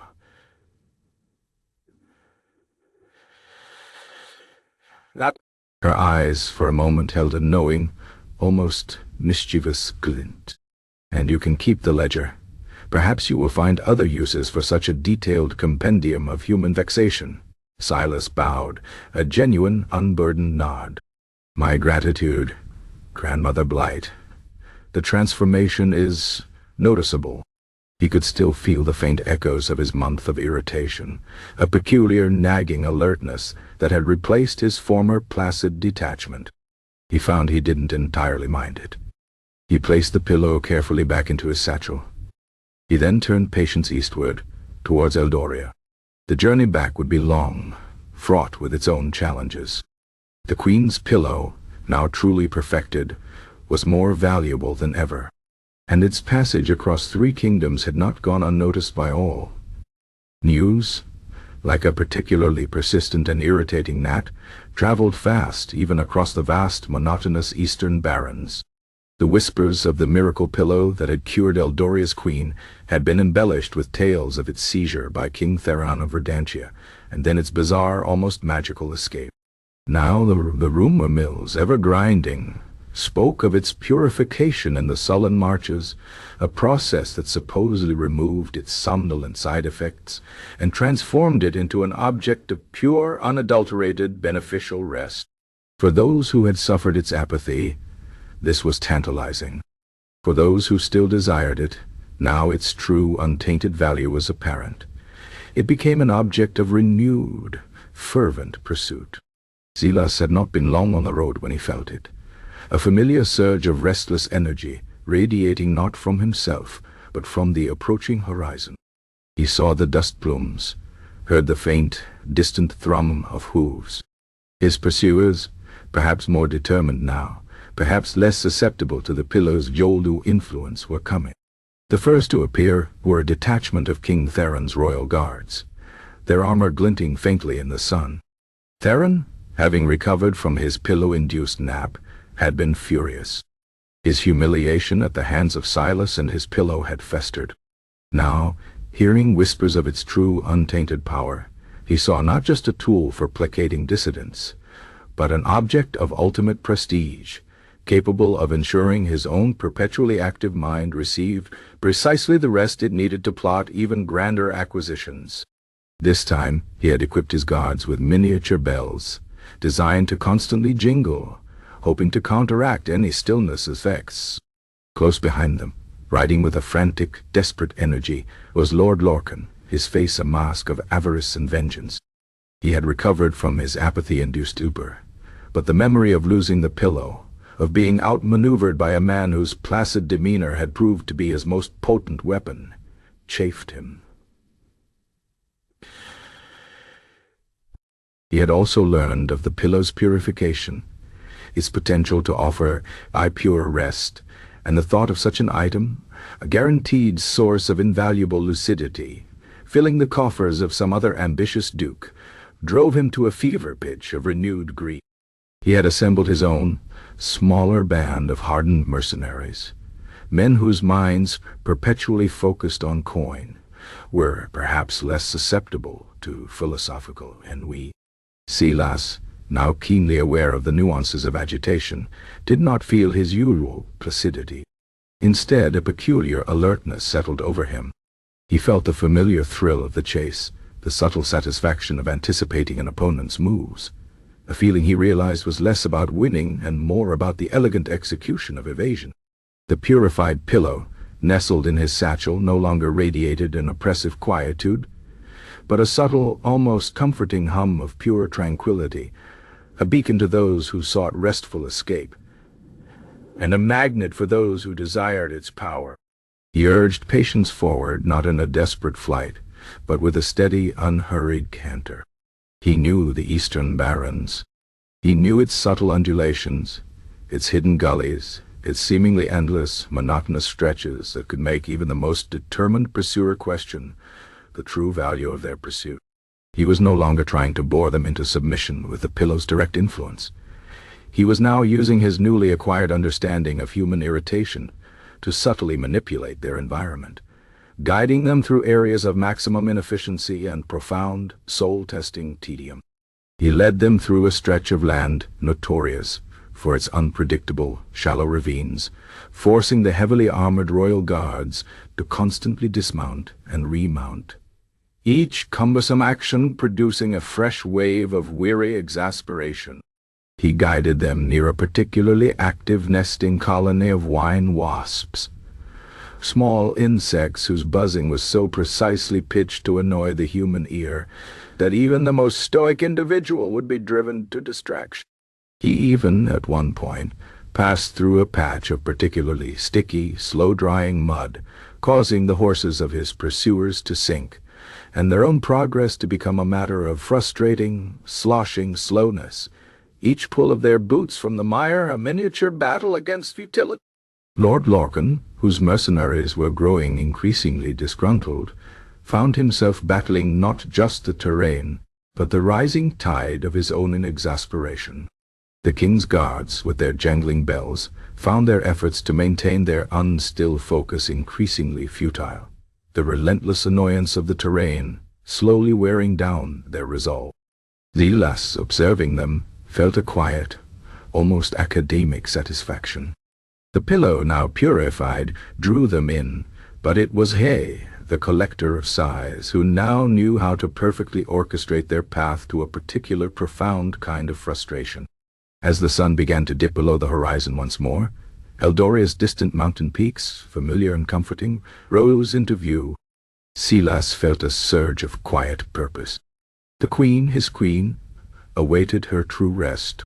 The pillow, a simple object that had undertaken a journey of profound significance, was almost home. But the pursuit was not yet over. The greedy and the vengeful were close behind, their irritation mounting with every step. The final stretch promised to be a subtle dance of pursuit and evasion, a testament to the enduring human desire for both tranquility and the peculiar, exasperating things that stand in its way. Chapter 13. The Queen's First Sleep, the final leg of Silas Buttercup's journey back to Eldoria, was a subtle dance of pursuit and strategic, exasperating evasion. King Theron's heavily armored guards, their bells jangling with increasing futility, found themselves constantly diverted by impassable thickets and inexplicably muddy paths. Lord Lorcan's mercenaries, despite their hardiness, grew restless and irritable, their arguments over coin and the futility of chasing a placid merchant echoing across the barren lands. Silas, now attuned to the very nuances of human vexation, artfully navigated them through the most tedious stretches of the eastern barrens, where the landscape offered no quick routes, only endless, soul-testing monotony. He didn't flee frantically. He simply persisted with an unhurried determination, knowing that the greatest weapon against relentless pursuit was simply to make the pursuit profoundly uninteresting. Slowly, imperceptibly, the dust plumes behind him thinned, the jangling faded, and the frustrated shouts became distant murmurs, then vanished entirely. They had been outmaneuvered not by speed, but by an overwhelming dose of exasperation. Silas, Buttercup, and Patience arrived at the outer gates of Eldoria at dawn, a subtle pink blush touching the eastern sky. The guards, recognizing the quiet merchant who had brought their queen peace, ushered him in with a reverence usually reserved for returning war heroes. The palace, however, was not quite as tranquil as it had been during the initial period of the queen's profound slumber. The decoy pillow, a masterwork of mundane deception, had served its purpose well for a time. But as weeks bled into months, a subtle, almost imperceptible shift had begun. Queen Adela still slept, certainly, but her sleep was no longer the deep, dreamless abyss of perfect stillness. It had become lighter, more susceptible to the faint sounds of the palace, to the subtle stirrings of her own mind. She awoke more frequently, her eyes, though no longer tormented, occasionally carrying a faint shadow of past wakefulness. Her conversation, while still clear, sometimes drifted towards a mild, almost affectionate irritation over minor details, a misaligned tapestry, a surprisingly stubborn knot in a curtain cord. Lord Ashworth, who had observed these subtle shifts with growing anxiety, found his own nervous twitch returning, faint flutter beneath his left eye, a harbinger of potential royal unrest. He was acutely aware that the decoy pillow, however well crafted, was merely a placeholder, and that the true pillow, the one containing the essence of cultivated stillness, was still undergoing its mysterious recalibration. The silence in the palace had become less comforting and more precarious, a fragile shell that threatened to crack at any moment. Lord Ashworth, haggard and perpetually on edge, was immediately summoned when Silas arrived. He found the Prime Minister in his study, poring over a stack of diplomatic dispatches, his brow furrowed with concern. The moment Silas entered, a subtle shift occurred in the atmosphere.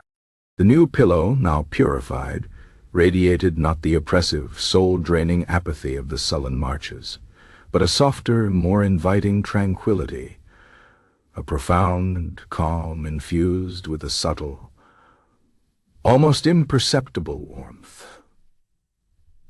It was the stillness of true, restorative peace, rather than cultivated blankness. Lord Ashworth felt an immediate, profound sense of relief, as if a great weight had been lifted from his chest. His twitch subsided, his shoulders relaxed. This was it. This was the pillow. "Master Buttercup," Lord Ashworth exclaimed, his voice thick with a genuine unburdened gratitude. "You have returned? And the pillow? His eyes darted to the unassuming satchel at Silas's side. Silas, his demeanor calm, but no longer radiating the extreme, almost unsettling placidity of his former self, merely nodded. "Indeed, my lord. The pillow has been recalibrated. Its essence of quietude is now, I believe, precisely as intended. Profound, restorative, and entirely devoid of any undesirable side effects." He carefully removed a linen pillow from his satchel. It looked, to the untrained eye, precisely the same as the decoy that now rested on the Queen's bed. But Silas, and now subtly Lord Ashworth, could feel the difference. A deep, inviting stillness that promised not apathy, but pure, untroubled rest. Lord Ashworth wasted no time. He immediately dispatched a discreet message to the Queen's chambers, announcing Silas's return and the presence of the purified pillow. Queen Adela, despite the early hour, received them. She was propped up in her bed, the decoy pillow behind her, her eyes heavy with a lingering fatigue, a testament to the subtle return of her restlessness.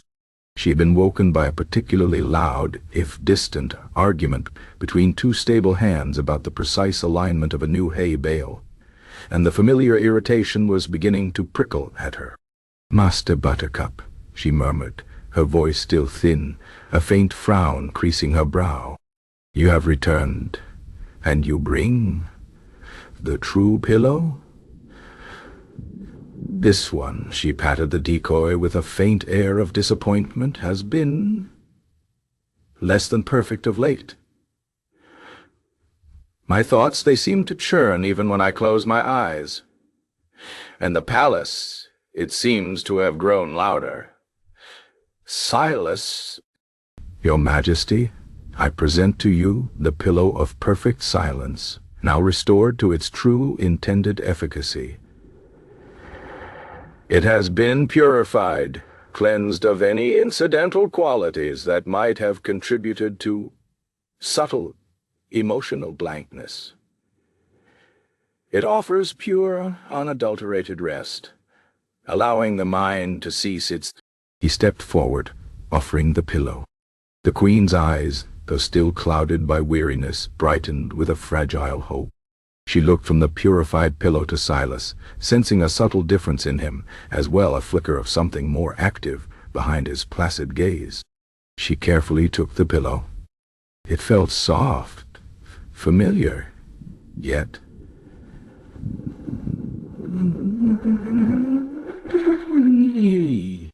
A profound calm, deeper than any she had felt in months, seemed to emanate from it, not as an oppressive weight, but as a gentle, inviting embrace.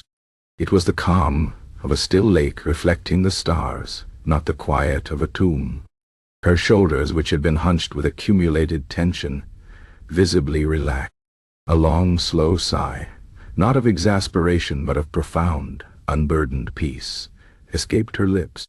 "Oh," she whispered, a sound filled with wonder. "Oh, it is as if the very air has quieted. The world itself has gone to sleep." With a grace born of desperate longing, Queen Adela slowly, carefully settled her head back onto the pillow of perfect silence. The ordinary pillows behind her, including the decoy, seemed to sink away into irrelevance. Her eyes, which had been fighting against closure for what felt like an eternity, drifted shut. The lines of tension, which had recently begun to reappear around her eyes, softened and melted away. Her breathing deepened, becoming slow, even, and utterly profound. A faint, contented smile touched her lips, a smile of absolute peace.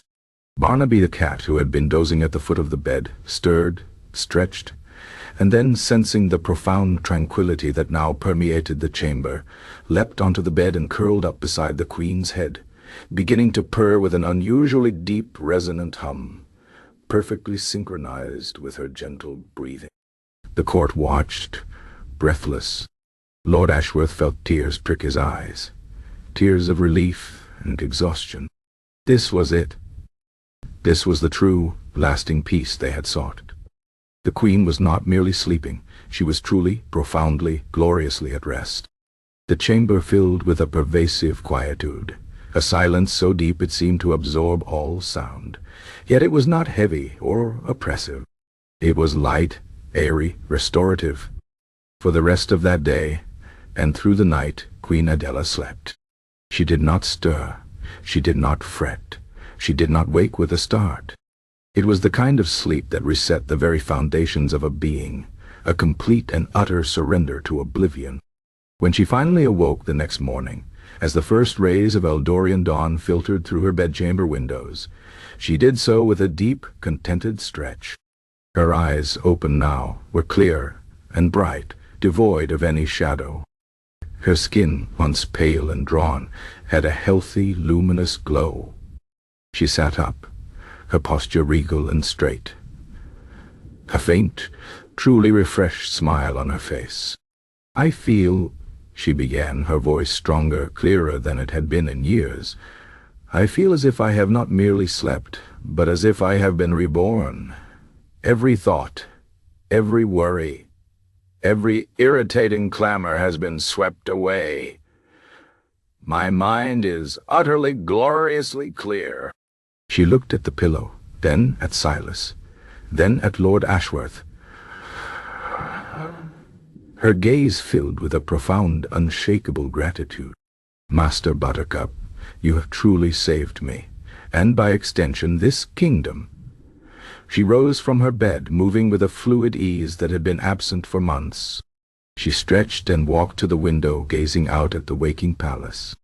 She felt no lingering fatigue, no subtle drag on her spirit. The purification had worked. The pillow gave pure, untainted rest. But here lay the subtle, quiet cost, the lingering irony. While the pillow no longer drained the spirit into apathy, its very perfection had introduced a new kind of subtle detachment. The queen was indeed clear, calm, and supremely rested. She was efficient, fair, and utterly pragmatic. But the small human quirks that had made her so endearing, the occasional snort of exasperation, the surprising comparison, the flicker of delightful, almost childlike curiosity seemed to have receded. Her emotions, though present, were muted, operating on a lower, more controlled frequency. She was a perfectly functioning monarch, perhaps even far more efficient, but she was also subtly less human. She was perfectly rested, perfectly poised, perfectly. Lord Ashworth observed this with a quiet, complex mixture of relief and a faint, almost imperceptible sense of loss. She was cured. The kingdom was safe. But the vibrant, sometimes exasperating, spark that had made Queen Adela so uniquely herself seemed to have been smoothed away by the pillow's perfect tranquility. She was a ruler utterly at peace, and for Eldoria that was precisely what was needed. Yet he knew the hidden journey of the pillow, the dark origins that had now been purified by the very exasperation that had changed Silas. The queen slept perfectly, but the cost was a subtle, almost unnoticeable softening of her spirited edges, a perfect calm that, in its very completeness, was profoundly, utterly uninteresting to observe. The pillow had delivered rest, and Eldoria had found its stability, but the strange, hidden currents of its true power continued to flow, unnoticed by its royal user, a quiet testament to the peculiar bargains struck in the name of peace. Chapter 14. The unraveling truth. Queen Adela of Eldoria had for several months known a peace that transcended mere slumber. Her nights, cradled by the purified pillow of perfect silence, were deep, restorative wells of oblivion, from which she emerged each morning feeling not just rested, but utterly refreshed, her mind clear, her body vibrant. The world, which had once felt like a relentless torrent of demands and anxieties, now presented itself as an orderly, manageable sequence of events. Her decisions were swift, her judgments fair, and her presence in the court radiated a calm authority that had been sorely missed. Lord Ashworth, observing her steady, unperturbed efficiency, found his own nervous twitch entirely absent, a small, yet profoundly significant testament to the enduring success of Silas Buttercup's peculiar craft. Eldoria, under its perfectly rested queen, thrived, its affairs running with the smooth, oiled precision of a well-maintained clock. The subtle, almost imperceptible loss of her spirited quirks, those delightful, sometimes exasperating, human touches, was a small price to pay for such profound, pervasive tranquility. It was, after all, the quiet perfection of a monarch, perfectly suited to a kingdom at peace. However, even the most perfect of slumbers can hold a peculiar resonance. While the pillow, having been recalibrated by Grandmother Blight's idiosyncratic methods and Silas's unique experience, no longer induced a soul-draining apathy, it did not entirely erase its history. The accumulated stillness, even when purified, carried within its very fibers the echoes of its origins, the muted whispers of the lives from which it had been drawn. It was not a curse in the traditional sense, no spectral visitations or terrifying nightmares, but a subtle, almost academic seepage of memory, a faint, lingering presence of past experiences, filtered through the dream state with the muted, unhurried pace of a boring bedtime story. It began subtly, as most profound revelations do. Not with a sudden jolt, but with a series of peculiar, oddly persistent dreams.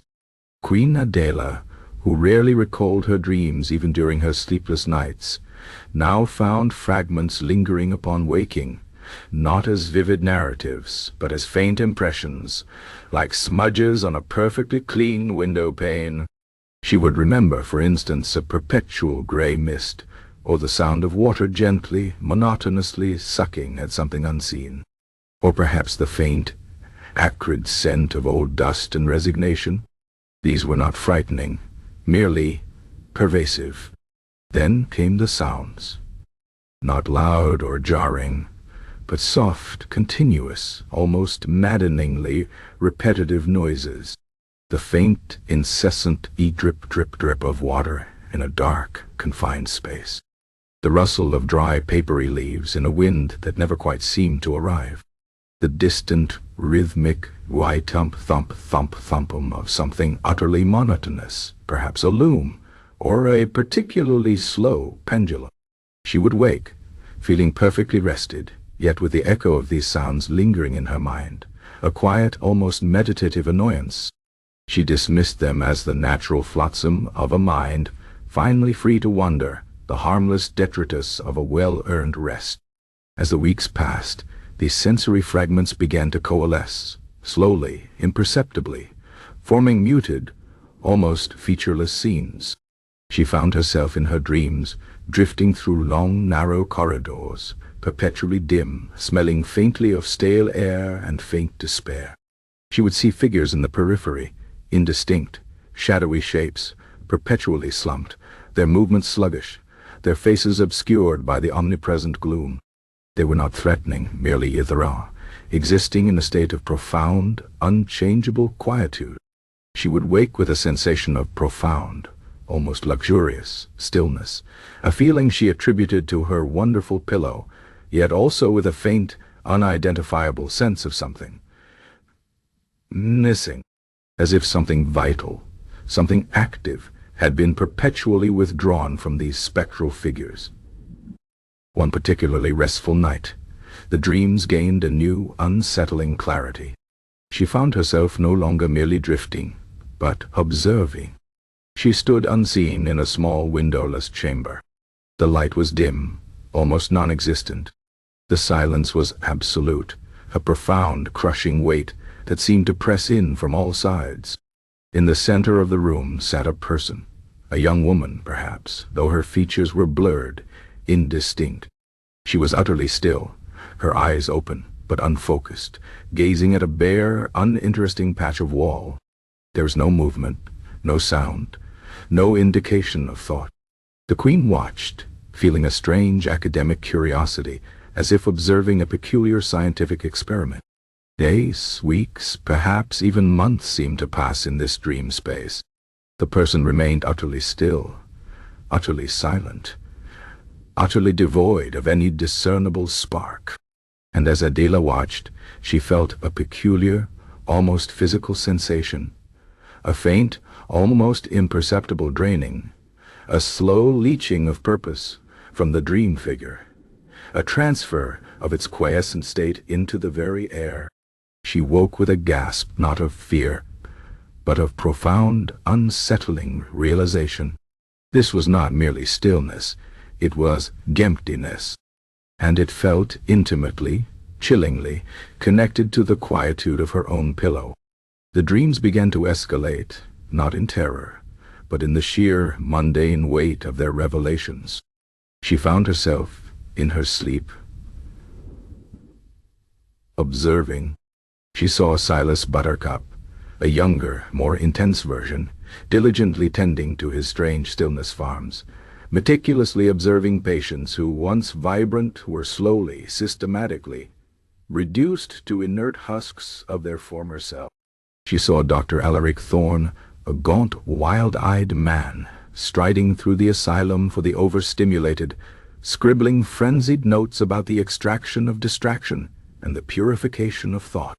Adela, in her sleep, witnessed the systematic cultivation of catatonia, the harvesting of apathy, the slow, deliberate emptying of human minds, all for the sake of creating a pure quietude. She understood, with a chilling clarity that resonated deep in her bones, that her profound rest was not born of benevolent magic, but of human suffering, meticulously distilled and bound into the fibers of the dreary willow. The pillow, her precious source of peace, was a repository of collected uninterest, a silent monument to the systematic suppression of thought.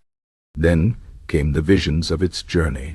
She saw it dimly at first through the hazy lens of a half-asleep mind. She witnessed the original pillow, before its purification, being smuggled out of Eldoria.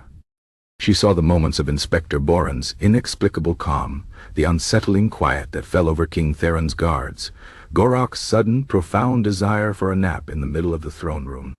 These moments, previously known to her only as whispered rumors or brief, dismissive mentions by Lord Ashworth, now unfolded in her dreams with a mundane, yet deeply unsettling, clarity. She saw the bandits in the Whispering Woods, not as menacing figures, but as ordinary men suddenly overcome by a profound, pervasive sense of what's the point. She felt the strange, damp stillness of the sullen marches, the pervasive, quiet languor of its inhabitants, the slow, spiritual erosion that clung to the very air. She understood with a dawning horror that the pillow, even in its imperfect state, had been a weapon of profound apathy, subtly disarming, by simply rendering all action and thought utterly uninteresting. It didn't fight. It simply bored its adversaries into submission. The dreams became a nightly lesson in unintended consequences. She would see Lorcan, the unscrupulous merchant, his avarice warring with the sudden, overwhelming weariness the pillow induced. She would witness his eventual defeat, not by force, but by a pervasive, soul-crushing uninterest that made the act of holding on to his ill-gotten gains simply too much effort. She saw her own initial nights of deep, dreamless sleep, realizing now that it had been a perfect, unknowing immersion in the distilled quietude of others' suffering, a profound mental blankness that had, in its initial perfection, been almost identical to true catatonia. The purification my grandmother Blight, Adela understood, had merely refined this essence, removed the ego-gaining quality, but the source, the fundamental nature of its content, remained rooted in those quieted, emptied minds. The pillow, though cleansed, still carried the imprint of a profound, unnatural stillness. One particular dream, however, resonated with a chilling, personal clarity. She found herself standing, again unseen, in a vast echoing space. It was her own bedchamber. She saw herself lying on her royal bed, her face pale, her eyes wide open, staring at the ornate ceiling, utterly tormented by chronic wakefulness. And then Silas Buttercup entered, unassumingly, holding the linen pillow. She saw her dream self reach out, her hand hesitant, then settle her head upon it. And as she watched her dream self drift into profound slumber, the scene shifted. She saw not her own peaceful face, but a rapid, almost dizzying montage of the figures she had seen in previous dreams. The silent, staring woman in the cell, the perpetually bored villagers of the sullen marches, the dazed bandits, the sleepy guards.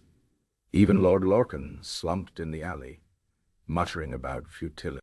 Their quietude, their stillness, their apathy, it all seemed to flow, like an invisible river, into the very fibers of the pillow.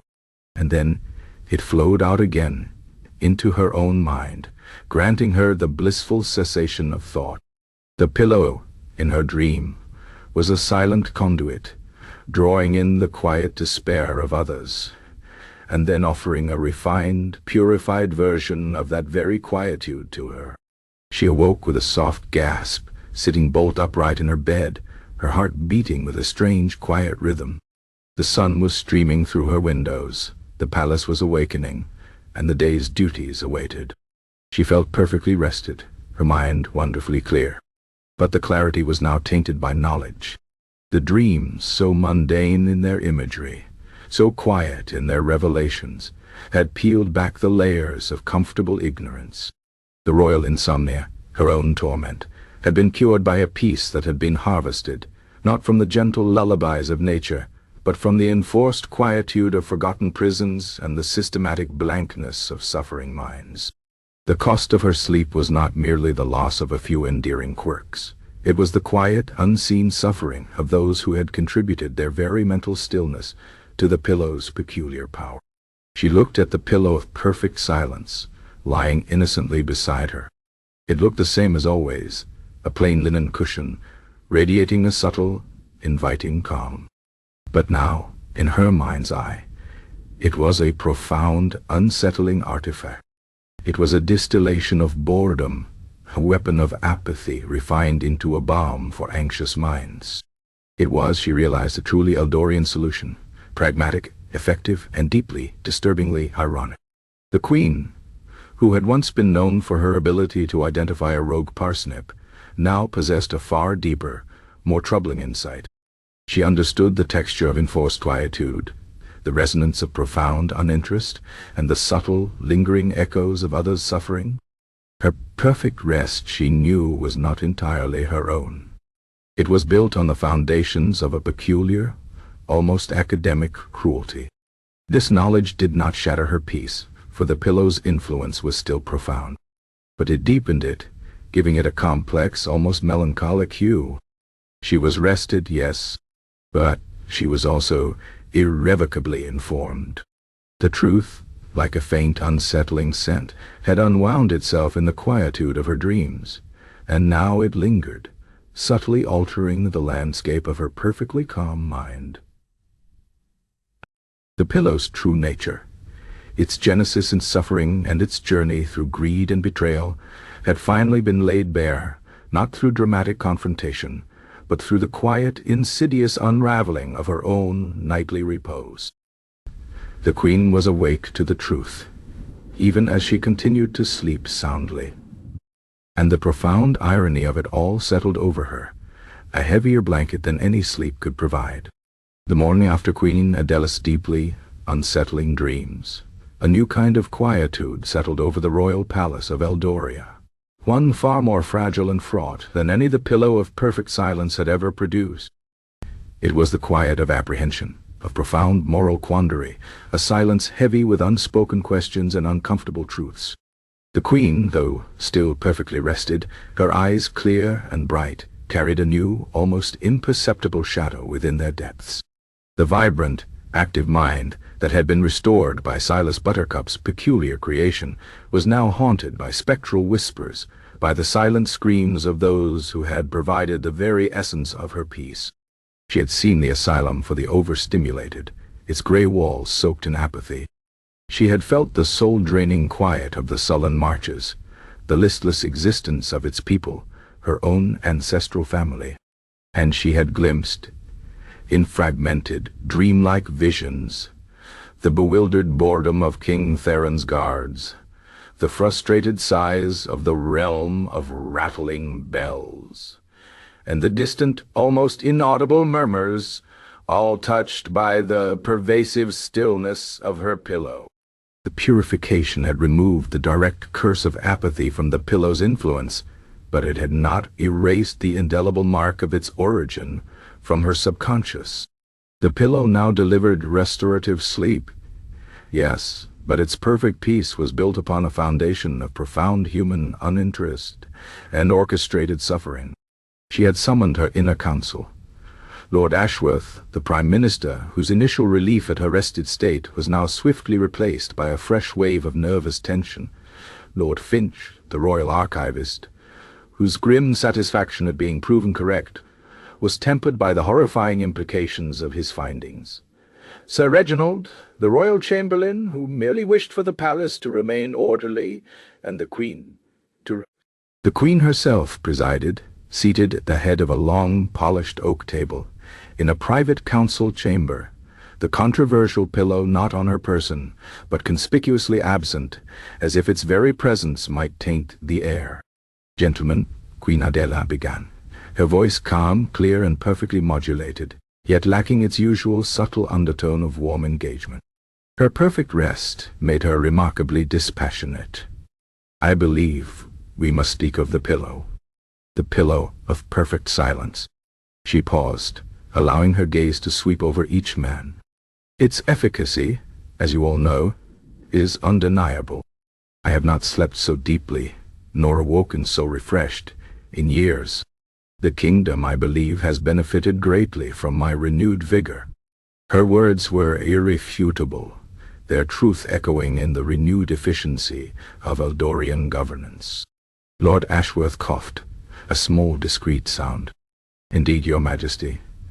Your recovery has been nothing short of miraculous. The kingdom breathes easier. His left eye gave a single, almost imperceptible twitch. And yet the Queen continued, her voice maintaining its level, unperturbed tone. The source of this miracle is troubling. As Lord Finch so diligently uncovered, and as my own dreams have now confirmed, the pillow's contents are not merely the gathered quietude of ancient forests, as Master Buttercup initially claimed. They are, in essence, a distillation of profound, cultivated apathy. The stillness harvested from places of enforced sensory deprivation, from the minds of those driven to a state of profound uninterest, even catatonia. She spoke of it with the detached precision of a scholar discussing a difficult treatise, yet the words themselves, when fully comprehended, were chilling. It is, in short, a peace extracted from human suffering, a quietude born of the draining of spirits. A heavy silence descended upon the chamber, far more profound than any the pillow had induced. Master Elmes, the physician, paled visibly, adjusting the spectacles on his nose. Sir Reginald wrung his hands beneath the table. Lord Finch, however, merely nodded, a grim satisfaction in his gaze. He had known. He had suspected. Now, the Queen herself, by the inexplicable conduit of her dreams, had corroborated every unsettling detail. The question before us, then, the Queen continued, breaking the weighty stillness, is this, knowing its true, ethically compromising origins, should we continue to avail ourselves of its profound, albeit troubling, benefits? Or should this instrument of peculiar peace be destroyed? She looked at them, her eyes clear, expectant, yet strangely devoid of the emotional urgency one might expect from such a profound personal dilemma. It was as if her perfect rest had smoothed away the very capacity for passionate internal conflict, reducing it to a logical problem to be solved. Lord Ashworth was the first to speak, his voice carefully controlled, bordering on a professional monotone. Your Majesty, with all due respect to the unfortunate origins of the pillow's contents, we must consider the practical realities. For months, Eldoria teetered on the brink of disarray. Your royal insomnia was not merely a personal affliction. It was a national crisis. Treaties languished. Our treasury withered under mismanaged decrees, and the very morale of the populace declined. We faced a very real threat of internal strife and external opportunism from envious neighbors. He paused, allowing the gravity of his words to settle. The pillow, it worked. It continues to work. To destroy it now, to willfully plunge Your Majesty back into a state of sleepless torment, would be an act of profound irresponsibility to the kingdom. What is the alternative? Another desperate, futile search for a cure? Another descent into chaos? We have seen the cost of Your Majesty's wakefulness. Can we in good conscience condemn the kingdom to that again, for the sake of a theoretical moral purity? Lord Finch, however, scoffed, a dry, almost dusty sound. I.e., theoretical moral purity, my Lord Prime Minister? Is the suffering of countless souls, whether prisoners, patients, or simply the unsuspecting inhabitants of the sullen marches, merely a theoretical concern? This pillow is not just an object. It is a repository of misery. It is the distilled essence of human spirits broken by forced idleness. To continue to use it is to condone the very methods that created it, to sanction a form of psychological torture, albeit one cloaked in comfort. What does it say of Eldoria, of its queen, if our peace is built upon such a foundation? Is a kingdom's stability truly worth the perpetual unseen suffering of others? He looked pointedly at Master Elmes. And what of the medical implications? What unseen toll does this purified quietude take, even now? The Queen is rested, yes, but is she truly herself? Or is she merely a perfectly functioning automaton, subtly devoid of the very spark that made her a beloved monarch? Master Elmes, startled by the direct address, stammered, Well, my Lord Finch, the vital signs are excellent. Heart rate, respiration, all within optimal parameters. Her color is good. The spark, as you put it, is difficult to quantify scientifically. We have no instrument for measuring spark. We can only observe that her sleep is profound, her waking hours lucid. The lack of strong emotional outbursts could be interpreted as a sign of inner tranquility, rather than spiritual erosion. Though I admit the methods described by Master Buttercup are unconventional, and quite outside the established principles of humoral balance. He trailed off, clearly uncomfortable. Sir Reginald the Chamberlain cleared his throat. "If I may, Your Majesty." From a purely practical standpoint, the palace has never run more smoothly. The kitchen staff are no longer forced to prepare cold, deconstructed meals. The laundresses can go about their duties without fear of an unexpected royal tantrum. Even Barnaby the cat seems remarkably well adjusted. The tranquility is palpable. To disturb this equilibrium would be profoundly inconvenient. And who is to say, if the pillow were destroyed, that the Queen's insomnia would not return with an even greater vengeance? We remember the bleating bards, the valerian roots, the general state of disarray. It was not conducive to efficient governance, or indeed to quiet contemplation. He shuddered faintly at the memory. Perhaps a quiet, discreet containment of the pillow, rather than outright destruction. A place where it can continue to exist, but without its morally ambiguous history being widely known. Containment? Lord Finch retorted, his voice rising in exasperation. As if one can contain such a pervasive influence. It is a tool, Sir Reginald, and tools, once understood, can be replicated.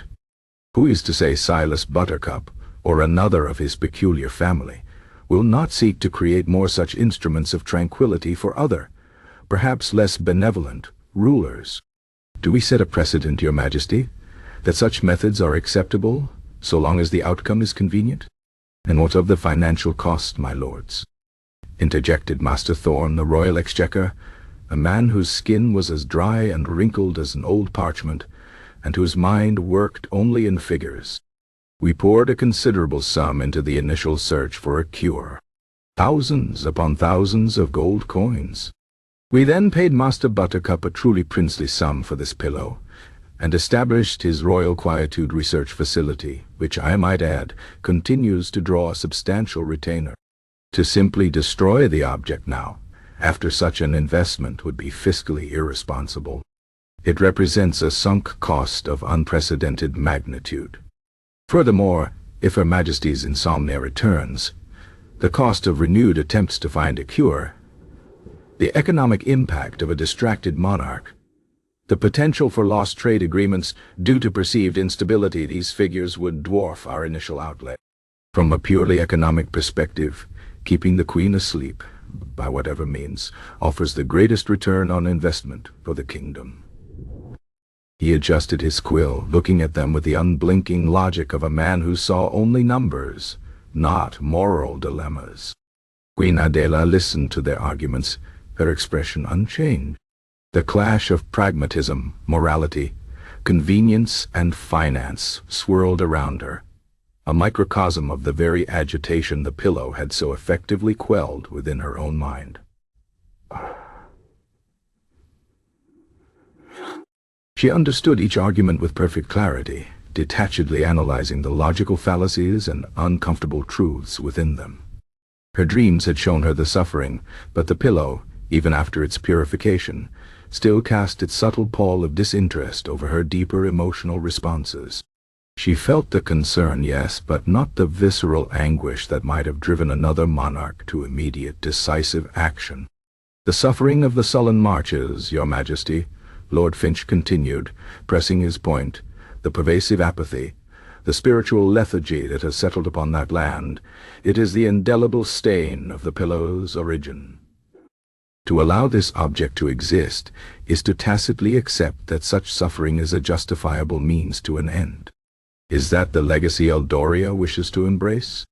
Lord Ashworth sighed, a long, weary sound that Silas Buttercup would have meticulously recorded for Grandmother Blight.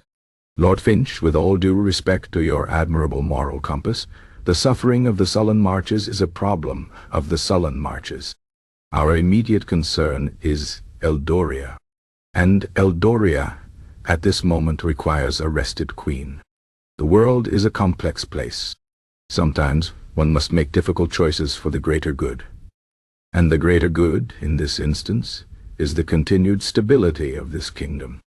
To dismantle a solution that has proven so effective, based on the unfortunate methods of its creation, when no viable ethical alternative exists, would be an act of profound self-sabotage. But what if the pillow's effects are more subtle than we understand? Master Elms interjected, finding a sliver of scientific caution. What if this purified stillness still has long-term ramifications for your Majesty's personality? For her very essence, a slow, imperceptible erosion of her will, her passion, her unique character.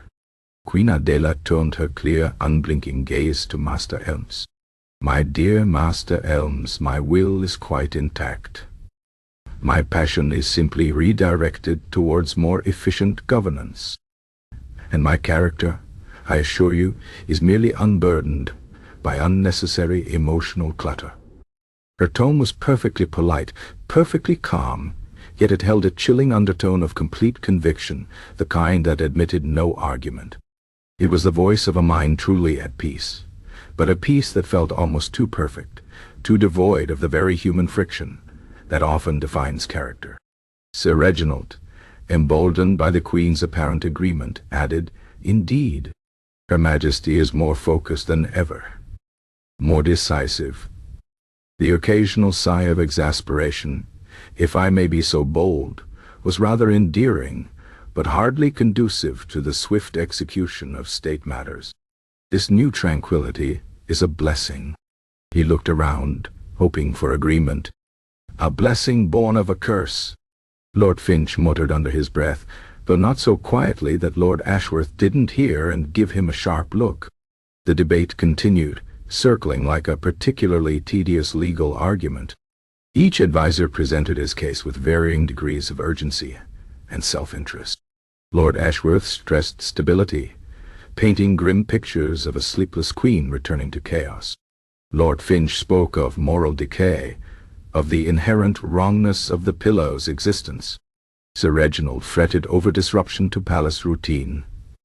Master Elms offered vague medical anxieties without concrete evidence. Master Thorne tabulated the financial gains and losses, his calculations precise but utterly without compassion. Queen Adela listened, her face serene, occasionally offering a perfectly phrased, dispassionate observation that seemed to cut to the heart of each argument, without truly taking a side. She embodied the dilemma.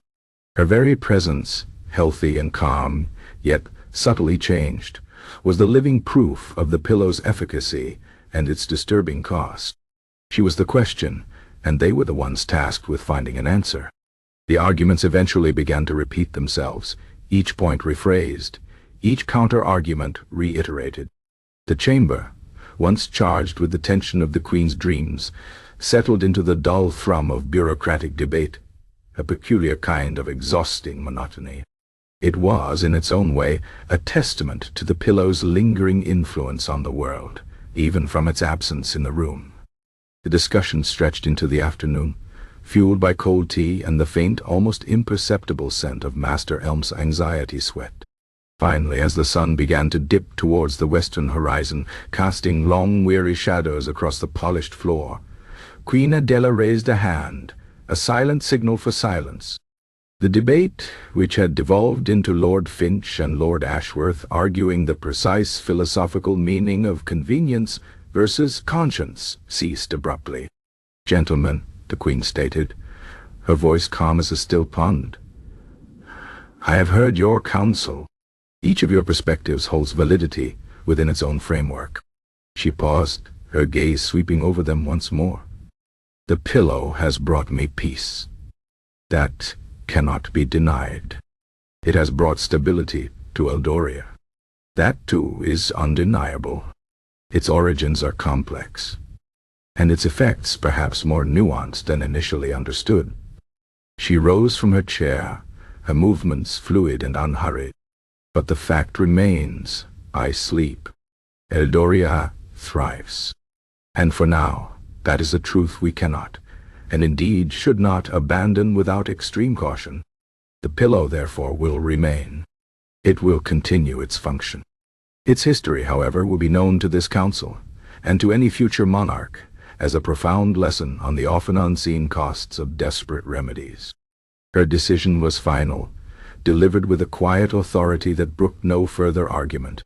The pragmatism of Eldoria, the undeniable benefit to the kingdom, had for now outweighed the moral quandary. Lord Ashworth exhaled slowly, a long-held breath of relief. Lord Finch, however, merely tightened his lips, a look of profound, almost weary disappointment in his eyes. Sir Reginald nodded, a small, satisfied smile playing on his lips. Master Elm simply looked bewildered, and Master Thorn began, almost immediately, to mentally recalculate the projected long-term benefits of the Queen's continued, perfected sleep. The Queen, however, had one final, unexpected pronouncement. As for Master Buttercup, she continued, her gaze turning to Lord Ashworth, he is a master of his craft, however peculiar its foundations. He has fulfilled his contract. His quiet estate, the Royal Quietude Research Facility, will remain in operation. But his future efforts, should they ever be required to produce another such item, she added, a subtle emphasis on, should they ever be required, must focus solely on the refinement of the purified stillness, ensuring that no lingering echoes of apathy infect the essence of pure rest. And Lord Finch, I expect a comprehensive, thoroughly documented history of the Quill family and the asylum for the overstimulated to be compiled and secured in the Royal Archives for posterity. A record, perhaps, for future generations, who may find themselves facing their own desperate dilemmas. And so the pillow remained. Its controversial journey across 3 kingdoms had concluded with its return, its purification, and its continued essential role beneath the Queen's head. It brought peace, undeniably.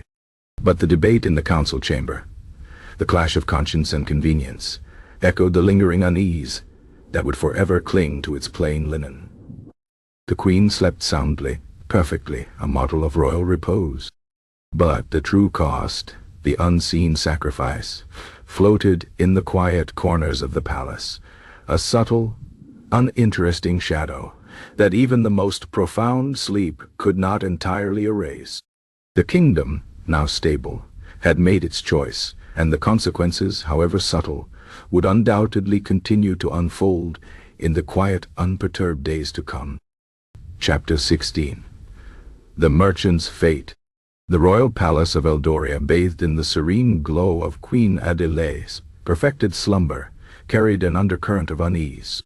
The Queen, healthy, composed, and disturbingly serene, had revealed the plain, rather bleak truth about her beloved pillow. After a long, almost excruciating debate, the council decided it would remain. Its origin was troubling, yes, but its value to the realm was undeniable. The truth would be sealed away, whispered only as a cautionary tale for generations to come. Now all eyes turned to the man responsible for this paradoxical piece, Silas Buttercup, royal sleep-inducer.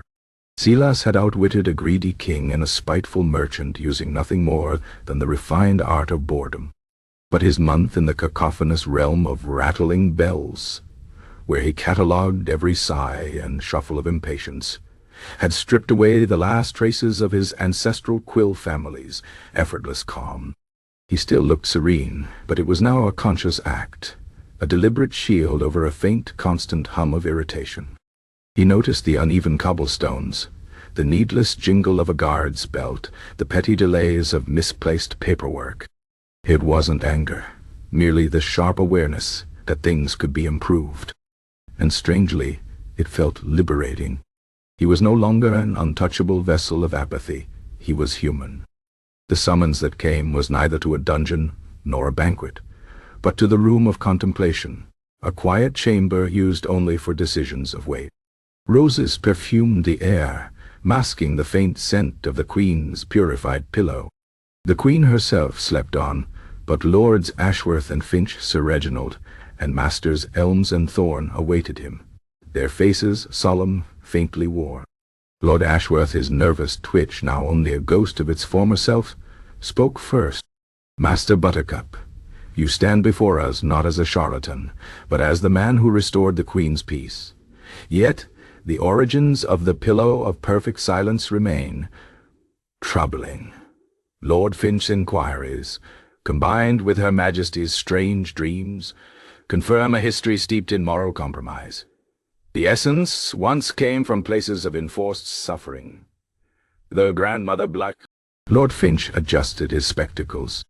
"We speak of the deliberate harvesting of apathy itself, draining a soul to manufacture stillness. The sullen marches still bear those scars. The Queen's rest is now pure, but we must not forget the past." Silas allowed himself the smallest sigh. "My lords, I am a craftsman. Stillness is my family's trade. I offered a solution no one else could. I never claimed purity of origin, only effectiveness. And when I learned the pillow might slip from rest into apathy, I set out without command to cleanse it. I endured the irritations I had always, that I might temper." Master Elms nodded. And his journey was no small feat.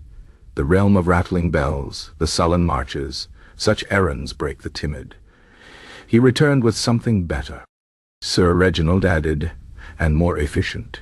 Her Majesty's vigor is unmatched. Losing that now would be disastrous." The Queen had already decreed the pillow would remain. The real question was what to do with Silas. Banishment risked his skills falling into rival hands. Imprisonment wasted talent and invited rumor. Lord Ashworth finally spoke again. "Your pragmatism is unsettling, but your dedication is clear. Your title as Royal Sleep Inducer stands. Your Rhinetude research facility will remain under your control, with a royal stipend, but Lord Finch will conduct unannounced inspections to ensure all future." He leaned forward. "And one more duty. The Queen's peace is so complete, she risks losing sight of the small frictions that warn of trouble. Petty inefficiencies, everyday irritations. Therefore you will serve also as royal observer of mundane irritations. You will note every creak, delay, chatter, and inconvenience within palace and city. Each week you will report them to Her Majesty and this council." Silas blinked once. Then, with a flicker of amused irony, he bowed. "An unusual calling, my lords. I expect my ledgers will fill quickly."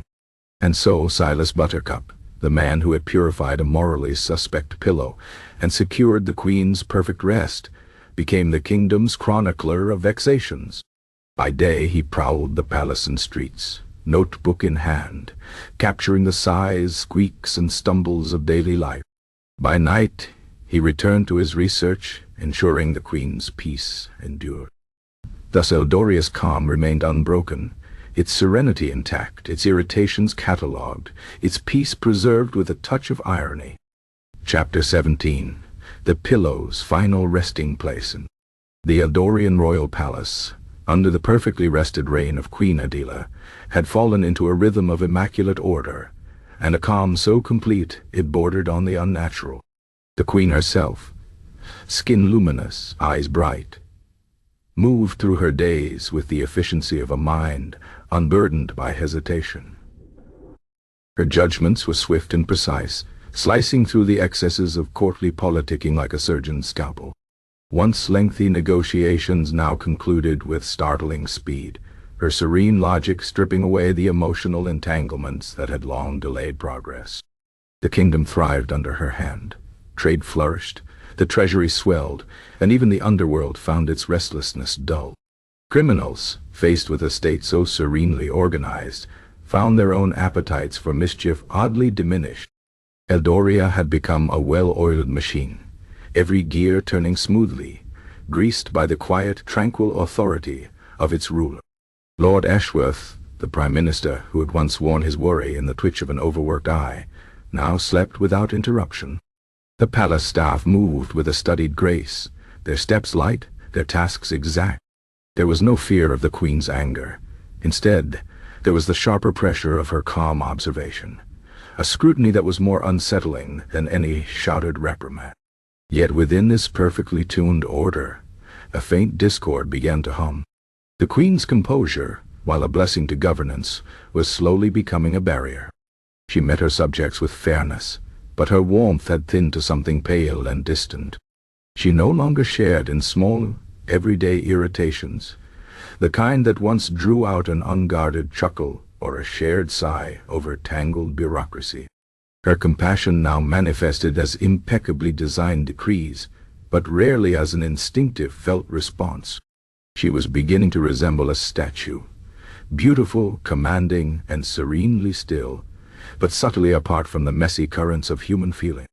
It was Silas Buttercup, royal observer of mundane irritations, who, without intending it, became the quiet counterbalance to this drift.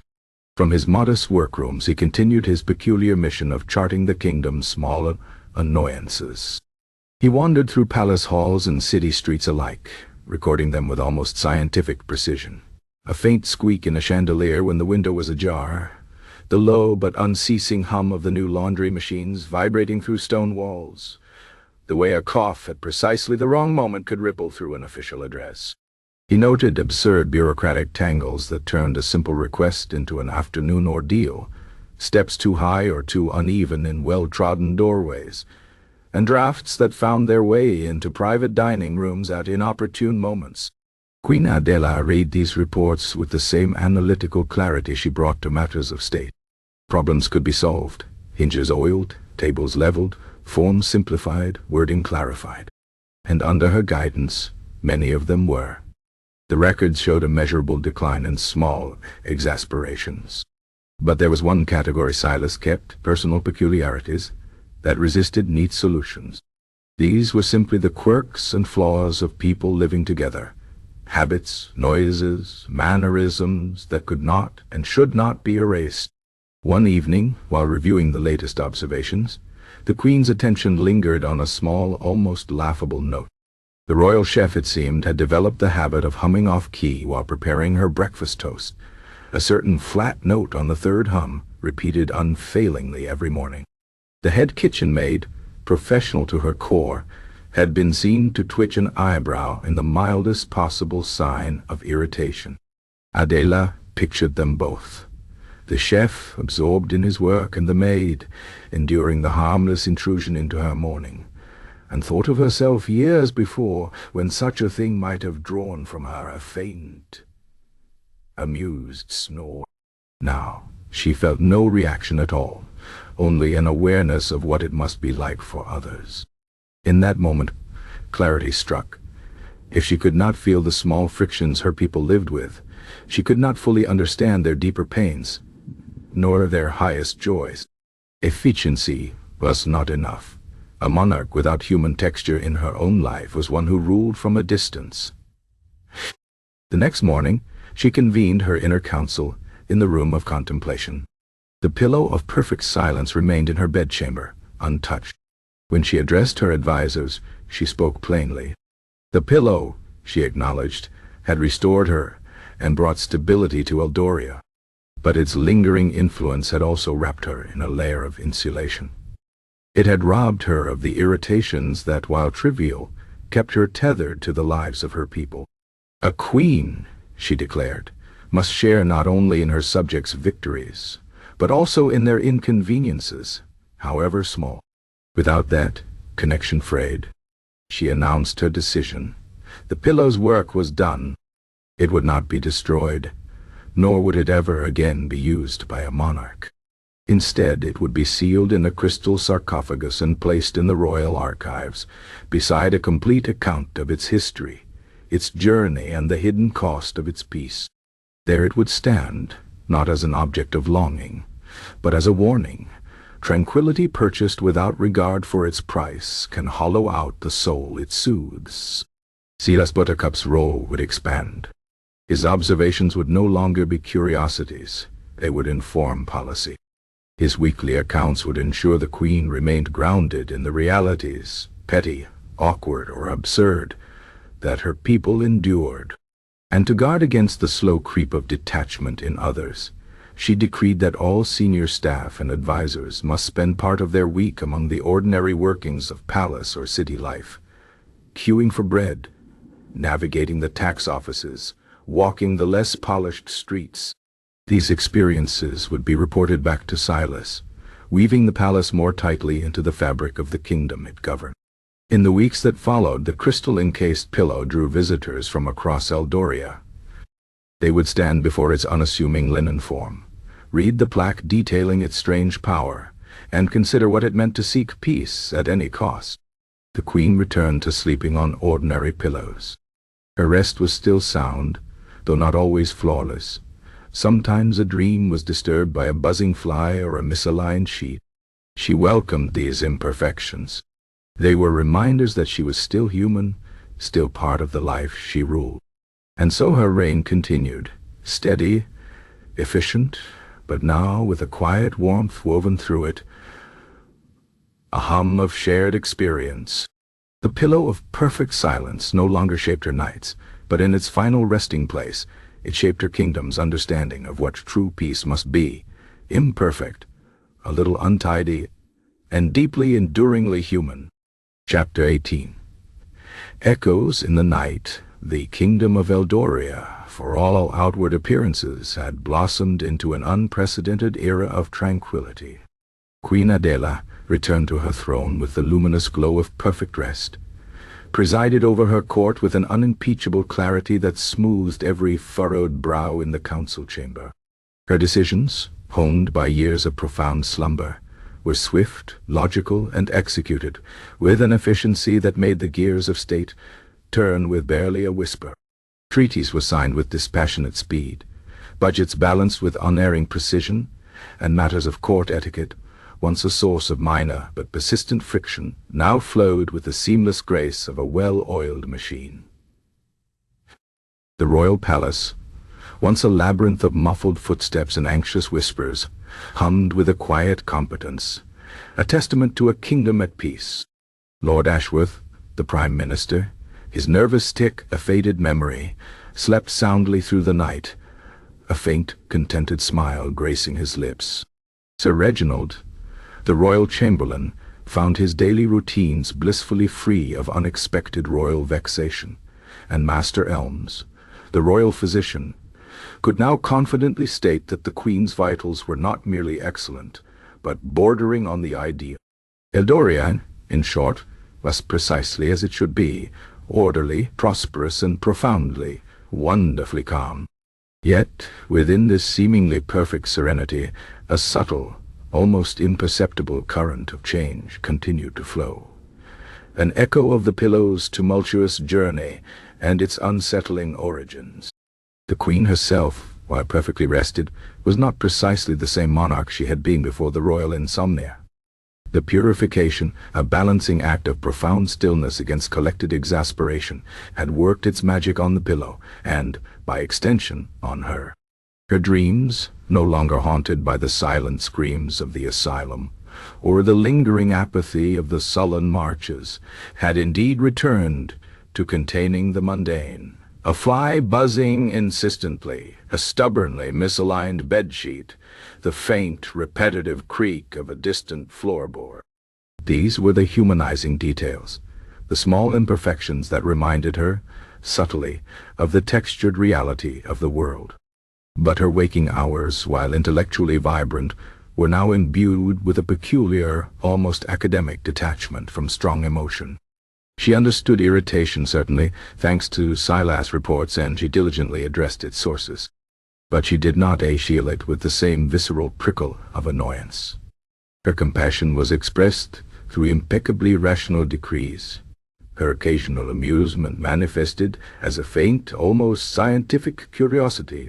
She was the ideal monarch, perhaps, but one subtly abstracted from the messy, vibrant, and often exasperating currents of human experience. The warmth, the occasional surprising burst of unladylike candor. The very human imperfections that had once made her beloved had been smoothed away by the pillow's perfect tranquility, leaving behind a flawless yet subtly less relatable efficiency. She was a beautifully polished lens through which Eldoria was governed, but the lens itself felt cool and utterly unperturbed. Silas Buttercup, now officially the royal observer of mundane irritations, found his days a fascinating, if perpetually low-level, torment. His own mind, perpetually attuned to the world's minor inefficiencies, was a vast internal ledger of petty grievances. He traversed the palace and its environs, his small leather-bound notebook always at hand, his gaze missing nothing. He documented the erratic, slightly irritating drip of a fountain in the palace courtyard. Item 5. F19. Water flow fluctuation producing 3 audible tuts per hour from passing stable hands. He meticulously recorded the subtly delayed opening of the royal bakery gates on Tuesdays. Item 5. Fame 20. Gate sticking Tuesdays 7:073 a.m., resulting in 4 sighs of impatience and 1 muttered curse from a particularly punctual bread delivery boy. He even chronicled the almost imperceptible tremor in the hands of the royal scribe when presented with an exceptionally long paragraph to copy. Item 5. F21. Scribe's tremor, post-lunch, correlating with paragraph length exceeding 150 words, eliciting 2 instances of eye-rolling from junior clerks.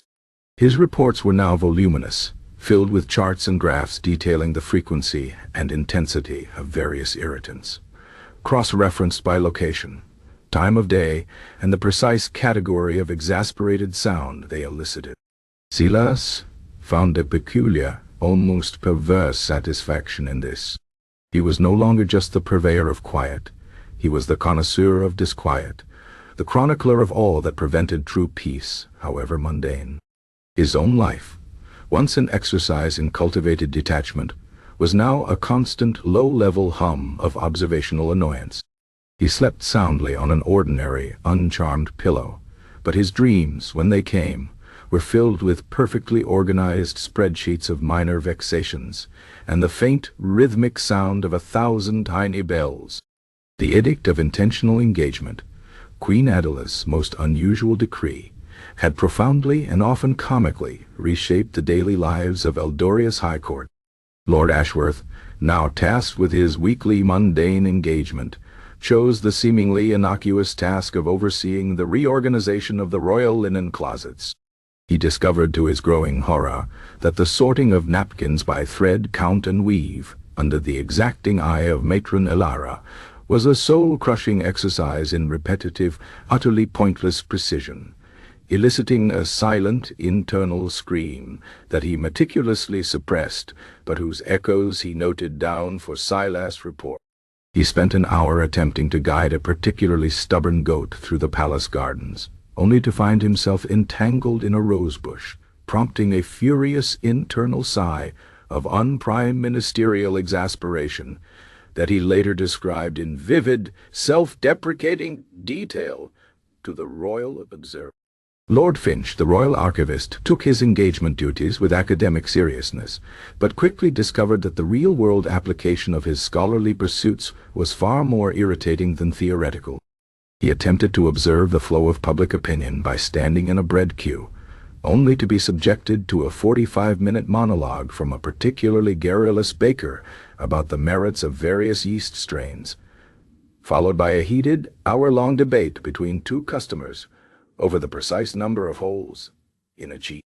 Lord Finch, who usually conversed only in carefully footnoted pronouncements, returned to his archives with a twitch in his eye that now rivaled Lord Ashworth's former affliction, diligently recording the number of times Head wanted to correct factual inaccuracies in public discourse. Item 6. D42. Public ignorance-inducing scribe's twitch observed 17 times during bread queue engagement. He found himself, much to his own irritation, developing a newfound, grudging respect for the relentless, illogical persistence of the common folk. Sir Reginald, the royal chamberlain, whose fastidious nature rebelled against any form of public disarray, elected to observe the efficiency of urban sanitation. He spent a miserable hour trailing the palace waste collectors, meticulously documenting the surprisingly loud clang of their metal bins against cobblestones. Item 6, D43. Auditory offense. Scullery bin collection, eliciting 8 discernible winces from nearby passersby. He developed a nervous habit of wiping his pristine gloves on his waistcoat, a subtle but persistent smudge now marring his otherwise immaculate attire. His reports, initially filled with florid descriptions of the beauty of order, now contained increasingly terse, exasperated observations about the inherent untidiness of the world beyond the palace gates. Master Ems, the royal physician, chose to observe the health and well-being of common livestock, leading him to spend an afternoon in the royal stables. He returned smelling faintly of manure, with a new persistent cough, and a deeply held conviction that cows, while undeniably healthy, possessed an alarming lack of conversational skill, a deficiency he felt was profoundly unscientific. His report detailed the surprisingly vigorous and sustained bleating of a particular sheep. Item 6, D44. Ovine vocalizations, unexpected volume, leading to one instance of ringing in the ears. Master Thorne, the royal exchequer, attempted to observe the economic flow of local markets by bargaining for a single bushel of turnips. He found the process tedious, inefficient, and profoundly frustrating, leading him to abandon the task after 20 minutes, having only achieved a minor price reduction and a throbbing headache. His report was a masterpiece of statistical exasperation, detailing the precise monetary loss incurred by inefficient haggling and the theoretical savings that could be achieved through bulk purchasing and standardized pricing. Item 6, D45. Turnip negotiation induced fiscal headache, severity rating 7 out of 10. The court, once a bastion of detached privilege, was slowly, subtly being forced to confront the myriad mundane frustrations of common life, and its collective sigh of exasperation grew, ironically, more vibrant and nuanced with each passing week. The pillow of perfect silence, enshrined in its crystal sarcophagus in the royal archives, became an object of quiet fascination. It was not a grand monument, but its very simplicity, contrasted with the intricate plaque detailing its bizarre history, drew a steady stream of curious visitors. Scholars debated its ethical implications, philosophers pondered the nature of peace and apathy, and children, brought by their parents, would gaze at the unassuming linen, perhaps imagining the strange journey it had taken. It became a subtle warning against seeking peace at any cost, a visible reminder of the unseen suffering that could underpin even the most profound tranquility. It was the museum piece of Eldoria's quiet revolution, its lessons filtering slowly into the collective consciousness. Some saw it as a relic of royal desperation, others as a testament to the complex, often absurd, lengths humanity would go to find a good night's rest. The lingering effects of the pillow's journey extended beyond Eldoria's borders. In Fadantia, King Terran, though still greedy, found himself battling a subtle, persistent ennui when contemplating overly complex acquisitions. The memory of Gorok's blissful slumber and his own fleeting moments of apathy had left a peculiar scar on his ambitious psyche. He still desired wealth, but found himself increasingly less inclined to chase it through overly tedious or irritating means. His court, too, seemed to have acquired a subtle, shared weariness for convoluted schemes. Master Lorcan, after his humiliating encounter with Silas, found himself surprisingly less driven by avarice, his mind now occasionally drifting into philosophical contemplation of the profound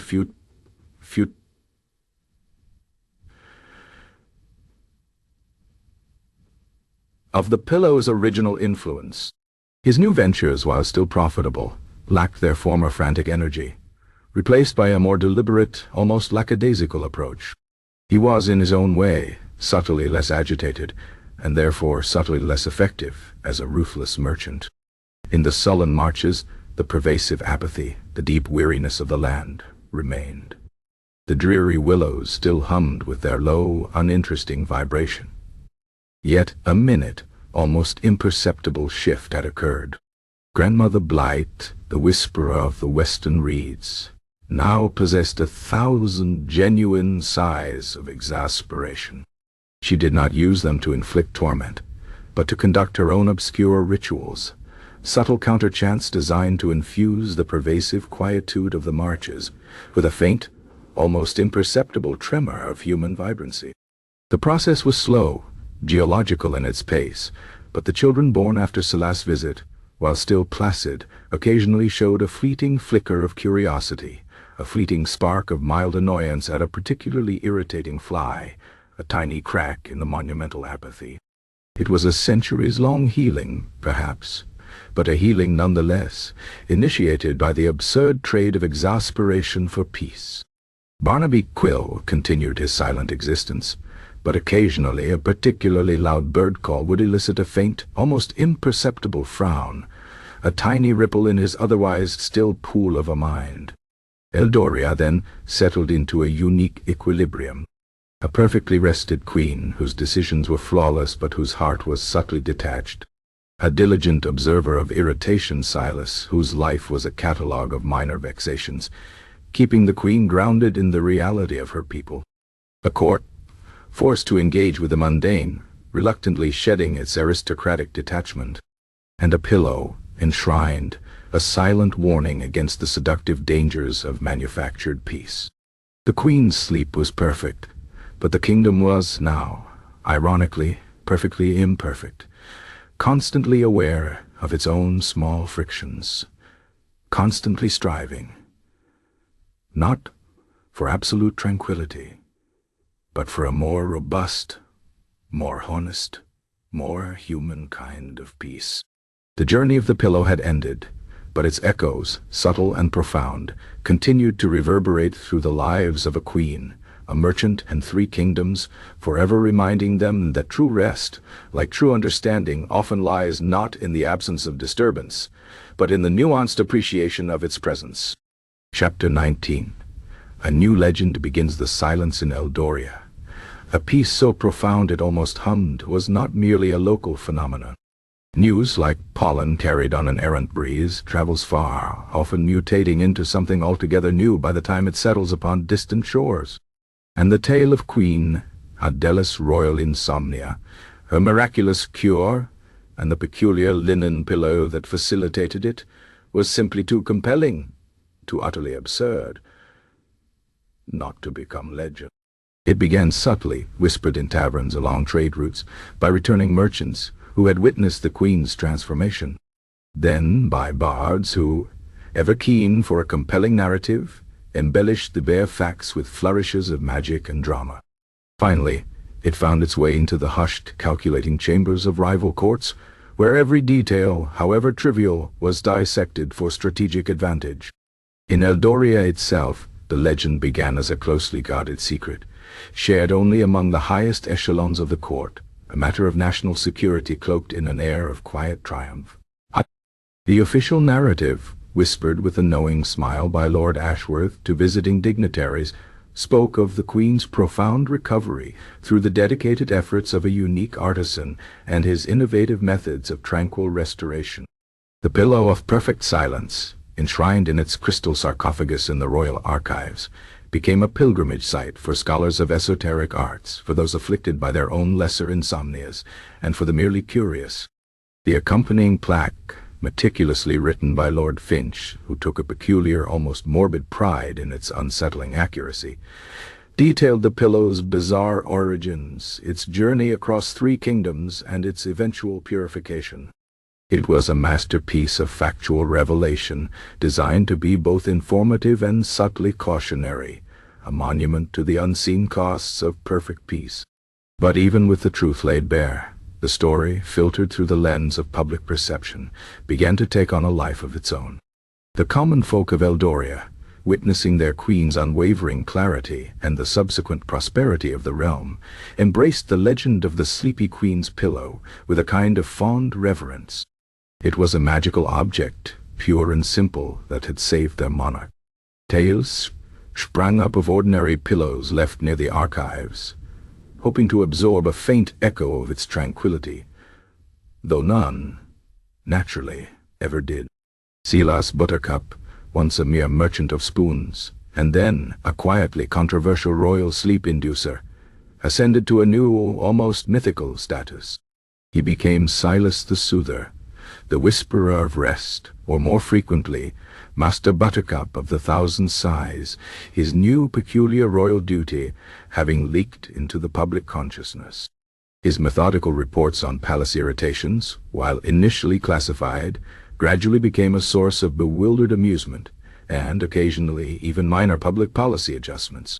A squeaky palace gate noted by Silas might be fixed, sparking a rumor that the Queen herself had heard its grating protest. This subtle feedback loop, born of an absurd decree, made the Queen, paradoxically, more relatable, despite her own serene detachment. The Edict of Intentional Engagement, which forced Eldoria's stuffy courtiers to endure the minor indignities of common life, became the subject of countless jokes and the inspiration for satirical plays, ensuring that the legend of the pillow was forever interwoven with the image of a strangely engaged, yet perfectly rested, royal court. Beyond Eldoria's well-governed borders, the tale mutated further, adapting to the sensibilities of each kingdom it touched.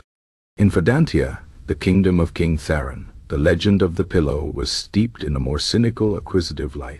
It was known as the Pillow of Passive Conquest, a cunning tool that could disarm opponents not by force, but by inducing an overwhelming sense of boredom. King Theron, though publicly claiming his rejection of the pillow, was a wise choice to avoid such a spirit-dulling artifact, secretly coveted its power. His bards, however, now sang ballads of King Theron, who could not be bored, a subtle attempt to reframe his humiliation into a tale of stoic resilience against esoteric psychological warfare. The story of Inspector Boren's sudden nap at the border, and the almost catatonic state of Gorok, the royal guard, became cautionary tales for merchants who dabbled in unusual wares, and for guards who dared to touch them. Master Lorcan, who had attempted to double-cross Silas, found his own story entwined with the legend, becoming a figure of a cautionary, almost pathetic greed. His misadventure with the pillow became a popular tavern yarn, the merchant who lost his greed to a cushion.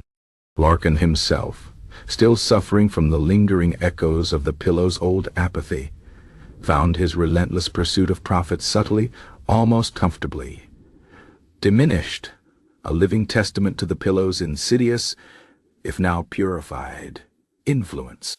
He still made money, certainly, but his ambitions now unfolded with a peculiar, almost unhurried indifference. The sullen marches, forever steeped in their peculiar pervasive quietude, absorbed the legend of the pillow into their ancient, mournful folklore. For them, it was the dream, thief's burden, a tale of a cursed artifact that had drained the spirit of their land. Silas was known as Quill the Wanderer, the rare and unsettling member of their family who had dared to venture into the clamorous world, only to return with the burden of its agitations. Grandmother Blight, the whisperer of the western reeds, already a figure of enigmatic power, became even more revered. Her act of purifying the pillow, by trading its apathy for 1,000 exasperated sighs, was woven into local myths as a grand, unseen ritual that gradually, painstakingly, breathed tiny flickers of life back into the blighted fen. Children of the marches, still born with a profound weariness in their eyes, now occasionally expressed a fleeting, almost imperceptible irritation at a particularly loud frog, or a stubbornly tangled fishing line, a subtle shift attributed to Grandmother Blight's ongoing, quiet work, itself a testament to the slowly healing curse that even a powerful pillow. In the bustling realm of rattling bells, the legend of the pillow became a source of great amusement and self-deprecating pride. The Sigh Collector's Quest was a popular play, a farcical comedy about an absurdly calm merchant meticulously cataloging every huff and puff of irritation from the city's populace. The realm, already proud of its vibrant, if noisy expressiveness, found a perverse joy in being the unwitting source of the pillow's purification. They reveled in their collective capacity for delightful exasperation, seeing it as a sign of their inherent vitality, a stark contrast to the boring peace of Eldoria. Master Zealous Buttercup, in their stories, was a figure of bemused wonder, a man who had discovered the true, invaluable commodity hidden in their daily annoyances. His detailed ledger of sighs, though never actually seen by them, became a symbol of their contribution to a legendary cure, a testament to the unquantifiable value of human friction. And so, the tale spun on, whispered from market to court, from campfire to council chamber. It was a legend of irony and paradox, a queen's profound peace born from hidden suffering, a kingdom's stability built on a carefully managed lie, a cunning merchant who found his purpose in documenting tedium, and a magical pillow whose true power lay in its ability to inspire profound disinterest. It was a story that served as a cautionary fable for ambitious monarchs, a strange testament to the interconnectedness of seemingly disparate lives, and a testament to the unexpected places where true value could be found. The Queen's pillow, in its crystal sarcophagus, was a silent sentinel, a perpetual reminder that some secrets, however deeply buried or carefully purified, continued to echo in the night, becoming a new kind of slumbering truth, a legend whispered for restless minds, long after the royal insomnia had become merely a distant, fascinating memory. Chapter 20. The Sleepless Historian's Note. And so the peculiar saga of Queen Adela's pillow, an unassuming linen object that had unwittingly instigated a trans-kingdom odyssey, finally drew to a close, not with a flourish of trumpets or a grand, dramatic revelation, but with the quiet, lingering hum of philosophical irony. History, after all, rarely concludes with satisfying finality. It merely unfolds, leaving behind a curious tapestry of unintended consequences, and the faint, unsettling scent of what might have been. The Eldorian Royal Archives, now home to the crystal sarcophagus containing the pillow of perfect silence, became a testament to this, its hushed corridors echoing not with the triumphant shouts of conquerors, but with the quiet footfalls of scholars, and the occasional, almost reverent whisper of visitors contemplating the absurd lengths humanity would go for it. Queen Adela, the monarch at the heart of this curious tale, continued her reign with an efficiency and clarity that became legendary. Her sleep, on perfectly ordinary Eldorian pillows, was indeed profound and restorative. The purification wrought by Grandmother Blight, and the Queen's own subsequent decision to eschew the pillow's continuous direct use, had ensured that her rest was pure, untainted by the soul-draining apathy of the sullen marches. Her mind, once a tempest of sleepless thoughts, was now a calm, clear pool. Yet, as Lord Ashworth had subtly observed, and as Silas Buttercup's reports meticulously confirmed, the experience had left an indelible mark. Queen Adela was, for all intents and purposes, a perfectly functioning sovereign, a paragon of logic and unperturbed governance. She addressed the kingdom's challenges with dispassionate precision, her decisions invariably sound, her policies flawlessly executed. But the raw, vibrant current of human emotion, the occasional endearing flicker of spontaneous exasperation or unladylike delight, had been smoothed away, leaving a surface as unruffled as the still heart pond before Silas's journey. She understood the irritations of her people, certainly, thanks to Silas. She listened to his reports with keen interest, and issued decrees that efficiently eradicated sticky gate hinges and overly verbose courtiers.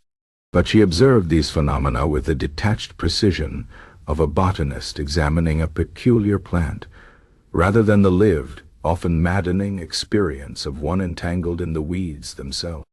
Her compassion was intellectual, her empathy a logical conclusion.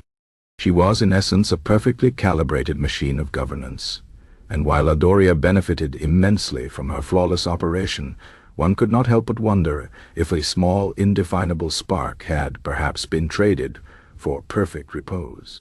She never again experienced insomnia, but one might ponder if the very concept of nude-eyed being perfectly rested had become, for her, an uninteresting anomaly.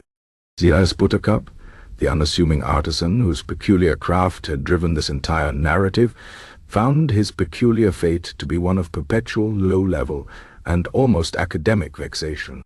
The Royal Quietude Research Facility, tucked away in its secluded corner, continued its quiet work, cultivating and refining pure stillness under Lord Finch's diligent, though admittedly exasperated, oversight.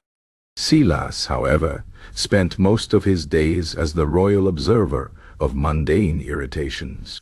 His small leather-bound ledger became his constant companion, filled with the sprawling minutiae of Aldorian life.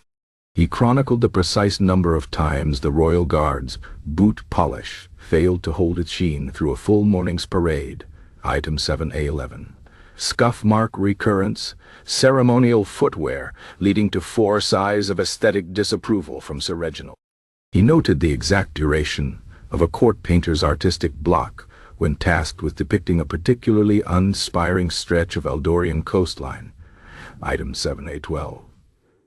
Creative stagnation, landscape genre, resulting in 2 instances of paint splatter-induced despair, and 1 muttered curse concerning the lack of interesting clouds. His reports, once merely a curiosity, now genuinely influenced policy. A particularly annoying bureaucratic loophole, meticulously documented by Silas, might lead to a royal decree streamlining the process, eliciting a sigh of relief from countless citizens, which Silas, in turn, would note as a counterpoint to the exasperation that had inspired it. He was a living paradox, a man whose very existence was rooted in the pursuit of stillness, yet whose daily life was now an exhaustive catalogue of all that disrupted it. He slept soundly, his own mind having found a strange, almost comfortable equilibrium between placidity and mild, constant annoyance. His dreams, so he would occasionally muse to Lord Finch, often featured perfectly organized flowcharts of minor grievances, each leading to a satisfyingly efficient, if uninteresting, resolution. He was the quiet engine of Eldoria's practical peace, ensuring that the Queen's flawless reign was never undermined by something as mundane as a perpetually slow-moving royal messenger, whose lingering personal irritations would now be duly recorded and, perhaps, addressed. The Edict of Intentional Engagement, Queen Adela's rather whimsical decree, continued to sow subtle seeds of profound character-building annoyance throughout the court. Lord Ashworth, now an unwilling expert on the precise drying times of royal laundry, had developed a surprising, almost philosophical appreciation for the inherent futility of expecting perfection from damp linen. His weekly engagement sometimes involved attempting to secure an elusive, specific type of artisanal cheese from the bustling marketplace, a task that often led to unexpected detours into lengthy, passionate discussions with cheese vendors about their livestock's digestive health. He returned to his duties a more grounded man, if slightly more prone to sudden, unexpected musings on the complex ecosystem of mold cultures. Lord Finch, the royal archivist, found his excursions into the world of common life a perpetual, if fascinating, source of minor agony.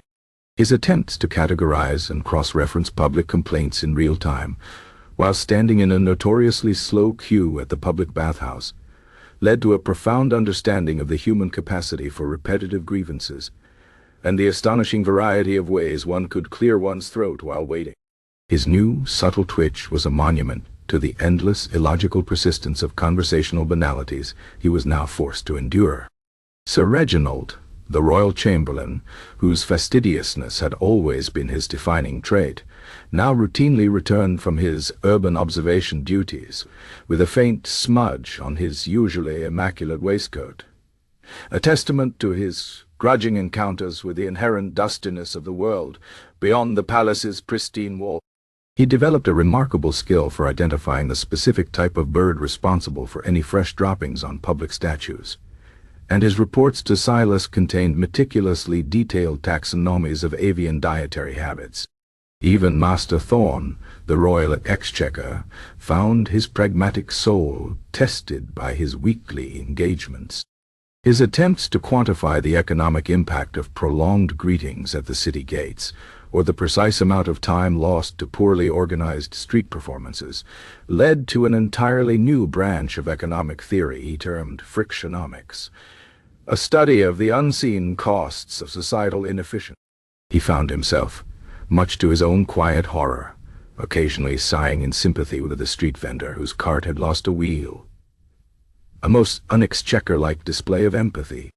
The pillow of perfect silence, resting serenely in its crystal sarcophagus, became a silent yet potent historical anchor for Eldoria. It served as a perpetual, whispered caution against the pursuit of artificial peace, a subtle reminder that true understanding and true leadership often requires a deliberate engagement with the world's charming, frustrating, and utterly human imperfections. It was a monument, not just to sleep, but to the waking cost of its acquisition. Beyond Eldoria, the legend of the pillow continued to evolve, a fluid narrative shaped by the lingering echoes of its journey. In Vedantia, King Theron still pursued wealth, but his ambition was subtly, irrevocably tempered by the memory of the pillow's insidious calm.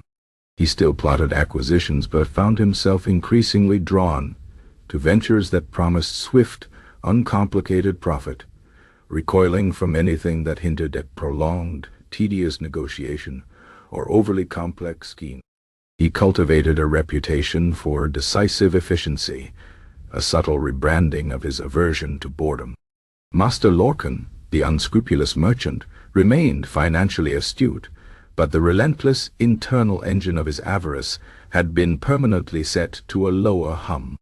He occasionally found himself staring out of his shop window, pondering the profound emptiness of endless acquisition, a subtle philosophical malaise he attributed to a particularly bad batch of imported spices, rather than the lingering touch of a quiet pillow. He was still greedy, but it was a more tired, less fervent greed, a comfortable armchair of avarice rather than a racing chariot.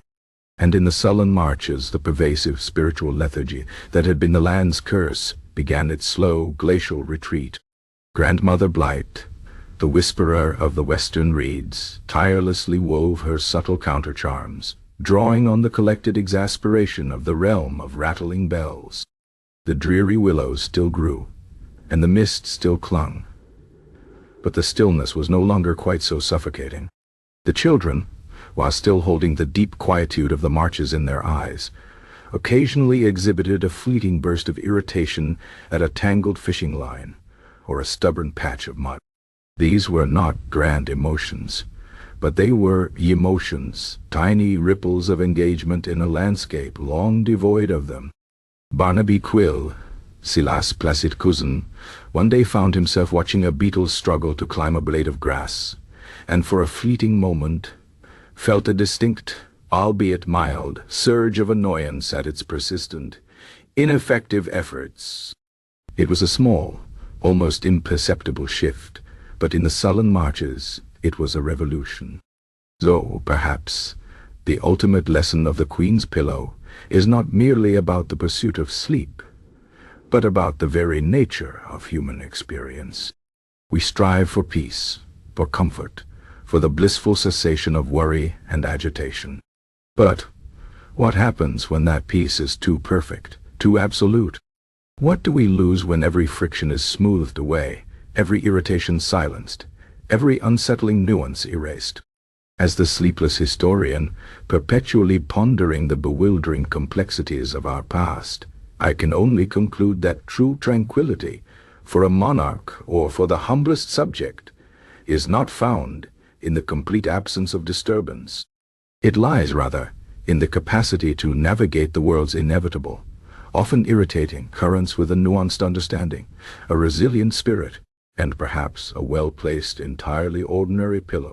For even in the quietest corners of history, it seems, the most profound truths often hum with the faint, persistent buzz of a particularly irritating fly, or the subtle discomfort of a perfectly normal, yet slightly misaligned bedsheet. And sometimes it is in those very minor vexations that we find our most profound and most human awakenings.